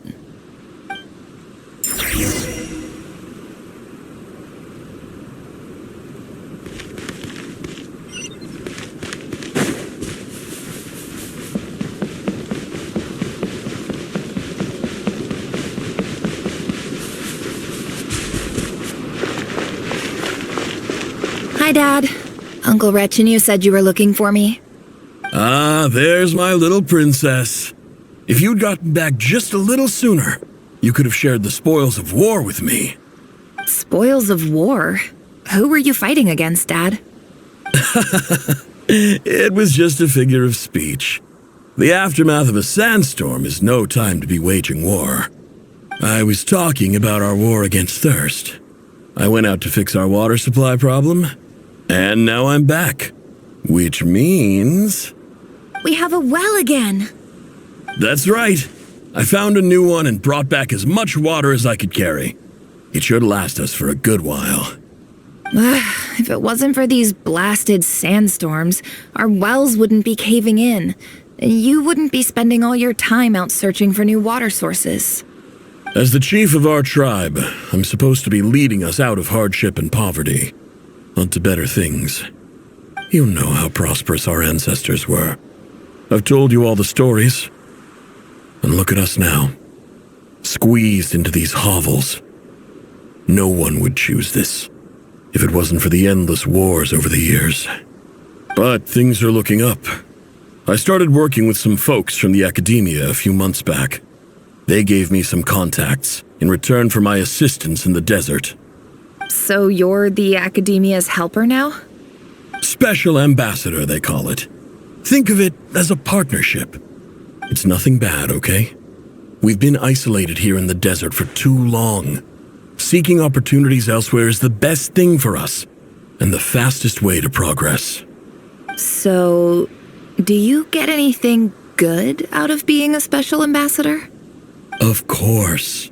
My luck's improving all the time. One day, I swear I'm gonna lead us out of this place. We'll find somewhere new. Somewhere better.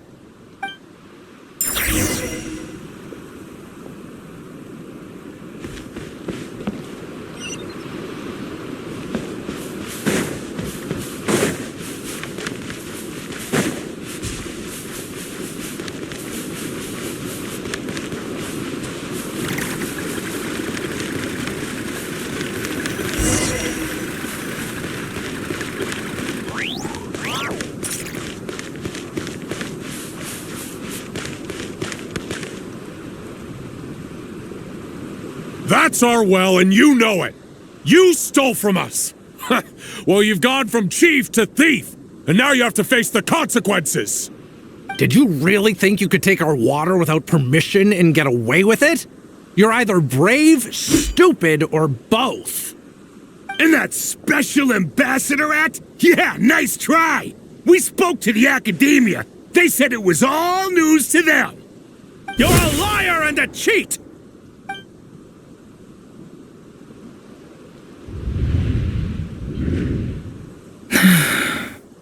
I heard Yehuda gasp, but I don't blame her. Most people are terrified by the sight of blood. Corpses strewn across the ground. The wounds are clearly from scimitars and daggers. The desert dwellers' weapons of choice. There's a handwritten note on the ground. Let's see what it says. Halil, this is Sinuhe, chief of the Shimti tribe. Surely you remember me. I was the one who helped you and your colleagues avoid the quicksand in the desert. This is my second time writing to you. I assume my last letter must have gotten lost in the mail, as I didn't receive a reply. I hope this one makes it to you safely. I'm writing to you because I need some help. That sandstorm the other day completely blocked up our well, forcing me to look for another water source in Iab and Unut territory. It was a matter of survival. Praise the gods. The well of the Iab tribe was intact. It was my last resort. I drew what water I could and left, but not without being spotted. I fear they will retaliate. You told me to write to you if I ever needed help. You said you'd be my ally in the Academia. I urgently need you to formally recognize my title of Special Ambassador and send some of your people to assist me for a few days. It's the only way I can convince them that this was the Academia's decision and prevent them from retaliating. This is an emergency. Please send help as soon as possible. Looks like this letter never got sent. The writer died a grisly death, and the letter was trampled into the ground. It's badly defaced. Some parts are barely legible. What a ridiculous lie the surviving Shimti tell. Their whole village was butchered over a sip of water.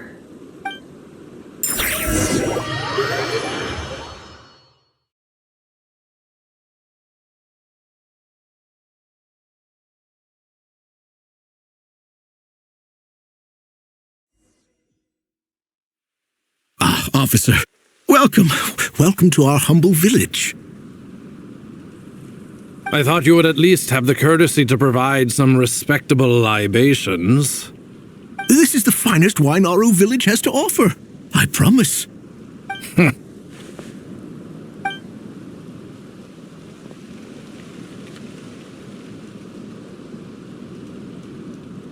The Academia has agreed to reserve a single space for a candidate from your village. But I remain skeptical of this entire endeavor. I highly doubt anyone in this desert possesses serious academic potential. Please, have faith. If not in us, then in our God. The child we found shows great promise. I beg you, take her away from this place. Give her a chance. Don't let her talent go to waste. I don't recognize her. New arrival? She showed up here a few days ago and we took her in. She's a really bright kid. Please help. I'm begging you. So, where are you from? Nowhere special. Just a sand dune. What about the rest of your family? How many of you are there? Just the one. It's only you? Correct. So, no brothers, no sisters, no mother or father? Any who have slept on a bed of sand, I call my brothers and my sisters. Apart from that, I have no family. All right. Get over here. Sign your name on the form.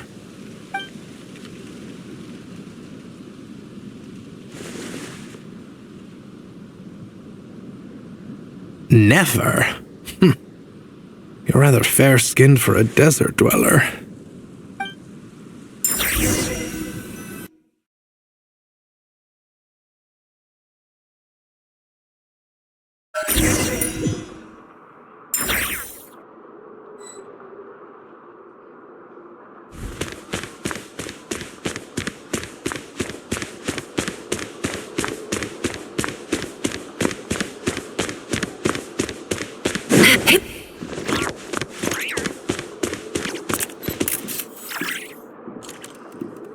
Nefer, this term's assignments have been issued already. Please read through the materials thoroughly, conduct your own additional research, and then write an essay on the topic. Yes, Professor, I'm aware. I just had a couple more questions I wanted to get your perspective on. Oh? Please ask away. Well, I saw the other students' problem sheets, and I couldn't help but notice that my assignment is much easier than theirs. Do you really think I'm a weak student? A weak student? Goodness, no. Quite the opposite. You have a sharp mind, almost too sharp. I think what you're saying is, a weak student wouldn't have noticed the discrepancy, and if they did, they certainly wouldn't complain about the lighter workload. You see, sharp as they come. You see things the way they are, and I'm sure you know why they're like that.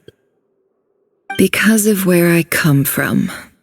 Because I'm different. I'm sorry, Nefer.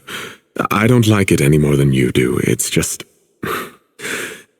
Anyway, you said you had a couple of questions. What's the other one? I wanted to check. If someone sent me a letter to the academia, where do I go to collect it? Ah, your family wrote to you. Well, as long as they put your name on the envelope, someone should hand it right to you. Not exactly. It's not even a recent letter. I was just curious where the mail would end up if no one collects it. The House of Dana, I expect. I know there's a box for unclaimed mail somewhere in there, probably sitting on a shelf. Whatever you're looking for, that'd be the place to start. Okay, got it. Thank you, Professor. Oh, don't mention it. Honestly, I feel like I failed you. I'm supposed to be your teacher, but I haven't taught you anything. Hey, don't say that. You're a great teacher, and you do your best for all your students. But the rules are the rules. You're not allowed to teach students like me. It's not just the academia either. The whole world bends over backwards for the successful and leaves the losers to suffer and die. Oh, my dear child. Don't tell me you've given up on life already. I haven't. I just think that if you want to make it in this world, you have to find a way to become successful.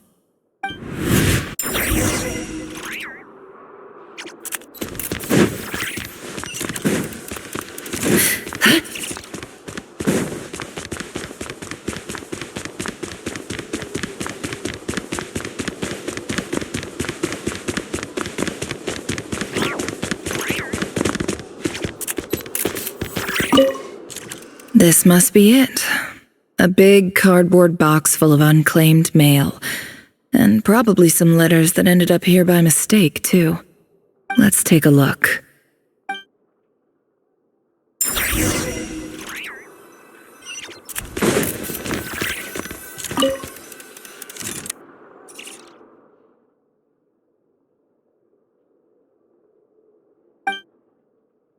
A dilapidation survey from Port Ormos. Looks like it's from a Core of 30 representative. What a strange thought. A bunch of mercs losing sleep over rundown buildings. This one was never even opened. I guess the recipient didn't care what the Core of 30 had to say about anything. Who was it addressed to? I don't recognize the name, but it must have been a Kasharawar professor. This one is addressed to the Immorta Sage. The title is Changes Observed in Satyavada Life Symptoms. Why do all these letters read like full-blown dissertations?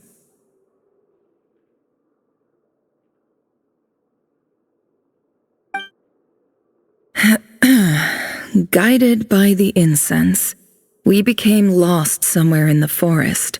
All the barriers between levels of consciousness disappeared as our minds soared around in circles, looking for a branch to seek refuge on.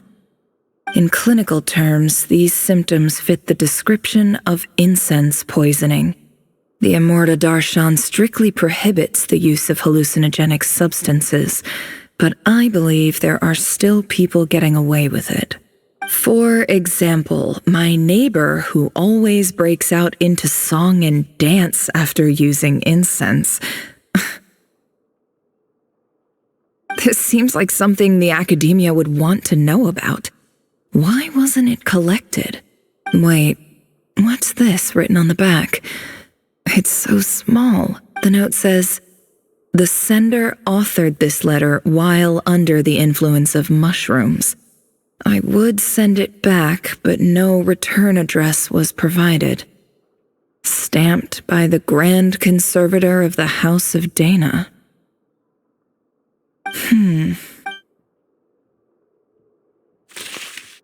This next one is addressed to Grand Sage Azar. A few words of protest regarding recent changes in Sumeru's educational policy. In recent years, the academia has taken on a small number of students from the desert region, as per the policy to this effect. However, it appears to me that these students have not, in fact, been provided with educational opportunities that are, in any meaningful sense, equal to those enjoyed by their peers, as well as receiving dumbed-down assignments and perfunctory tutoring. They do not even have full access to the Akasha system. Education is the fundamental purpose of this institution, which should go without saying in a nation whose founding virtues are knowledge and wisdom. I ask you, is the lip service we pay to the policy of education for desert students truly the standard of pedagogy to which the academia aspires? As Grand Sage, policy decisions are your prerogative. But do not forget your roots. You and I were once students too, as was everyone else in this institution. I do hope you will give some serious attention to this matter. I encourage you to discuss issues like this with myself and others, and listen to some alternative opinions. Great letter. Shame it didn't get to where it needed to go. And the sender is... Sage Cyrus of Spantamad. I didn't realize anyone else even knew how bad students like me have it in this place. So this is where letters from the Sage of Spantamad end up? Nice one, Grand Sage. Really enlightened leadership. Whatever. This isn't what I came here for. Moving on. I'm not exactly holding out hope that a letter sent from the desert would even make it here. But if it did, where else would it end up if not in this box? I can't believe how much discarded mail there is. Must have been years since someone last went through it all. And this is just one box. The whole House of Dana is boxes on shelves. I don't believe for 1 second that any human being has sat down and read through all the documents in this place. Who has that much free time on their hands?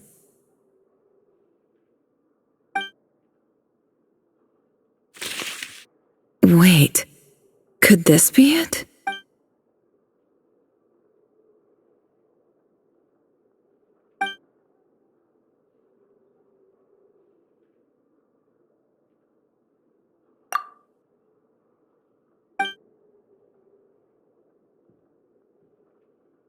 Greetings, Halil. My name is Sinuhe, chief of the Shimti tribe. I was the one who came to you and your colleague Zaid when you ran into trouble in the Great Red Sand. I don't know how well you remember it now, but I brought you to safety and gave you some water and other supplies. You seemed very pleased and told me your name. In my tribe, learning a person's true name is serious business, and I therefore see you all as friends. You were kind enough to leave your contact details so we could stay in touch. The Shimti tribe lives a harsh, nomadic existence in the desert. You were sympathetic towards my plight, promising to make me a special ambassador of the academia and help us find a way to make a better living. This brings me to my reason for writing. Our tribe has fallen on particularly hard times, and I would like to ask for your assistance. There was a terrible sandstorm a few days ago, which blocked up the well in our land. To ensure my people's survival, I had no choice but to venture into Iyab and Unut territory in search of an alternate water source. The Iyab and Unut are descended from the Thamudians, while we trace our ancestry to Tulatala. We worship the Lord of Flowers and have had relatively good relations with our fellow tribes up until now. I found a well belonging to the Iyab tribe. They declined to help us, but I really had no other option, so I took some water to keep me and my tribe alive. My actions are certain to incur their wrath. When we met, you assured me that you would be my ally in the academia. I would like to take you up on that offer, because I really need your help. I wonder if you could send an academia representative to meet with me. That aside, the last time you were here, you mentioned that the academia had started accepting students from the desert, and I told you a little about my daughter, Nefer. We have next to no resources here in the desert, and my power and influence are limited. Would you consider enrolling my daughter at the academia? She is a smart girl. I know she won't disappoint you. From the outset, the academia never took you seriously. Those things they promised were just empty words. I doubt they even remember the name Sinuhe. And you were so emphatic that your luck had finally changed for the better. You swore you'd lead us to a better place one day. You spoke with such conviction, like you were the most powerful chief in the whole desert. You liar. You lied about everything. You promised the world and delivered on none of it. And who fell for it? Just me, by the looks of it. Despite your best efforts. Which makes you a pathetic liar. You weren't even any good at it. I think I'll take over from here. Let me show you how it's done.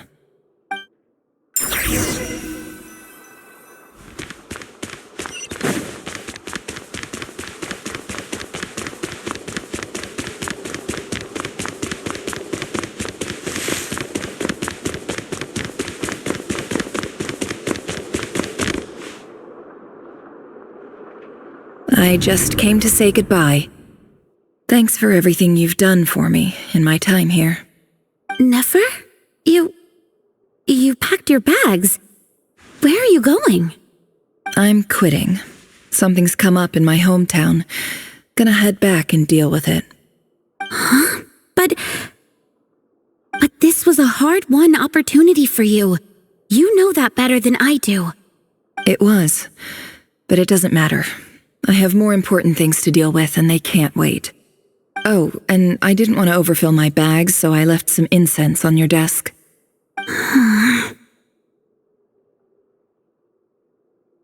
What's wrong?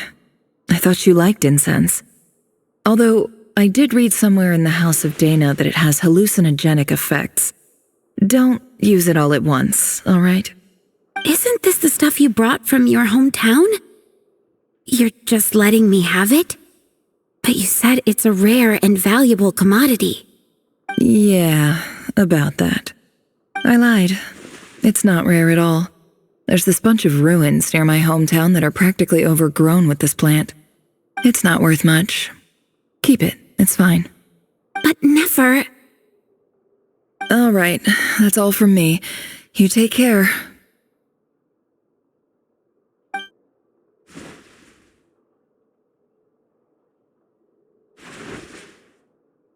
Don't forget me, okay? I mean, we're more than just classmates, right? We're friends. Yeah, I'll remember you. I lied again. That incense is worth a fortune, and it's a rare find even in those ruins. And as for remembering her, I have far too much to do when I get back.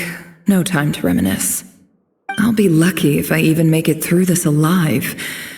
But either way, I expect I'll forget you pretty quickly.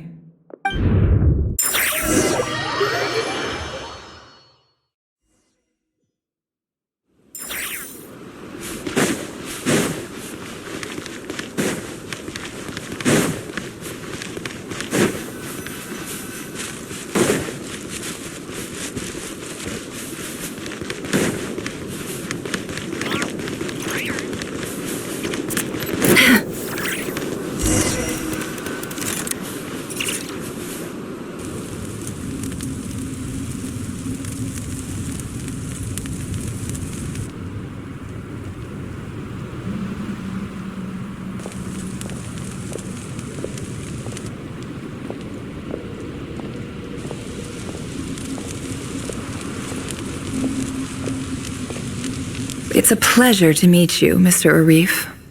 So, what does the Academia want? Since they've sent their special ambassador, I assume there's a big business deal to be made. If not, I'd be very disappointed. Please, sir, lower your blade. You're lucky I'm the one they sent. Not all special ambassadors share my admiration for the Iab people. The ever-shifting balance of power in the desert reduced the once great civilizations of this region to rubble and sand. But the story of the Iab has a very different trajectory. Others grew weak, but you grew strong, beginning in obscurity and moving to prosperity. You're the only ones who defied the trend. Huh. So, you do know who you're dealing with? This well is the perfect symbol of your strength, is it not? It used to belong to the Unut, but it looks like you have control over it now. You're not wrong. But I'm sure you didn't come all this way just to flatter us. Of course not. I came to bring you some very good news. Some information that recently came to light, which might just be your ticket to freedom. Records uncovered by the Vahumana Darshan show that a certain well currently under Iab control is built on top of some ancient ruins. These ruins are of great archaeological interest to the Academia. I checked the map carefully on my way over here, and I'm confident that this is the well in question. The Academia is offering 50 million mora in return for excavation rights. 50 million? No, wait. If these ruins are as important as you say, 50 million's a little low, don't you think? Don't get greedy, Iab. We know far more than you think. We know that you seized this well by force. Wasn't that the first step in your rise to power? To drive away the Unut and steal their water supply? So what if it was?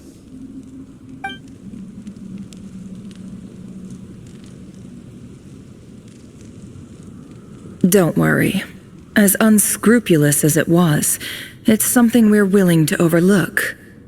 The Academia is only interested in dealing with the de facto power holders in the region. I hope I am making myself clear. And I hope your words are the truth. If I find out the Academia is trying to play me, I'll hunt down every one of your people and make you watch as I cut their heads off one by one. I assure you, Chief, That would not be in your long-term interests. You don't want to make an enemy of the academia. You see how I'm dressed, don't you? I appreciate that you've never been to the rainforest, but surely even you recognize an ambassador's attire when you see it. And what does a barbarian like you have to lose anyway? You really think the Sumeru Academia would bother to come all this way just to lie to you? We have more important things to worry about.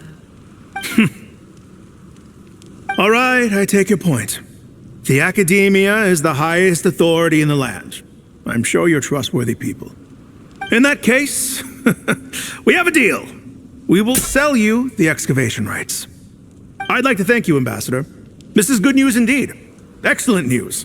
In fact, it calls for a celebration. Would you do us the honor of staying a while and enjoying some EAB hospitality? Gladly. I am partial to wine myself, and I trust you are as well. So let's indulge in a few drinks together, in celebration of this momentous occasion.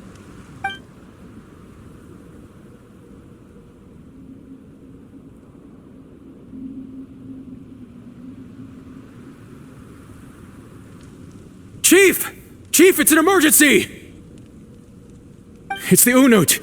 They've taken the well. What? Well, don't just stand there. Take it back. Yes, Chief.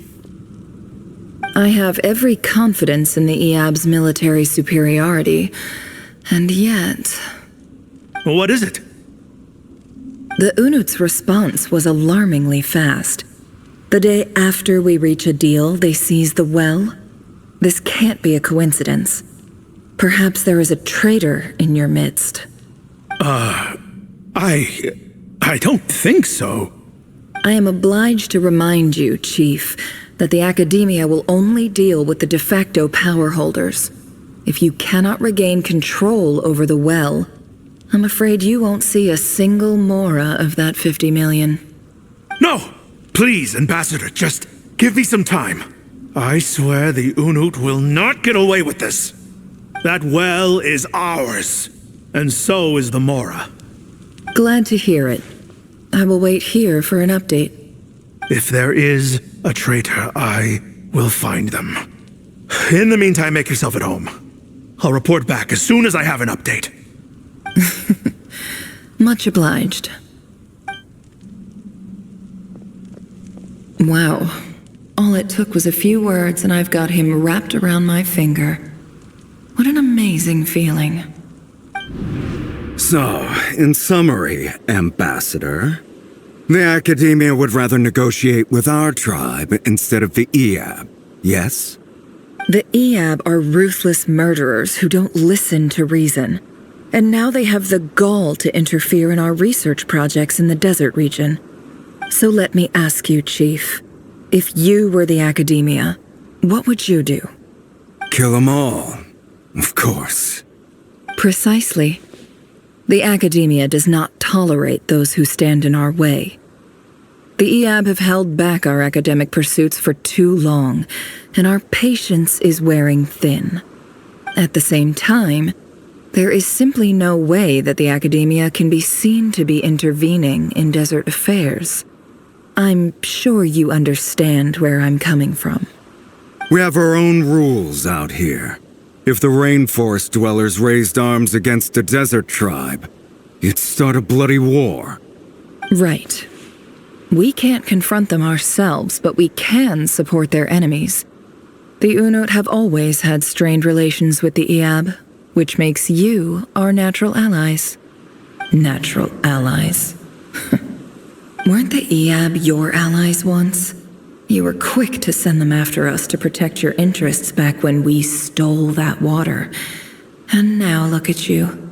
You're at each other's throats. Let me be clear. The Academia wishes to collaborate with the legally recognized rulers of the desert in this matter. We are asking for excavation rights to that well, and our offer is 50 million mora. Say no more. I believe we have an understanding. Good. Then I suggest you get to work. Get us access to that well, and the more is yours. You see, Dad? Lying is easy when you know how. People will believe anything.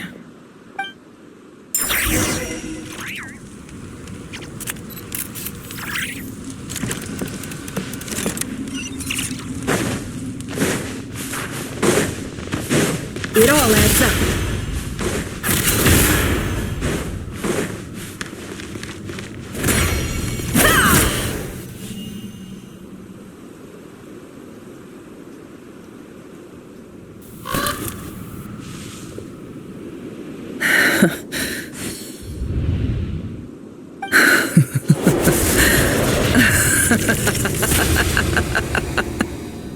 Look at yourselves.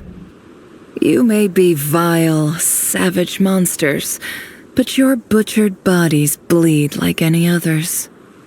You're no different. You're nothing special at all. The monsters who destroyed my home, they're just ordinary, petty human beings. What a joke. I think we're even now. Maybe I've even done the desert a favor. It's a better place without all these people around. Oh, Sinuhe, my gullible fool of a father. Perhaps if you'd been as ruthless as I was today, our tribespeople would still be alive. In this dog-eat-dog world, a chief needs to be tough to survive. But you couldn't do what had to be done. So I did it for you. Nefer, it's okay. All of this is in the past now. I believe I remember you promising to remain silent. Yeah, but even so... Yehuda, is there anything you can do to ease the tension? Alright, time for a sharp turn onto a completely different topic. So, anyway, that's enough of that. When are we getting out of this place? Feels like we've been walking forever. I'm getting pretty tired. Oh, Alma, you tired? Yes, if we can find somewhere to sit down, I could certainly do with a rest. It's not far now. There should be a temple just up ahead.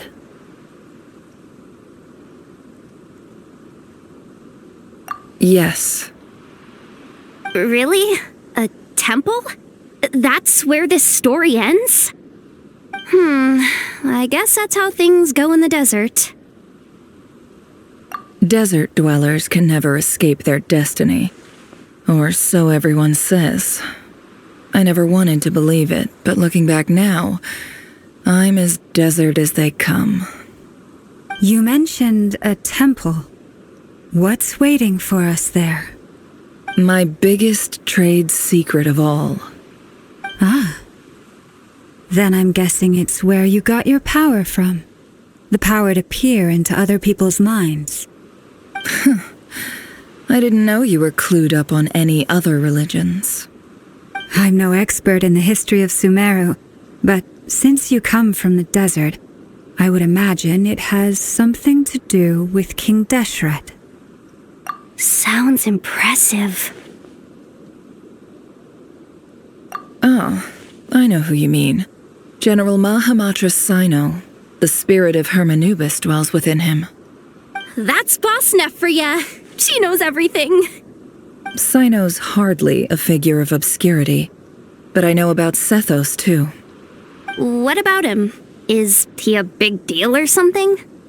Well, he's not a small deal, let's put it that way.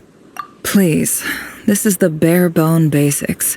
Save the flattery. Thanks for your patience, everyone. I'm sure it's been a lot to take in. With any luck, that's our exit just up ahead.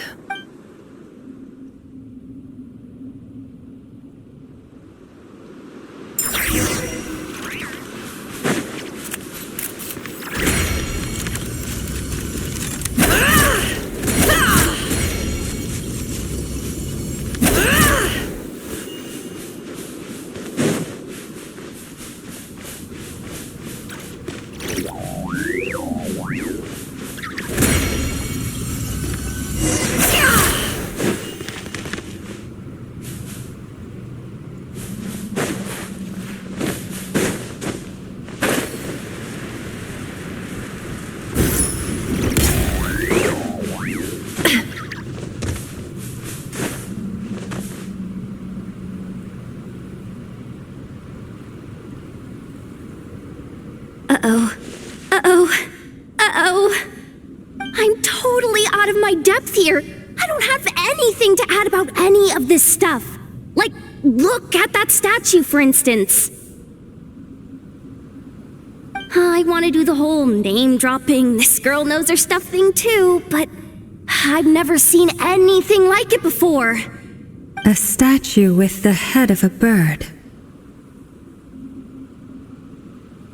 That's Thoth, the Ibis King, one of the 7 pillars of King Deshret. The legends say that he, the Crocodile King, and the Goat King were the 3 retainers of King Deshret. Let's take a look.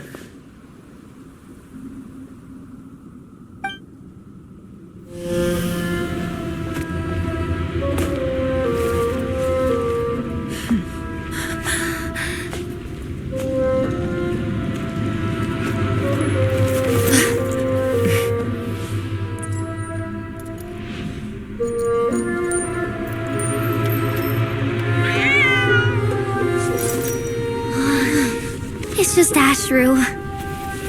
So, all is well?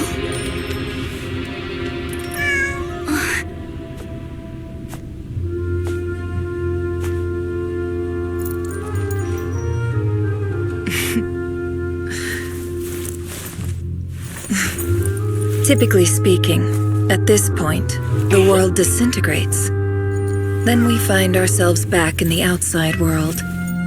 Besides, these are my memories. There's nothing to fear. You're sure? Of course. It's almost over.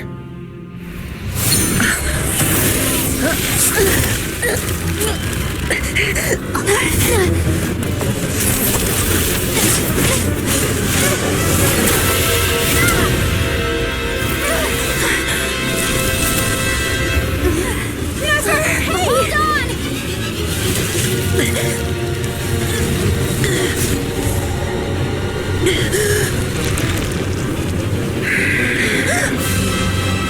Knowing too much is always a death sentence. Speak for yourself.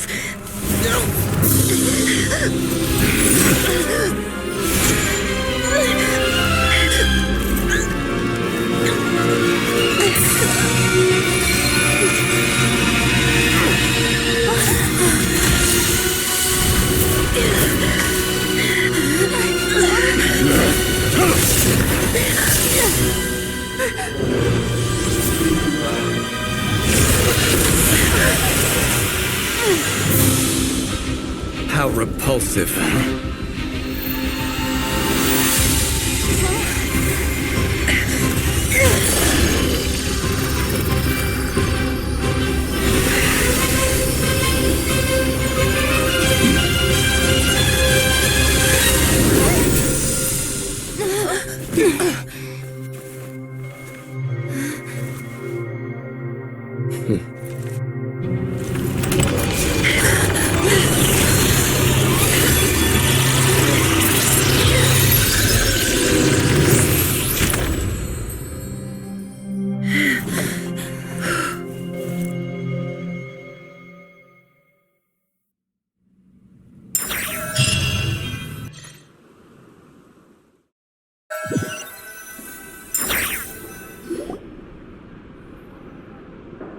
Timed that pretty well, didn't I?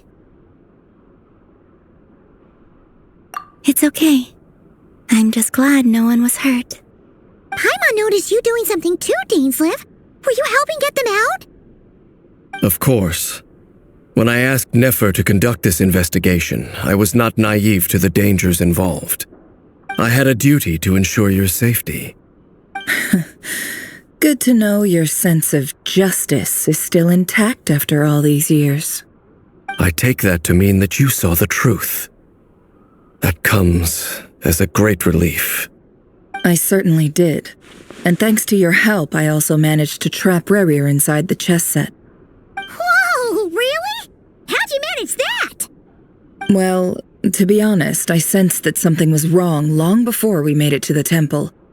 By using this fragment to probe into Rerir's past, well, the monster formerly known as Rerir, it seems I alerted him. I was tracking him, Then he caught on and started tracking me too. Can't say I'm surprised. But how did he track you through your thoughts alone? That shouldn't be possible. Rerir was a secret agent who reported directly to the Vinster King. He is an expert at finding a trail and hunting down his pursuers. No wonder. He infiltrated the chess set, read my thoughts, and built a new virtual chess set inside of it. That's why we weren't able to leave at first. Speaking of your chess set, it's quite a remarkable item. Would I be right in thinking you have some connection to King Deshret? You overestimate me. I only have a connection with one of his underlings, the Ibis King. You all saw how this came to be. A long time ago, the Iab massacred my tribe, the Shimti, in our home village.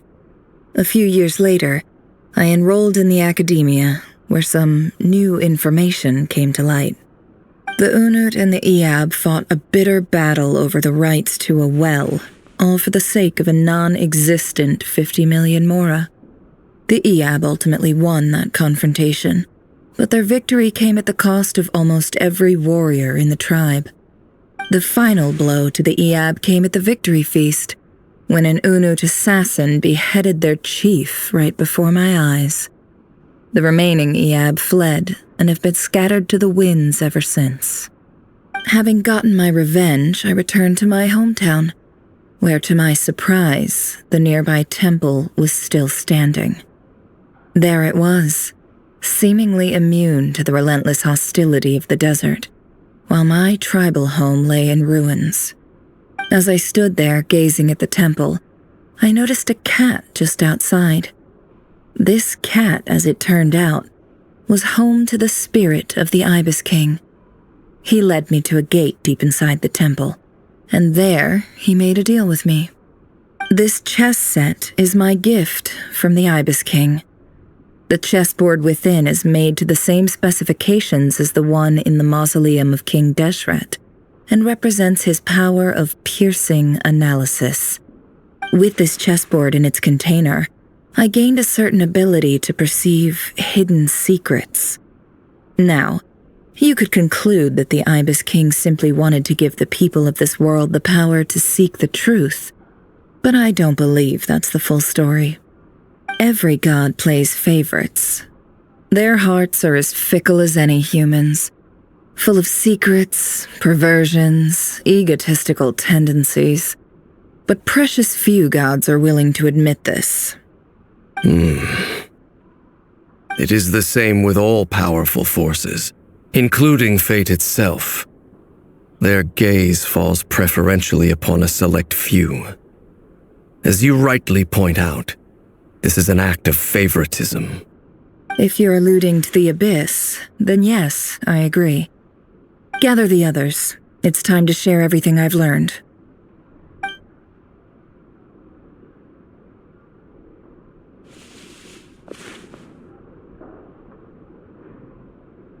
Thank you all for being here. As promised, I did some further investigating into the Raker of Solnari's background. I am pleased to report that the investigation has been most fruitful indeed. The Raker of Solnari, real name Rerir, was once a Conrian subject who served the Vinster King. I will now share the important details of his story. Please save any questions or comments for the end.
So that's why he's so obsessed with the moon. A tragic tale, to be sure. But it does not excuse his many transgressions. No matter how much Rerir suffered in the past, the fact remains that he is what we know today as the Wild Hunt, wreaking havoc upon innocent lives in Nodcry. He becomes more dangerous with each passing day.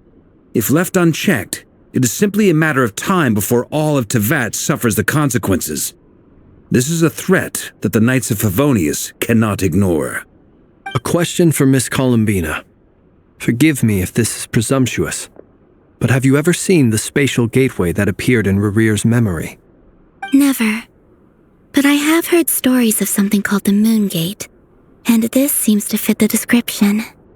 Miss Lauma, any thoughts on this? In the lore of the Frost Moon Scions, the moon is believed to hold many secrets. Some sources speak of ancient knowledge, others of a gateway to the unknown. The term Moon Gate is one I have heard before, but as is the case with all of our legends, there are no records of any first-hand witnesses. We cannot know whether it truly exists. Then back to Miss Columbina. As a moon goddess yourself, do you have some idea of where the Moon Gate leads to? Not at this stage, sorry. I do hold the power of the Frost Moon, and my strength is recovering well. I can sense that the gate would open at my command, but... But there's more to the power of the Frost Moon than that? Yes. A moon goddess has the right to open the Moon Gate, since it is a path to the moon. But as never mentioned, holding open a spatial gateway takes a huge amount of power. And right now, I need to conserve my energy to fight the Reihir of Solnari.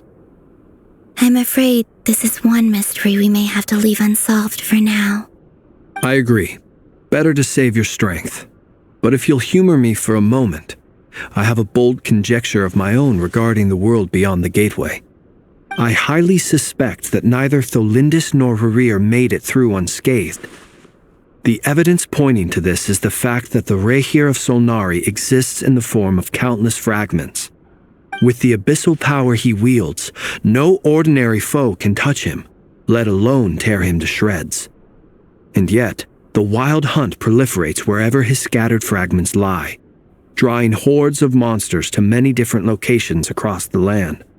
So your theory is that Rerir was physically torn to shreds by some powerful force? Hence, why the Wild Hunt is a distributed phenomenon, rather than a unified one? Makes sense to me. Explains why the Wild Hunt is so pervasive, and why he's been trying to piece himself back together. He was whole to begin with, and he wants to be whole again. Without the power of the Abyss on his side, he almost certainly would have perished the moment he was torn apart. But the Abyss, much like a curse, has kept him alive. I could not agree more. The power of the Abyss is most surely a curse. It is a compelling explanation, and one that accords with my present understanding of Abyss creatures. Whether the life form in question is primitive or advanced, if a curse has extended its lifespan unnaturally, it will continue to survive in spite of everything. This raises some interesting questions. I will run some experiments and see if there is any validity to my suspicions. That being said, regardless of whether my research bears fruit, I would like to thank Miss Nefer for conducting such a thorough investigation. Already, it has greatly enriched my understanding of the entity we face. My pleasure, Mr. Albedo. I too hope that the information I have shared today proves useful as we look to formulate the next stage of our plan. Hey! What is it, Dainsleif? You look really upset! It's just... when I think of the man I once knew as Rerir, I struggle to understand why things had to turn out like this. The two of you used to be friends, didn't you? I don't know if these words will bring any comfort, but my heart goes out to you. Mine too. We can never know all the hows and whys of the way things are. The moon and stars are full of untold secrets and lies, and the skies are host to many more mysteries than these alone. Yet, none of that can begin to compare with the complexity of human life. Those are the first comforting words I've heard in a long time. Thank you both. Well, I think this is a good place to end today's meeting. I'm sure Nefer needs some time to recover. She's been through an awful lot today. That's very thoughtful of you, Lama. Of course. Sounds good to me. Take some time to rest and digest before we reconvene to nail down a plan.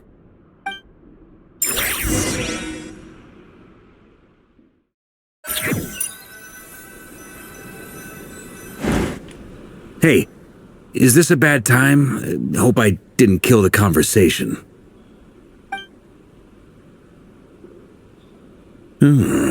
Nice room. Oh, I'm not coming in, though. Why not? It's just a hotel room.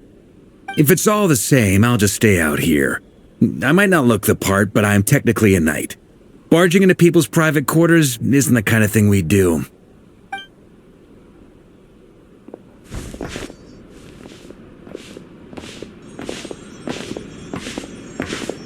Anyway, Nefer went back to the curatorium to get some rest. But before she left, she shared some things with me that I thought you should be aware of. Firstly, although she managed to trap the Raker of Solnari inside her chess set, there's no guarantee that the power of the Ibis King is any match for one of the 5 sinners. Their powers are beyond our comprehension. It's only a matter of time before he finds a way to break out. We have to come up with a plan and take care of him before that happens. Honestly, my mom figured that might be the case. So, how long have we got? Well, I asked her that same question.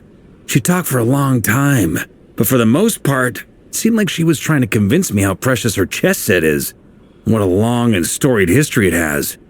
It felt like some kind of sales pitch, you know? The kind where you end up handing over Mora against your will?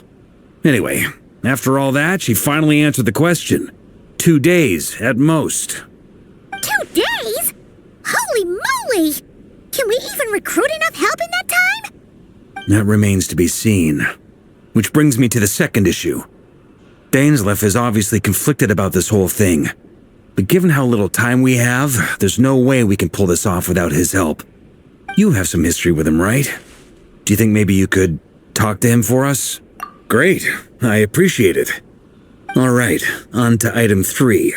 So, Albedo, Durin, and I put our heads together and came up with a plan. Can't promise it's gonna work yet, but at least it's a start. We figured we'd bounce the idea off you first. We'll explore it further once everyone's recovered. Oh, Paimon's dying to hear this. Alright, so, here's what we're thinking.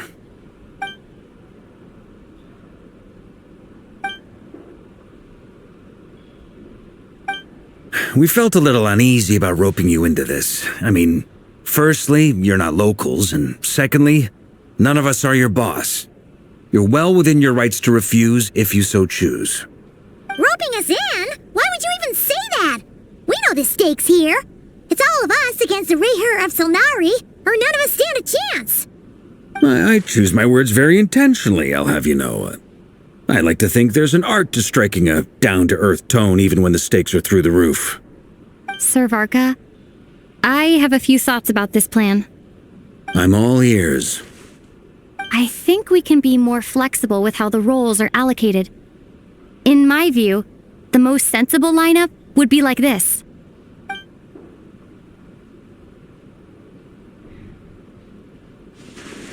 I see your point, yeah. But if that's how we're going to approach this, you'd better make sure you're ready.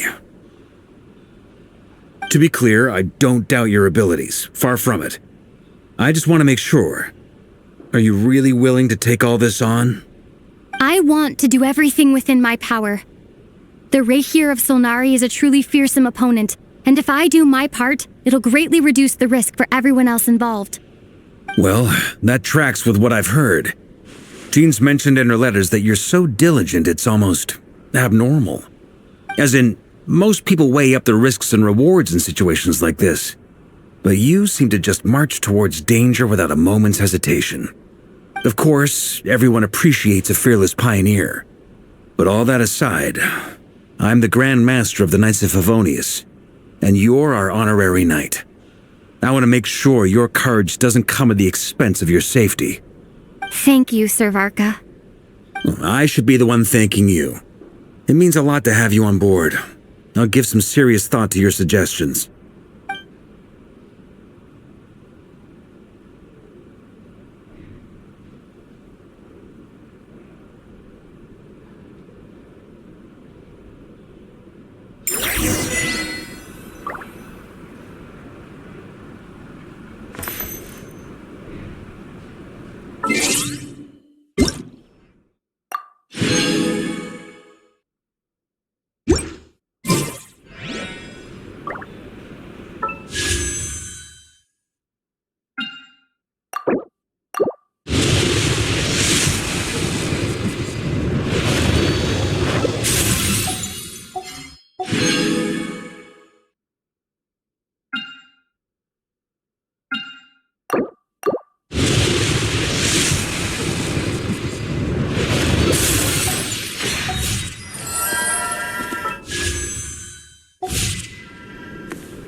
This is a thorough plan, but I do have one last question before we take action.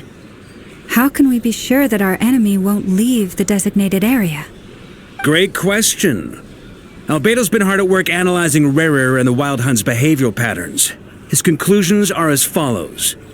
Firstly, from the earliest known confrontation until now, Rerir has never displayed any ability to manipulate the dimension of space.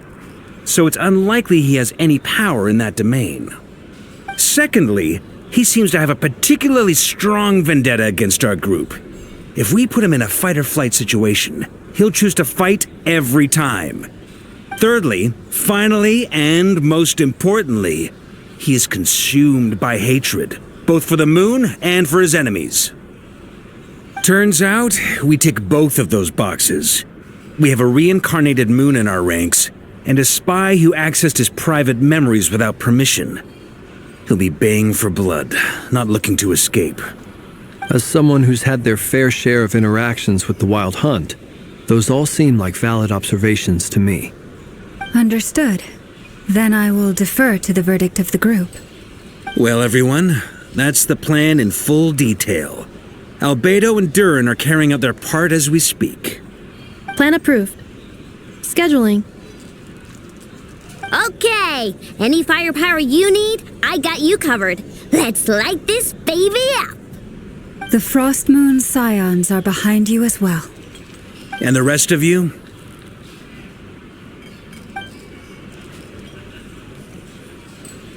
No objections? All right, then it's settled. This is the plan we're going with. Next up, an old tradition of mine.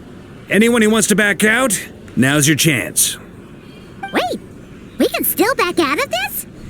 Everyone says things they regret, right?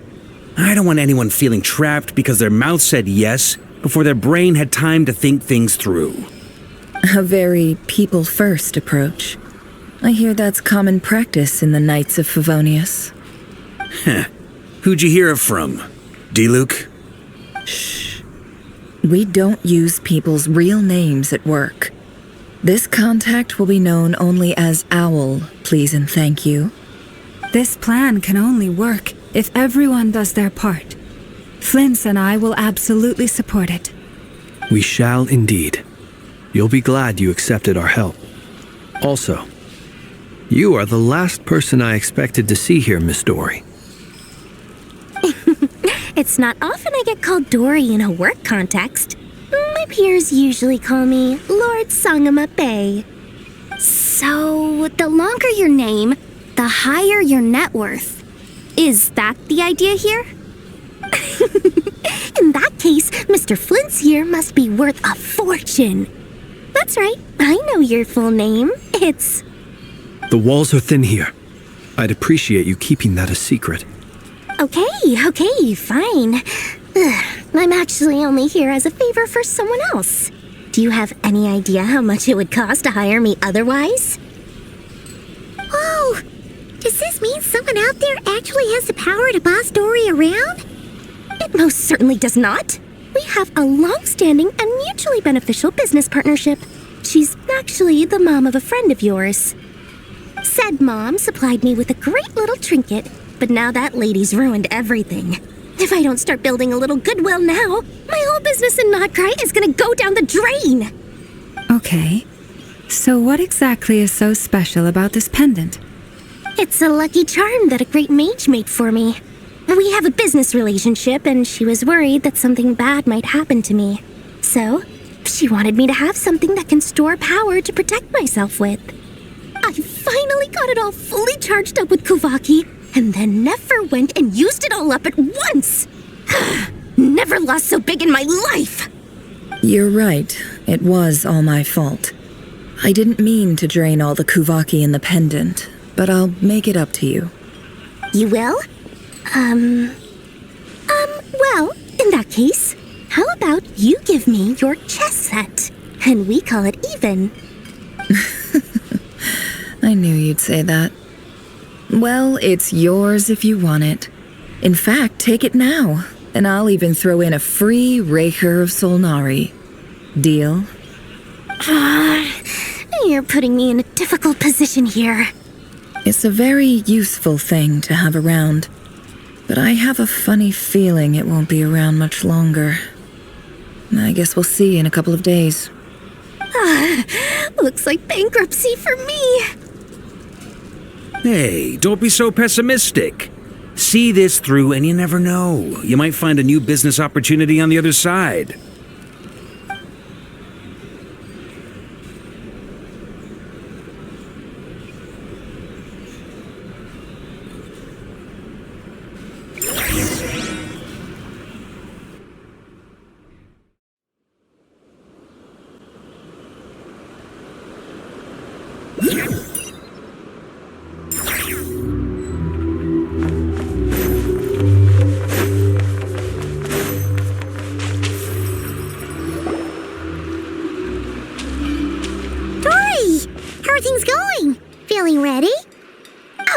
Was born ready.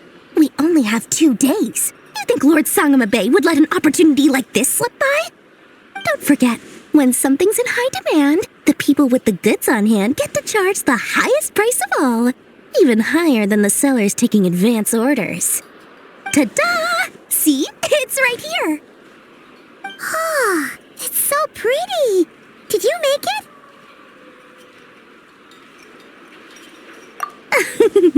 No, I have a supplier. We go way back, so he made me a very attractive offer. Aha! No wonder you were talking about lucky charms at the meeting. You've been getting Kave to make them for you.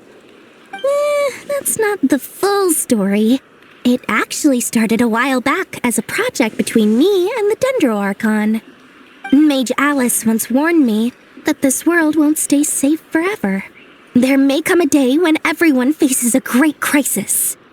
I passed this on to the Dendro Archon, and she secretly brought together a research team made up of Sumeru's top scholars to invent a technology that could keep people safe. I won't go into the details because it's all very complicated, but if you want to know more, you can ask the Dendro Archon about it sometime. Anyway, point being, it was the Dendro Archon who asked Kave to build this little contraption. As one of the top Kashara War talents, he was the obvious choice. Took him long enough. He stressed over it for ages. Must have gone through at least a dozen designs before producing a final product. But that's Kave for you. Marak delivered it to me a couple of days ago, along with a letter from Kave.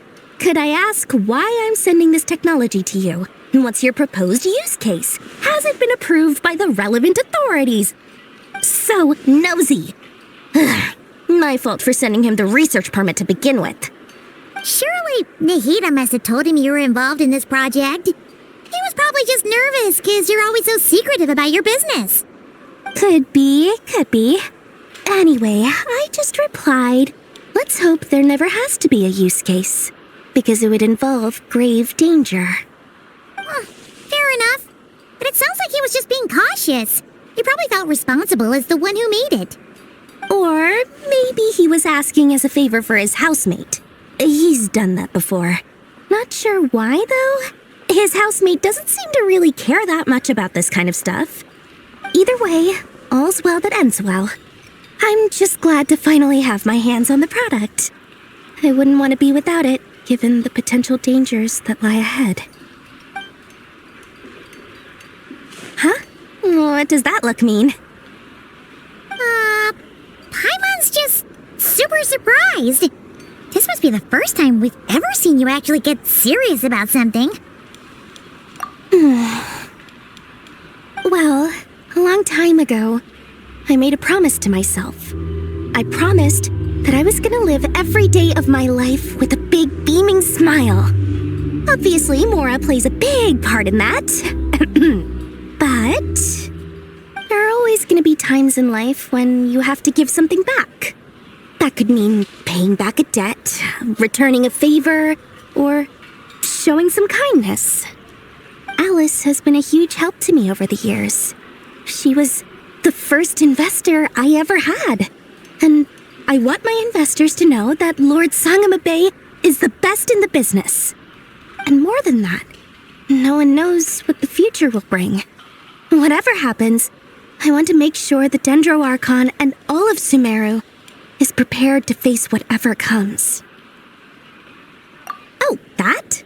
I was just making sure Nefer and I are square. Don't be thinking it was some sort of benevolent act. I'm no saint, so don't treat me like something I'm not. My priority is doing the business that I want to do, so long as my conscience lets me, but it usually does. That's the Lord Sangama Bay business model. All right, if you say so. I do say so, and that's the whole point. I'm a businesswoman. Don't go trying to figure out what kind of person I am. You'll exhaust yourself. Much easier for everyone involved if you just take my word for it. Oh, and could you two help me get this stuff where it needs to be? Thanks so much. You're my favorite assistants.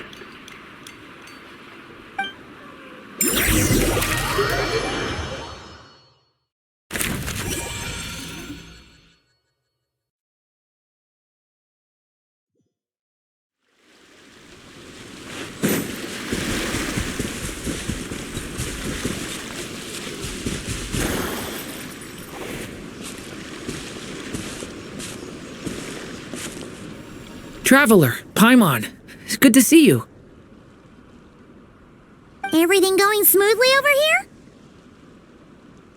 here? Sort of. As you're probably aware, Varka, Diren, and I captured some abyssal creatures from the Wild Hunt.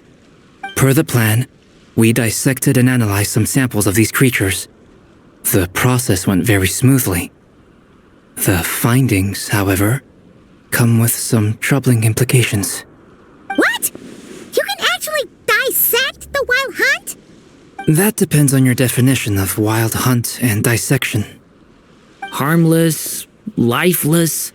These words are accurate descriptions. The Wild Hunt is an interesting phenomenon. In and of itself, it doesn't seem to possess anything akin to a human personality. But taken as a collective, the medium through which the Wild Hunt is summoned does appear to have a soul. Master griped a lot about the wise Horoptetyr, and seemed somewhat fascinated with the Faust Certology. But she barely mentioned Rerir at all. I don't think that was because of his lower social standing, though. Anyway, it's a pity. I should like to hear her thoughts on the nature of the lifeform he has become today. It's a strange mix. The furious energy of an abyssal being channeled through a fractured physical existence. A consequence of being torn apart by an unknown power. Perhaps the only explanation for his survival in this state is that he sacrificed a degree of individuality in exchange for a continued existence. Oh, sorry. Once I get talking about interesting research, I have a tendency to go on indefinitely. back to our research findings. Essentially, they confirm my hypothesis. Rerir's corpse is completely contaminated by the Abyss, and the effects are irreversible. You could think of this as Rerir in mutated form, but in my view, even that would be inaccurate. In reality, his whole being has been consumed by the Abyss.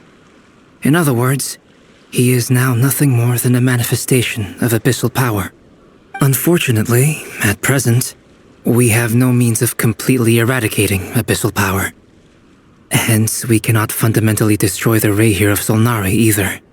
Oh, that's terrible news! So, that's it? We can't defeat him? Not even if we get the power of the Three Moons? Miss Columbina's situation is a difficult one. She can never achieve wholeness when the world does not accept her presence. It's as if her creator banished her to a place she can never be accepted. It means she spends most of her energy just on her own survival. Given the circumstances, it's only natural to despair. But we must see this plan through to the end. Time to kick off the backup plan. Oh, Paimon almost forgot! This is for you. Dory asked us to bring it. Ah, how wonderful. Well, thank you for making the trip. Durin and I will be heading off shortly. I'm sorry I won't be there to protect you in person this time. Please be careful.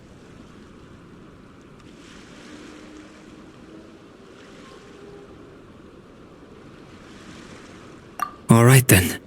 Stay safe.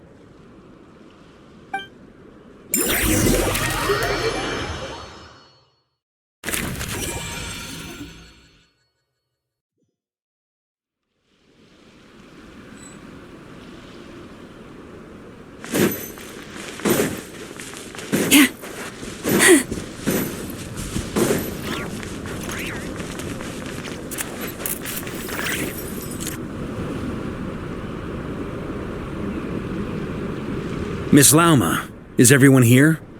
Yes. The fate of my flock is in your hands, Grandmaster Varka. Please keep them safe. My lady, what are you saying? Within the next 24 hours, we will face the biggest crisis the world has ever seen. This is not a burden that we deserve to bear, but I believe that we reap what we sow in this life. So I intend to act. I must do what I think is right. For me, that means fighting for the future of Nodcry. This gentleman is the Grand Master of the Knights of Favonius, Varka, Knight of Boreas. In my absence, please follow his lead. Hey, everyone. Guess I should introduce myself. Well, to start with, I know my way around a battlefield. Biggest strengths are honesty and hard-workingness. Anyway, point is, I don't intend to let Lauma down. I'm gonna do everything in my power to keep every last one of you safe and sound.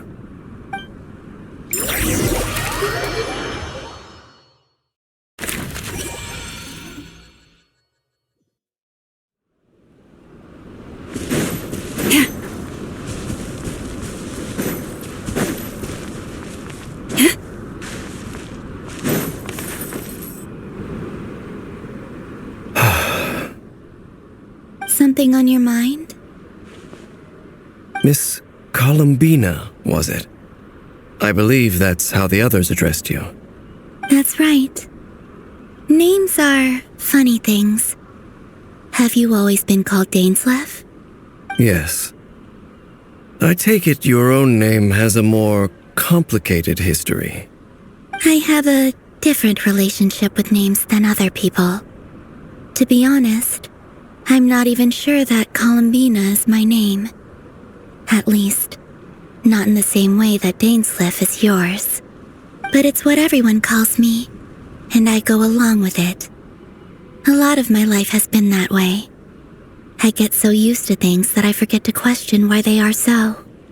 I never used to think much about where names come from, or what they mean to people. Maybe Something's wrong with me. You're different from other people. I sensed it the first time we met. You're more perceptive than most. I'm sure your long life and rich range of experience explains that. Do you ever find yourself missing Conria, Mr. Dainsleif? Difficult to answer. I have dreamed of the past many, many times. Sometimes I'm fighting tooth and nail. Other times I'm lying on the ground, defeated. I don't recall any happy moments from that time. It has been too long. Is that because hatred survives longer than love and affection? That would not be for me to say. I make no excuses for the grudges I bear. But whatever the reason, I remember little that was beautiful or sentimental. Thank you for your help with the Rerir situation. Without your efforts, I never could have learned the hidden truth of his story. You're welcome. I know he's your friend. Friend? He betrayed me. And I never really understood what he was going through in life. Some friendship, that is. Okay. So, do you plan to fight him with us? You see, you're torn. Now you know what really happened. You see the things he's done in a new light. I need some time. Of course. I completely understand. Anyone else in your position would feel conflicted too. Actually, I went through something similar myself recently. Something happened that changed my perspective on a situation. A situation I took for granted at the time, but now I feel very grateful for it. You mean the Harbingers who still support you, even though you've left the Fatui? Yes. I always thought they were only helping me because Harbingers are forced to work together. But then I abandoned them. A warrant was even put out for my arrest. And even now, they still support me. Which means I was wrong about them all along. Clearly, they view you as a friend. I feel a little guilty now. I regret not seeing her help for what it was, and not treasuring it. I see the guilt that you're feeling now, because I feel it too. Hopefully, talking about it will do us both some good. Have you noticed that the Traveler and Paimon are over there? I think they've been listening. Huh. Shall we say hello? Sure. Hello. Ah! They caught us!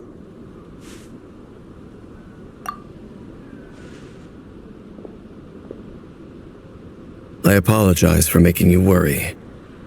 No doubt you wish to know where I stand on the plan to take down the Rerir of Solnari. I'm afraid I need a little time, but I will seriously consider joining you. You will? Oh, thank you so much! Everyone will be so grateful to hear that! They needn't be. This was something that I was going to have to face up to eventually. That doesn't matter to them. They're grateful to you regardless. You can't control their gratitude, so just accept it. And then, have a think about whether you're willing to join us.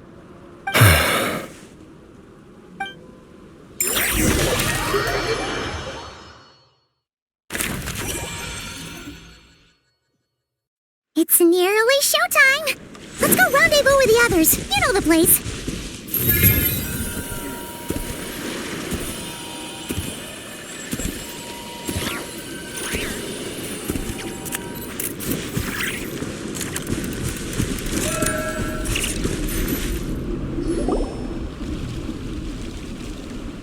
Ah, you're earlier than I expected. Hey, Flint's! Been waiting here long? Not too long. I came a little early so I'd have some time to think.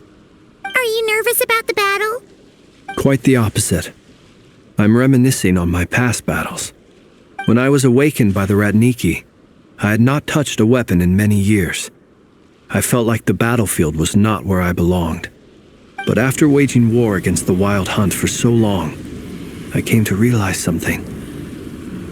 A life of absolute peace is simply not a possibility for me. My restless flame indicates that somewhere inside of me, there is a deep yearning to root out the evil in this world. Ooh, that doesn't sound like such a bad thing. Well, in the past, when I was a Fae whose primary concern was hibernation, it was hardly ideal. But it certainly serves me well here in the present. And I am delighted to be able to join forces with you in this endeavor. Looks like I'm not the first to arrive. Ah, Miss Lauma. Did you sleep okay last night? I struggled to settle down at first, because of the nerves. But don't worry. I got enough sleep in the end. I'll be just fine. Please, I'm just doing my part. Never! Over here!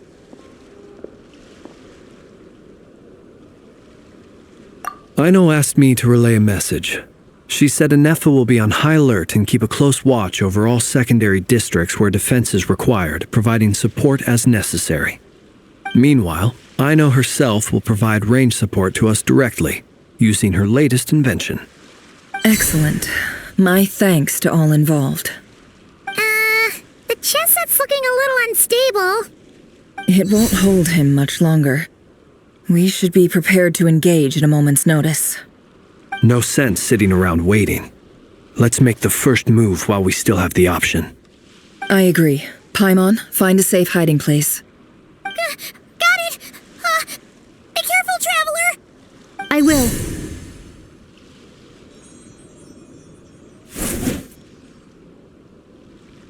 Everyone, take your positions as soon as the battle starts. Every ounce of strength we have in our bones, let us bring to this fight. Ready? Let's go. I've seen all your futile ploys before. You have become the authors of your own demise. I wouldn't be so sure about that. You are merely a moment of sport before I tear down the moon.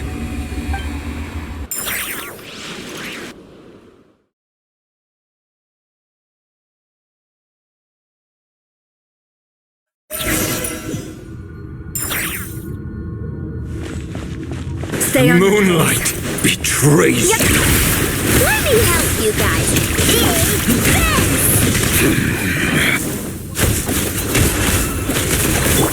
Forest, protect us. Hunt them down! Close your eyes. Be silent.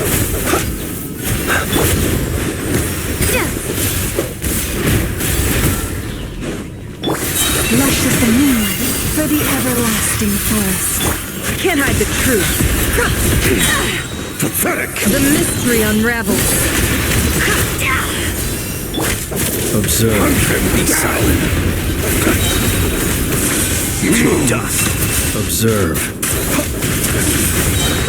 The moonlight betrays Night falls. No more lies. Move! The moonlight! Hunt them down! It's futile! With one heart, we pray. It all adds up. Seek within.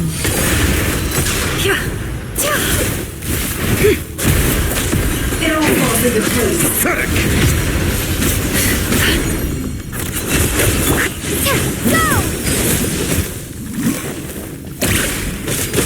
The No more moonlight lies. betrays you! Hunt them down! Lush as the moonlight. Be silent. Observe. Futile! Do you fear the dark? Move! By the frost moon of old. It all adds up. Receive my blessing. It began with the moon, and so shall it end. The moon will protect you. Move!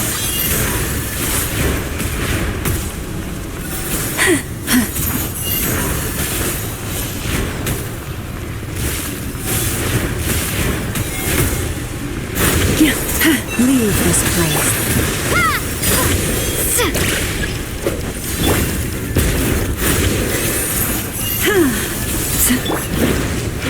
Be silent.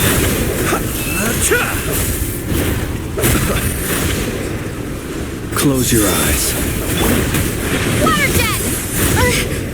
Can't hide the truth. No more lies. Stay your hand. Do you see?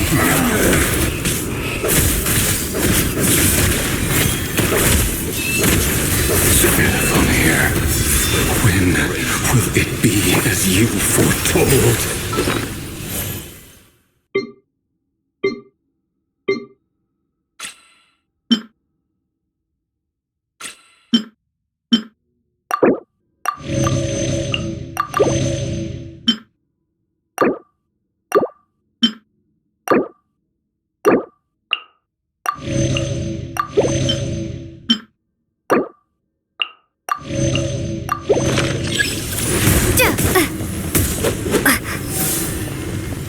Moonlight betrays you.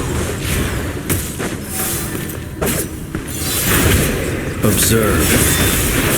Are you quite finished? You're not welcome here. Wipe out! It all adds up. The deception ends here. No more lies.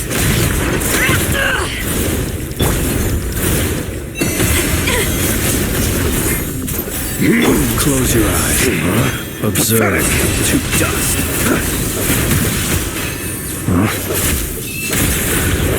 The moonlight. Close your... Move. Can't hide the truth. No more lies. The moonlight betrays you. By the frost moon gold. It all adds up. The mystery unravels.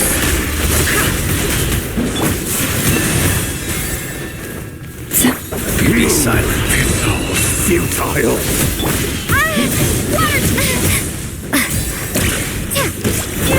Can't hide the truth. Stay your hand. Pathetic. It all adds up. Hunt him down. Can't hide the truth. The moonlight. It's all futile. For the everlasting forest.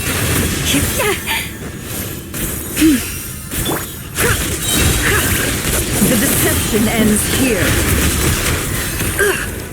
It all falls into place. No more lies. A future man. Can't hide the truth. Pathetic. By the frost moon of old. A grave transgression. It's all futile. Within.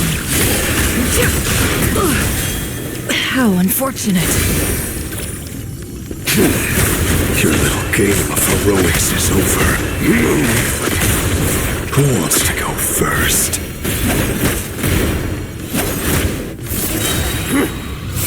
Now, get out of my sight! No! We've been separated. Take. You okay? Never! Where are the others? Stuck outside the barrier. I guess he really doesn't like us. I told you before. Knowing too much is always a death sentence.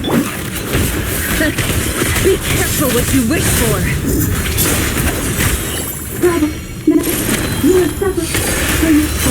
Lauma! Can you hear me? Silence. Voice of a god. But at least I know they're still there. I need to focus. Stick to the plan. Remember my most important task. Just keep following me. If I can follow for long enough, the moment will come.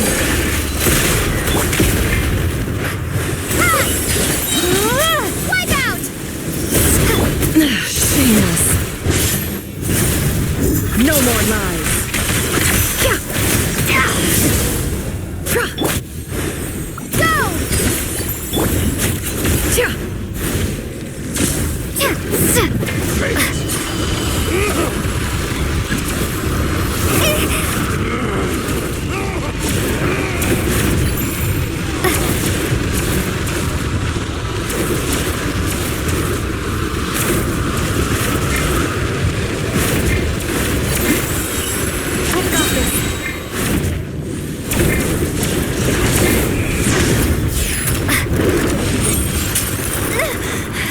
Death is within my grasp.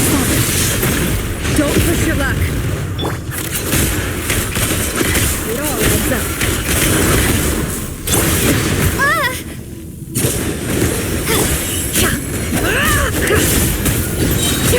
The mystery unravels.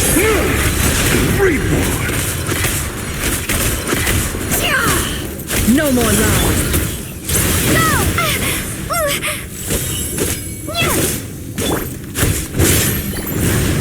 It all adds up.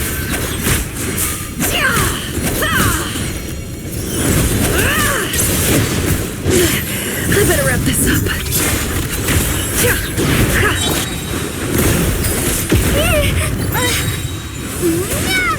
Seek within. No more lies.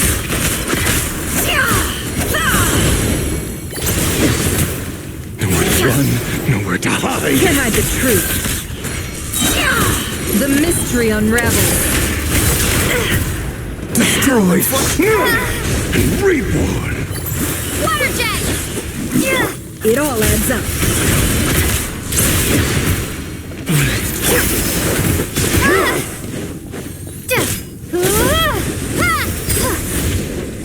Can't hide the truth.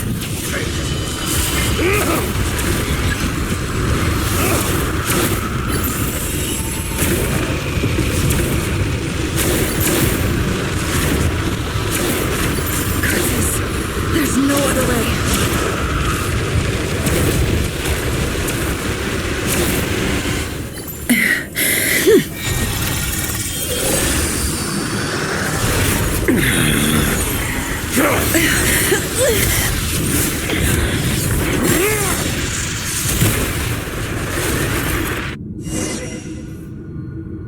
The only way to defeat Rarer is to borrow his own power.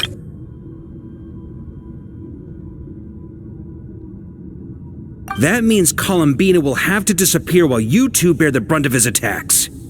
You have to hold on. Find a way to keep him focused on killing the two of you.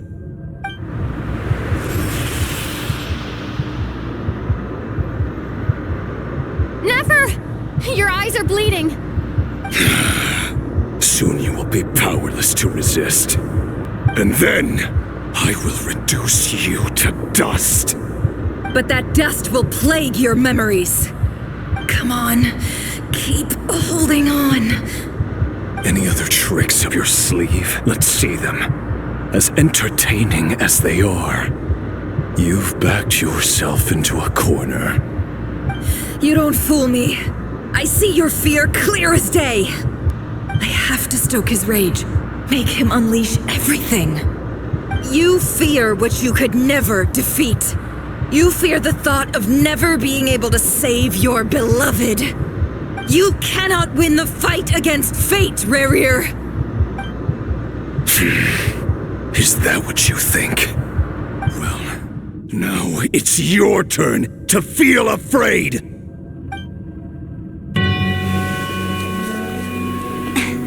You fear the sound of your own name? Is it us you hate? Or is it what you've become? Let's see what becomes of you!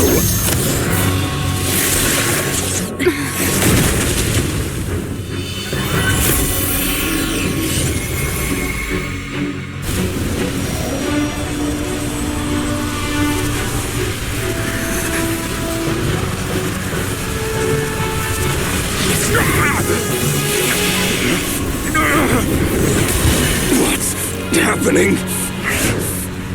That power. I've seen it before.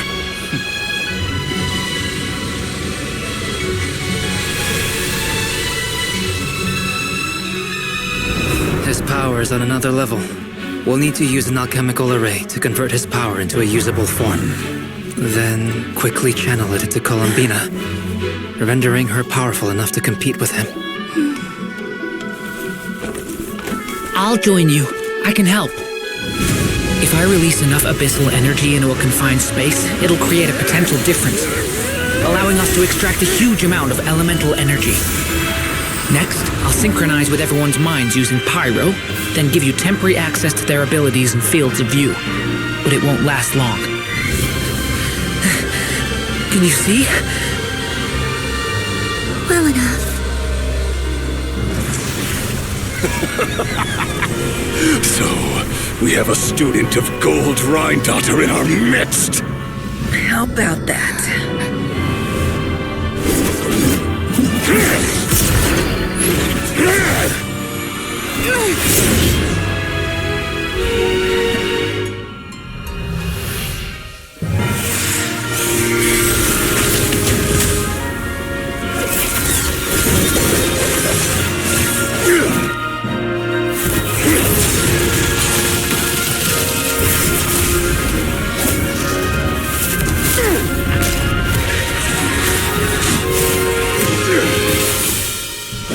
You use my own power against me? Just like how you stole Kuvaki. Look familiar?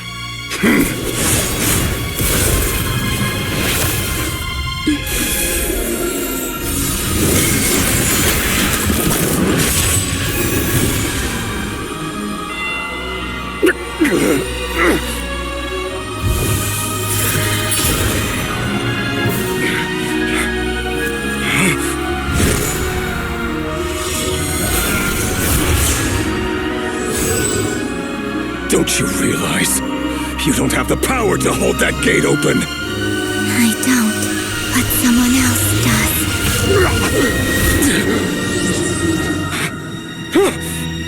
Goodbye, Rerir.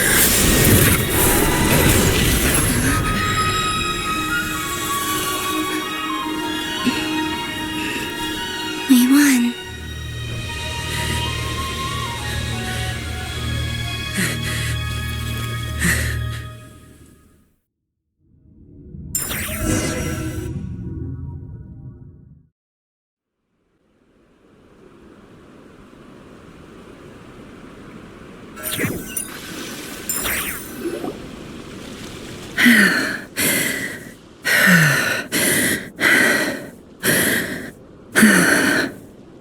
Nefer, how are your eyes?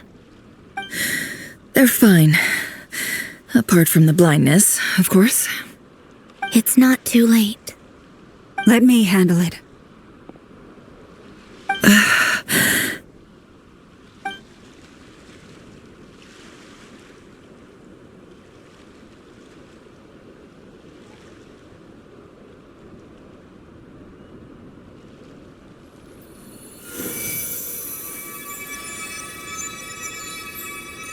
Miss Nefer, it's not like you to lose your composure.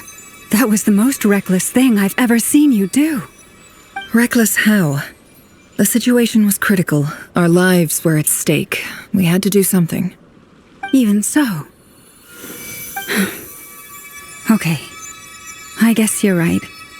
Under the circumstances, it was a wise decision. You traded your eyes for an incredible victory.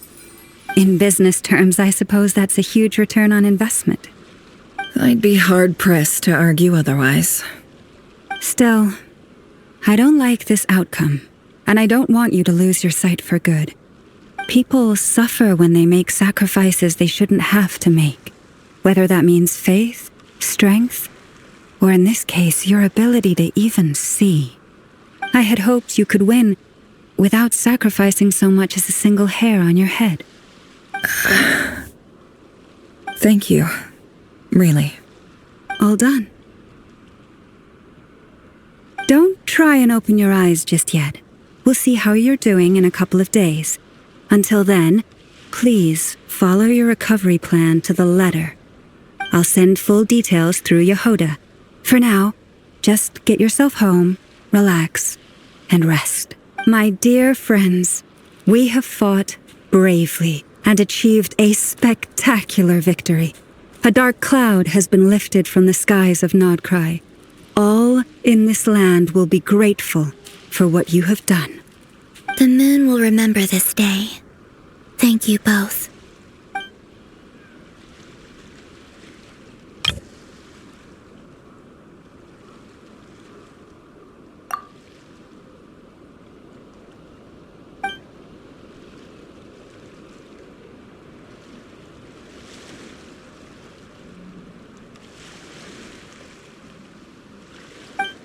There's something I want to let you know. What is it? When Durin connected everyone's minds so I could access their powers, I also felt everything they felt. And since Nefer's eyes were injured, my eyes are hurting now too.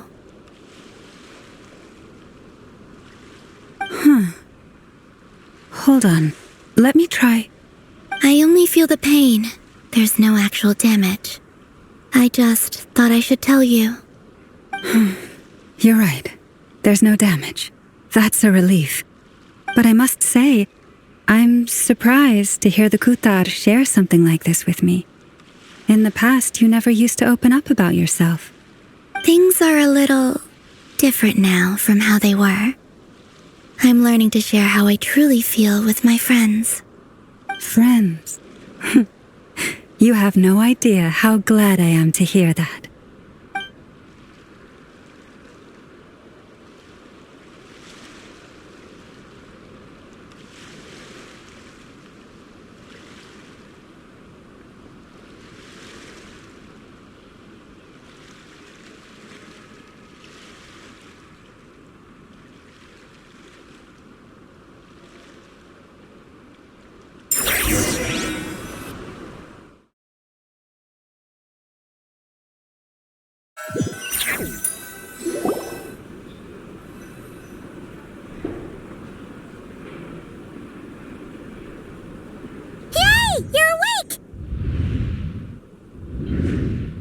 How are you feeling?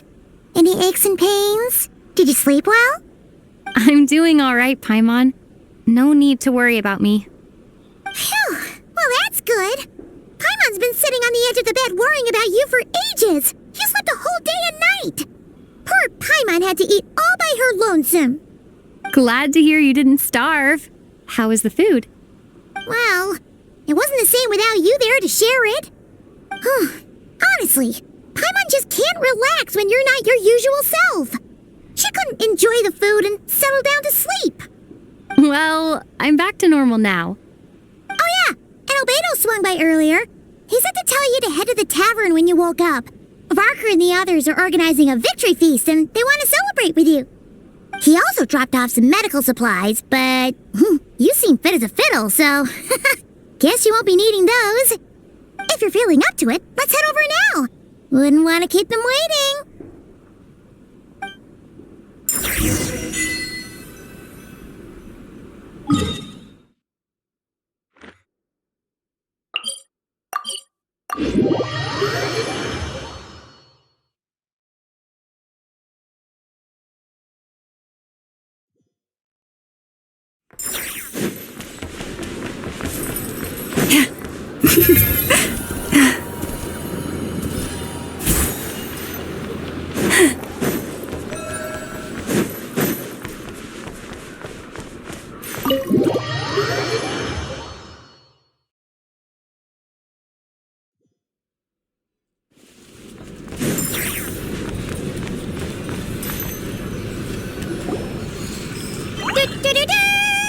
We're here!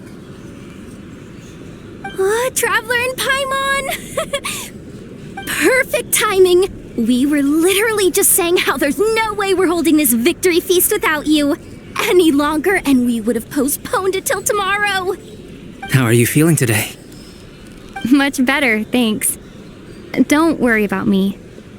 Relieved to hear it. If that changes, just let me know. Happy to check you over at any time. Yep, we're here for you. Anything you need, just let us know. Oh wait, where's Nefer? How are her eyes doing? Nefer's right over there. I'm sure she'd love to catch up with you.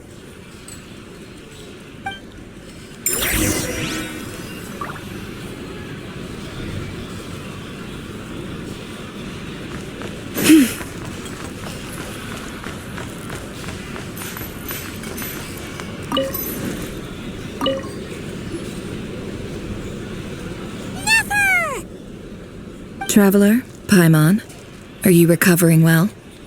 Turns out that moon chanter has some real talent after all. My eyes were mostly recovered after just a couple days' rest. I can actually open them again now. Yeah, but you gotta be careful. Lauma says not to strain your eyes while they're still healing. Yes, thank you. I'm well aware. Yehoda, could I borrow you for a moment? I could do with an extra pair of hands. Oh, sure. Coming. Did you hear that? I gotta go help Lauma for a second. You guys chat among yourselves. I'll grab us some drinks on the way back. Paimon, you still like 'em sweet? You bet. Make it extra sweet, because Paimon's earned it. Sure thing.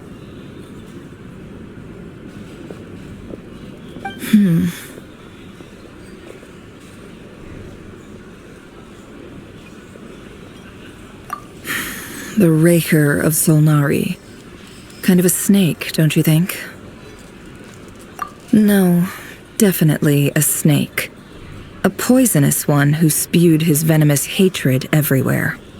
Anyone who seeks revenge out of hatred for other people has become a snake. That's something my dad used to say. Perhaps. I'm sure it sounds like a very wise and open-hearted perspective to your ears. But me? I think hatred is a perfectly justifiable emotion. What else is left when everything you depended on in life gets stripped away? Something's gotta fuel that drive to keep on living. If you're worried about me, you can nip that in the bud. I'm not someone who gets stuck in the past. It's just... I suddenly feel like I was wrong to call my father a liar. He was just a fool. That's why the Academia turned their back on him, and why the other tribes ganged up on him. Oh, Father. How much better things could have been if you were a skilled liar. Look at the Ibis King. Thoth is a fiendishly cunning liar. And yet, strangely, he feels more like a father to me than my real dad ever was. He's never brought it up, but I'd bet he feels the same way. Why else would he give me the power to perceive the truth, while at the same time training me in the art of deception?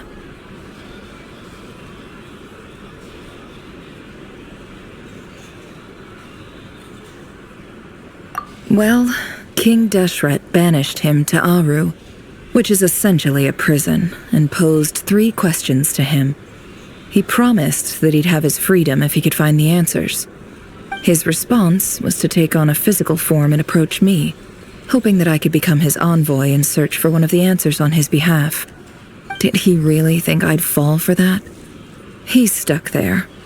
He can't make me return what he gave to me. So that's enough for you to decide he's nice, is it? He's a prisoner, and he was scared. So he decided to perform some good deeds to win people's approval. He lives in fear because he's a deceiver. How is Rerir any different? You can't work as a spy your whole life and expect a happy ending. It's preposterous. Yet I can't say I don't understand it. Liars live in the darkness of their own making, but it's still human nature to want to go on living. They say that a liar's soul is the most worthless thing in the world. What do you think? Good. If you understand that, it means you're smart. and you see things objectively. If you ask me, the soul of a liar really is worth nothing, because all they care about is themselves. For example, when something good falls into my lap, I don't go sharing the news around. Stops other people trying to steal it from me.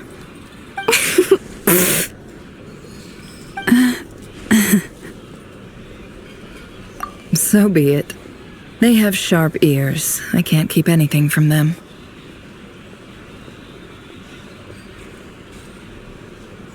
Oh, is that what it looks like?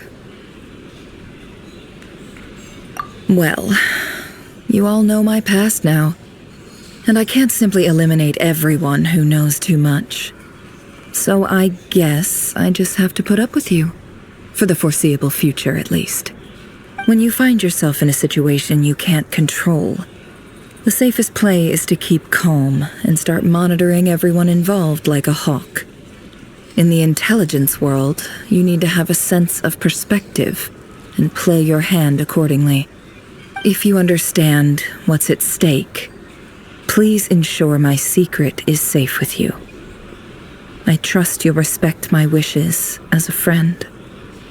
But don't forget, I will also be watching you like a hawk. Very good. Oh, wait! Now that the panic's over and we've all calmed down, Paimon suddenly remembered something. After all that build-up, our mystery ally never showed up even once.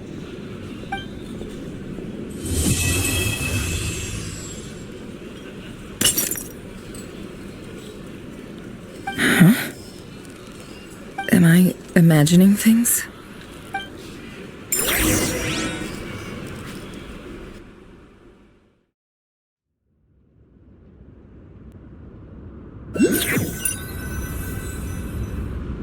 So, that close colleague who stayed behind with you? What's he been up to recently? Don't know, don't care. I get more normal human interaction from hanging out with Bosco 2 than him. Although, now you mention it, he hasn't bothered me in a while. I wonder if... If he's disappeared without a trace, it's the biggest gift he ever gave to the world. But I somehow doubt that's what's going on. He won't lie low forever. So we'd better stay on guard.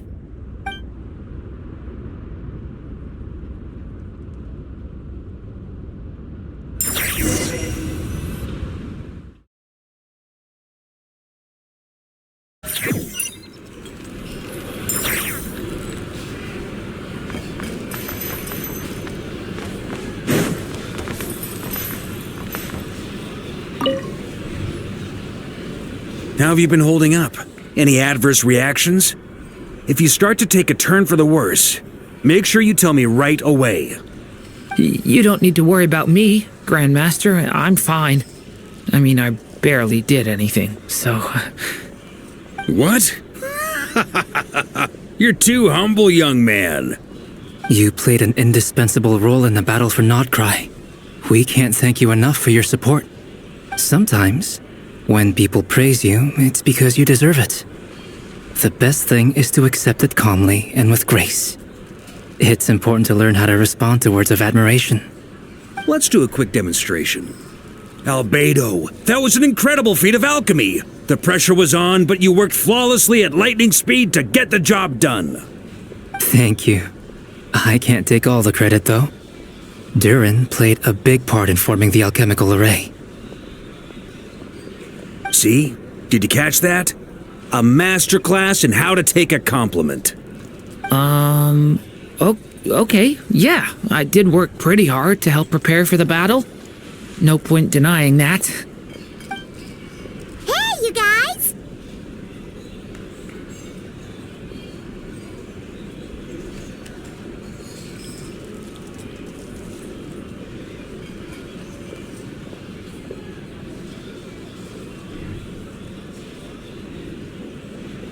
Hey, look who's bounced back. Looking good, traveler.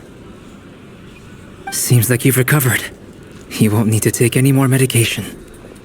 Can I get you a drink? Huh? You know how to order at a bar now? You've sure learned a lot recently. Handling a drinks order is ridiculously simple compared to alchemy. Don't worry, I'll blend into society yet. Paimon believes it! You're clearly a fast learner, just like your brother. To be totally honest, though, Paimon didn't quite follow all the details when you first explained the plan to us. Don't worry, that's completely understandable. Unless you're a student of alchemy, it's hard to grasp the principle and how the process works. To put it in the simplest terms, we saw how our enemy stole the power of Kuvaki, and that gave us the idea of stealing his power to turn it against him. When facing an enemy you have no hope of defeating, it's best not to engage them in battle. So, instead of looking for a way to overpower him, we decided to help Columbina get strong enough to at least stand up to him in a fight. For this to work, we had to analyze his modes of attack, confirm who his main target was, and make sure that he wouldn't go beyond the range of the alchemical array. For added security, we prepared a total of 4 arrays.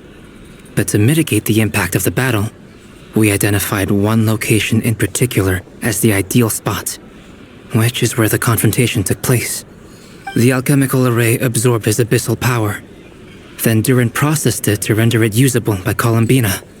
That power enabled her to do what would otherwise have been nigh on impossible. What surprised me was that Dainsleif actually agreed to join us. Given his history with Rerir, he had every right to sit this one out. But we're extremely grateful for the decision he made.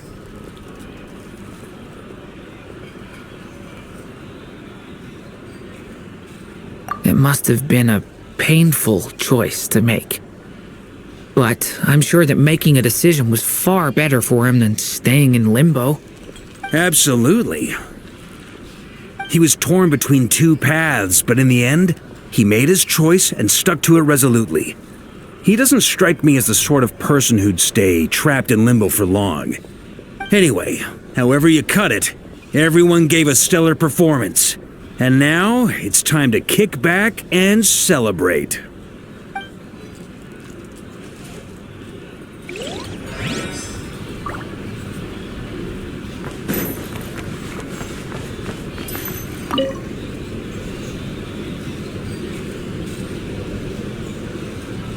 Ah, Lord Sangama Bay. How lovely to see you. I must thank you for the device you provided. It was an enormous help. Would I be right in thinking that it was developed by the Academia? Why come and ask me when you clearly know already? I mostly came to thank you. That's more like it. A little gratitude goes a long way with Lord Sangama Bay. Play your cards right, and you might even stand a chance of becoming my long-term supplier. The chance to work with such a kind and charitable investor as yourself would be a great honor for the Curatorium. Huh? Charitable? Who said anything about charity? First time hearing about it. Let's see. The first plot of land you purchased in Nodcry, your desert interests, and... Stop! What do you think you're doing? Exposing my investment history! It's nothing to hide from. They're all perfectly legitimate investments.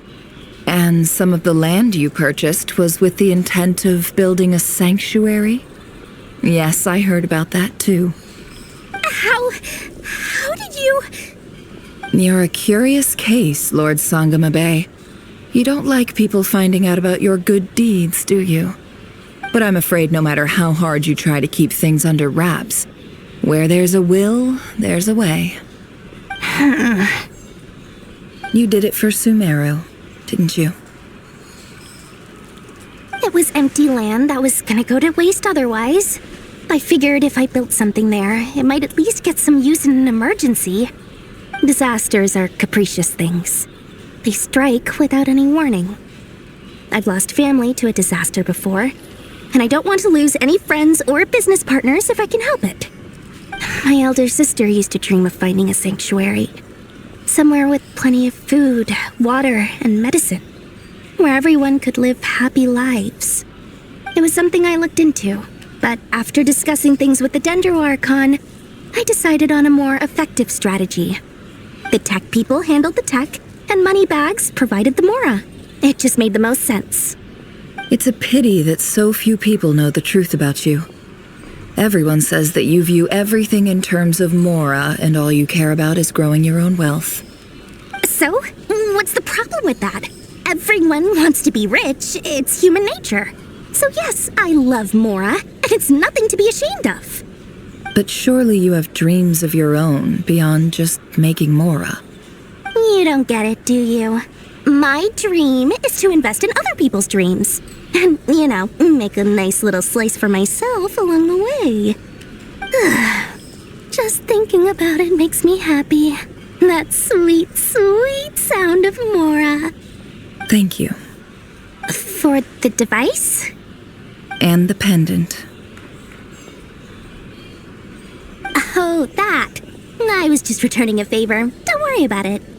Seems like we've both been away from home for a very long time. Yeah. So long that I barely remember what my family even looked like. That would be your mother, father, and sister? Yeah, though it's been years since my sister passed away. It's not like I want to forget them, obviously, but memory can be even more ruthless than the most calculating business person. Beyond a certain point, if something isn't helping you, it just gets rid of it. My sister can't help me now. Slowly but surely, her face is fading from my mind's eye. It's become a vague impression. Not everything will fade. When loved ones pass away, the beautiful memories are the ones that last the longest. Yeah, that's true. If you ask me, that's the one silver lining in all of it. Well, that, plus, I'm sure that life is much better now than it was back then.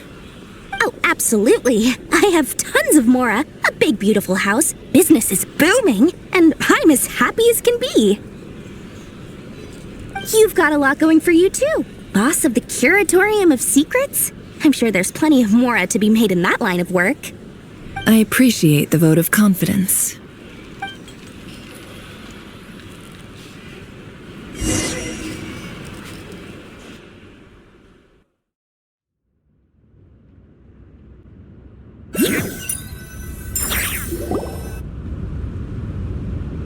That's the only reason you're here. Yes. I've thought a lot about it. And I've realized that you, me, and Arlecchino should be friends. I think this is very important. So I felt I had to come and tell you. Well, this is a new one. I'm so moved. I can't even hold my teacup. If that's all, you can leave now. Do you not want to be friends with me? Or is it that you prefer being co-workers? What is this, Columbina? Are you deliberately testing my patience threshold? Right now, my politeness module is active. But if you say another word, I swear I'll shut it down. If your politeness module was active, wouldn't you say the word please at some point? Polonia, please see Lady Columbina to the door. Will you still invite me to your next tea party? What? Yes, I think you will. Bye-bye, dear Sandrone.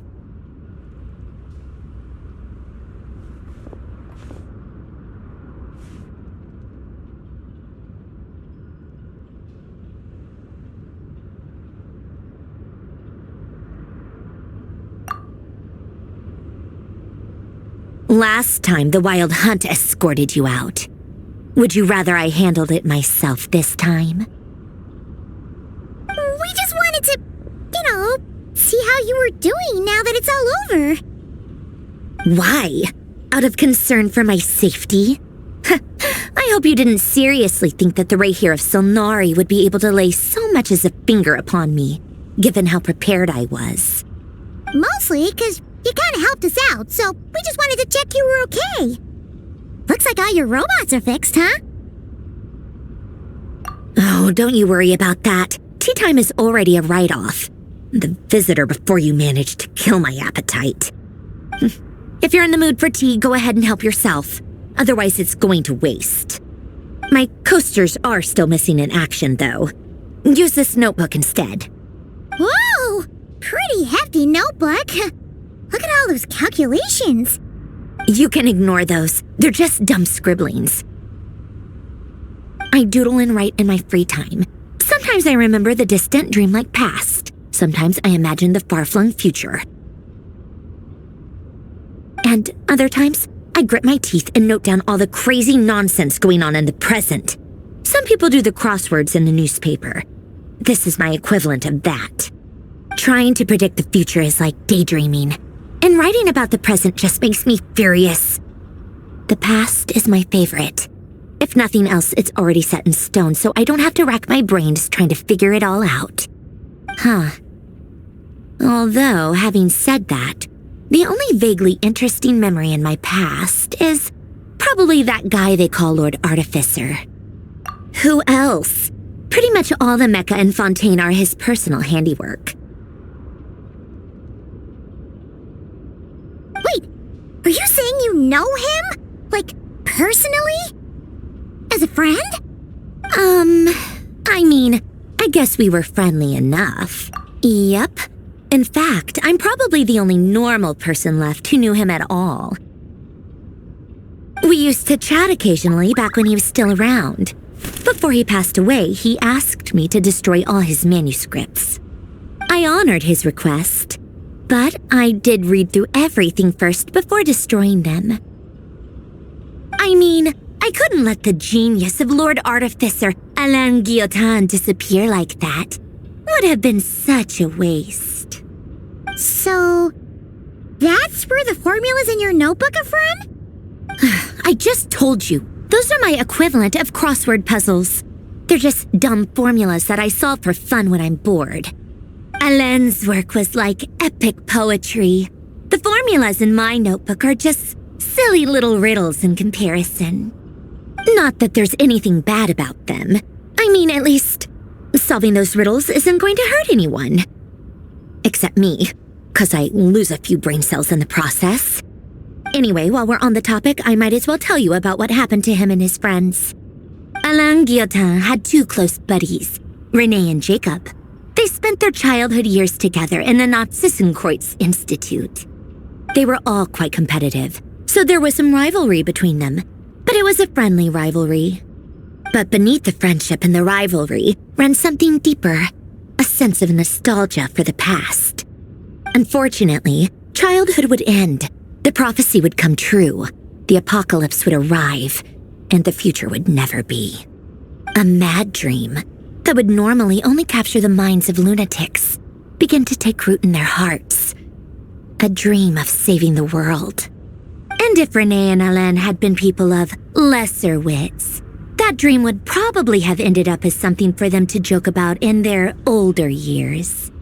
But alas, they were some of the sharpest minds around. They nurtured that dream with the full power of their intellect, and it grew into something that ate away at their souls. The first of them to fall under its spell was René. Against Alain's wishes, he persisted in experimenting on a mutual friend of theirs to try and save their life. Alain did not approve and parted ways with René. It's complicated. Alain wanted to believe that René only did what he did for the sake of their friendship. But when he told me about what happened, I could tell he still had some suspicions about René's motives. Perhaps the seed that would grow into a nightmare had already sprouted in René's mind. Even then, the next time they met, René's soul had been completely engulfed by the dream of salvation.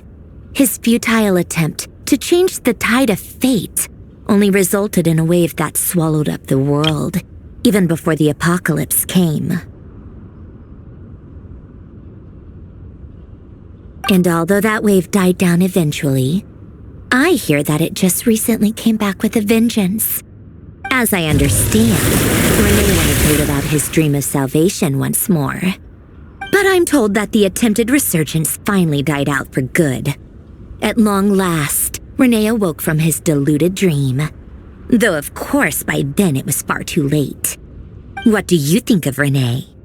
Do you admire his transcendent genius? His view that any price was worth paying to achieve the lofty goal of saving the world? Or do you despise him? Dismiss him as an evil madman who wrought havoc on the lives of everyone around him as he pursued his delusional dream. Same difference, really. Just a matter of perspective.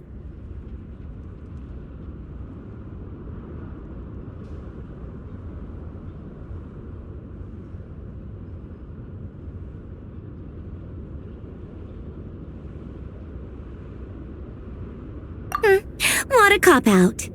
But I suspect you'd have a more incisive and insightful answer if we dug into it further. I don't like fanatics who give up their whole lives for their ideology. Nor do I like fools who let their delusions take control. Maybe I could understand if Renee had just been an ordinary person.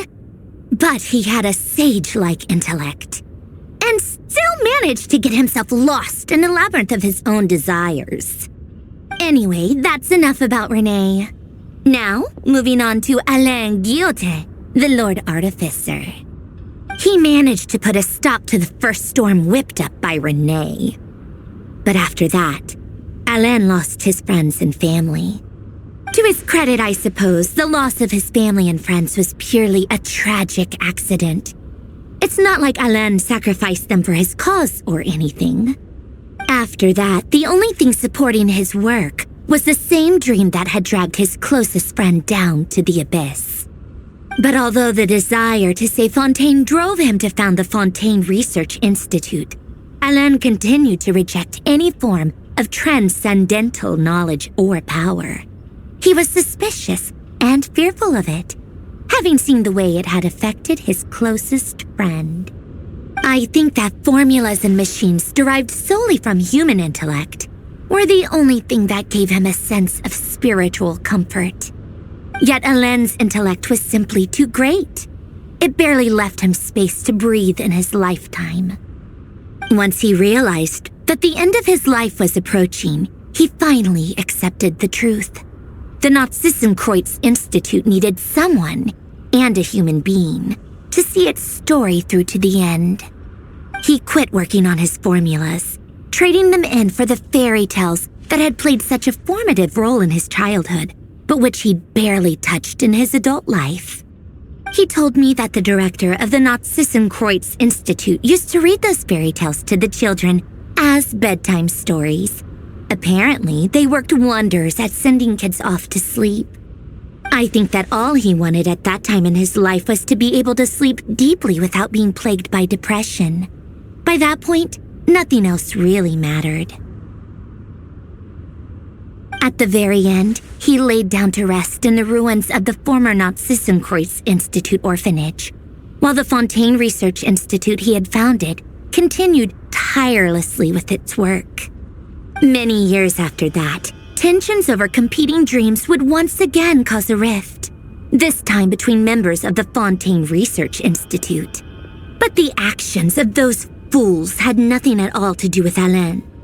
And that is the story of two people from the Nazissenkreuz Institute who both wanted to save the world. One went all in on his fantasy of salvation without ever looking back, and ended up calmly sinking to the bottom of the deepest sea. The other sought desperately to burn bright in his life, even though he wasn't sure where he was going. I do sometimes wonder, why is it that people like them have such grand hopes of saving the world? Even the grandest tree starts as a tiny seed. So perhaps, for each of them, their mission to save the world began with a very simple desire: to save themselves. They were young children with friends and family who mattered to them, desires to explore the meaning of life, ambitions to have a successful career. They didn't want to see all of that taken away in one fell swoop. Or maybe they just wanted to find something to anchor themselves within the chaos, to stop them getting quietly swept away by the storms of life. But instead, the search for their own salvation took them down the rocky road laid out by fate. Do you think the desire to save oneself is enough of a justification to try and save the world? The way you said that sounded just like Alain. I asked him the same question back when he was in his prime, putting all of his energy into his work. He gave the exact same answer as you did. No elaboration, just a quick short answer before getting right back to his work. He was always that way. All right, tea time's over. I owe Arlecchino a favor for telling me these stories. I'll have to bring a whole sack of gifts the next time I visit the House of the Hearth. I'm gonna go tinker with Polonia now. You guys can do whatever you want, as long as it doesn't involve interrupting me. Polonia, exit hibernation mode. Begin diagnostics.